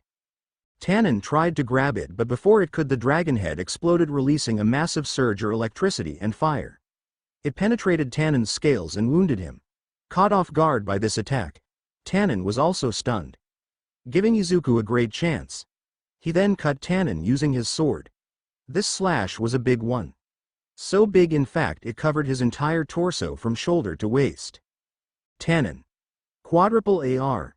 Izuku didn't wait for him to recover and kicked him in the gut really hard and sent him flying. Rest of the people were in awe. Yu Long. Damn, Sun Wukong. This kid is good. Tannen got up, he then coughed some blood. There was huge bleeding cut and several cracks on his scales. Tannen. Okay, I gotta admit you were good, Midoriya-san. I am going all out now. Izuku. I see. Would I need to use boosted gear and divine dividing now? Tannen. I would say yes, but that is if this is really your full power without them? Izuku smirked. They two then charged at each other. Each of theirs blows created a massive shockwave. They were keep hitting each other with Izuku struggling. Izuku. He is certainly more powerful than me right now, however I need to endure this. He had a plan, he knew exactly what to do to defeat this foe. He just needs to charge up a bit more. But still Tannen was really strong. As his attacks were overpowering, Izuku was still able to withstand due to the awakening of a very specific, but that would not be the case if things were to keep going as it is. Once Izuku was felt enough, he intentionally took a blow, letting himself to be blown away. Tannen. Is that as Midoriya-san? Have you decided to use those sacred gears? Izuku was panting a lot and was covered with a lot of bruises. Kuno was worried, so was Yasaka. Tiamat on the other hand was grinning. Tiamat. Don't worry. Tannen will lose now. Yasaka. What? Tiamat. Yeah, right now he is doing the exact same mistake I did back then. Yu Long. What do you mean? Midgard's ROMR. How he will win? Tiamat. Master managed to lure him to his trap. Izuku then smirked. Then he placed a several enhancement and durability using New Order. Then he activated OFA and another quirk. Together. Third. It is about time. Izuku. OFA 15x output. FA Jin 5x output. FA Jin. Quirk of the third user of OFA. It allows its user to build up power by continuously repeating a motion. The user then can release this power all at once to gain an explosive burst of energy. Number of repetition, and the strength placed behind in each move. Increases the output of power. Type of motion could also affects the energy built up. Drawback is that this power is temporary and will disappear gradually if not used. Awakening, greater than kinetic force. This awakening will allow the user to absorb kinetic energy from physical attacks such as punches, kicks, and many other shock-based attacks. The user can combine this energy with the energy he built up with his own motions. And finally the user will be able to distribute this stored energy all around his body to enhance his power even further. The drawback is still the same, and the built-up power will gradually disappear as time goes on. Izuku then charged to Tannen with blinding speeds. He didn't even had time to dodge it. Izuku punched him in the chest. And it wasn't a crack this time. No, Izuku's punch went straight in all the way inside Tannen's body. Tannen growled in pain. Izuku then pulled his arm back to reveal his arm went in beyond his elbow. On the side, the spectators were shocked at the sudden increase in power. Sun Wukong. What the hell? Yasaka. Such a drastic change in power. Yu Long. Is he using Drake and Alabin's power now? Midgard's ROMR. I can't see wings. Tiamat, you fools.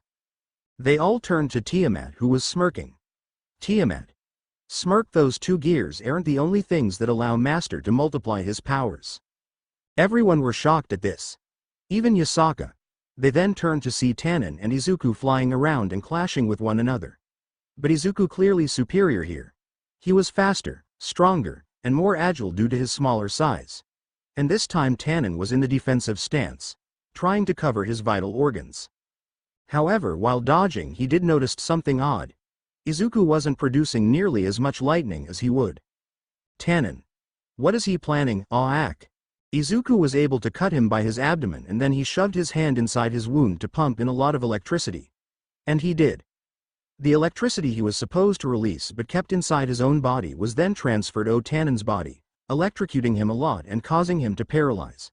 Tannen, who was still paralyzed, tried to talk. Tannen. Your power increased so drastically. How? Izuku then jumped back. He lifted his right hand up, with his fingers crossed and his palm open. A massive fireball was starting to form floating over his hand. He then looked at Tannen with a smirk. Izuku. Back in where I come from we call this plus ultra. He then jumped up. On his finger there was a fireball nearly as big as his torso. And it was so dense it was glowing like the sun. Izuku. Cruel son. Izuku launched the fireball at Tannen. Feeling sudden danger, Tannen used both his wing and his arms for cover. The fireball hit, and created a blast so big that the others were feeling the heat even behind barriers. Midgard's SROMR. It is a good thing we are in a reinforced artificial dimension. Otherwise these two would have destroyed the continent already. Yasaka. No kidding. Kuno. Papa is awesome. Eri. Dada. Yasaka. I know right sweetie. Quote. Tiamat. Just wait and see Kuno-chan. Kuno. Okay mama Tiamat. Once the dust settled they saw Tannen covered in burns. A lot of burns. Especially on his wings. But there was no sign of Izuku. Then they all heard a loud thunder above. Looking up there was Izuku holding his hand up as lightning was flying above what seemed to be clouds made from smoke. And out of nowhere the clouds dispersed revealing massive dragon head made out of lightning.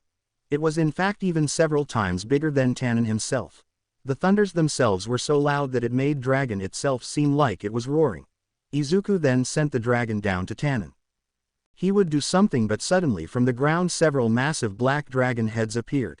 There were at least 9 of them. And each were as big as Tannen himself. Each dragon then bite down on Tannen in an attempt of grounding him down. And they were really putting a lot of force behind their bites. While he was too distracted because of the Hydra, the Thunder Dragon hit Tannen. This combo attack proved itself to be too effective as Tannen screamed in pain. And eventually he was on his knees. Izuku then powered down and landed down. Izuku. Are you okay? Tannen. I need rest. Izuku. I am sorry for going this far. Quote. Tannen. No, it is okay. You are pretty injured too. And I am glad to get to fight with you. Izuku. Really? Tannen. Indeed. After that incident Devil Kings become wary of you and ordered devils below ultimate class to stay away from you. Izuku. Oh, that explains why I never encounter devils for a while. Glad to see that the leaders of the devil faction held my abilities high like that. Tannen. That and they don't want any pure bloods to be killed. Izuku. Pure blood. Tannen. Pure-blooded devils are basically the devil royalty. They are the members of the 72 Pillars of Hell, the clans that original Lucifer created. They are all born as high class and they are most of the time as powerful as one. However, since the Great War their numbers are extremely rare compared to rest of the faction. And during the incident you killed some. Basically ending those pillars with them. Quote. Izuku. I see. How many pillars are there now? Tannen. During the war there were 72, and until last year, there were 34 pillars. But thanks to you that number dropped to 32. This made them even more adamant of maintaining the pure blood population. Izuku. I see. Pity, but those suckers should have seen it coming. The others then arrived to see their condition.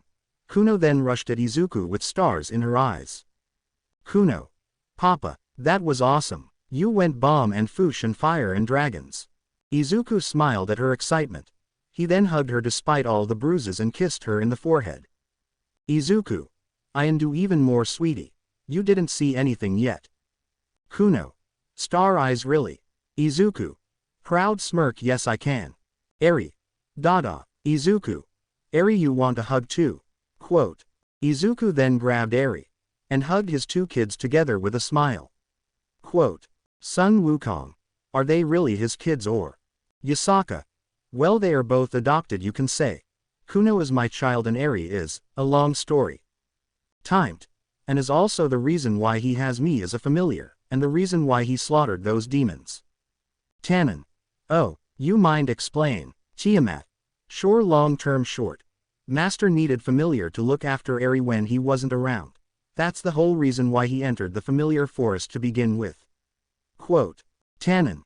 Wait, you are his familiar, is that what you do for him? Being a babysitter. Tiamat. Joke's on you, I take pride in what I am doing. I grew attached to the little one and see her as my hatchling. She even calls me mommy. Read sweetheart. Eri. Mama. Tiamat. Yeah, I am your mommy. Tannen.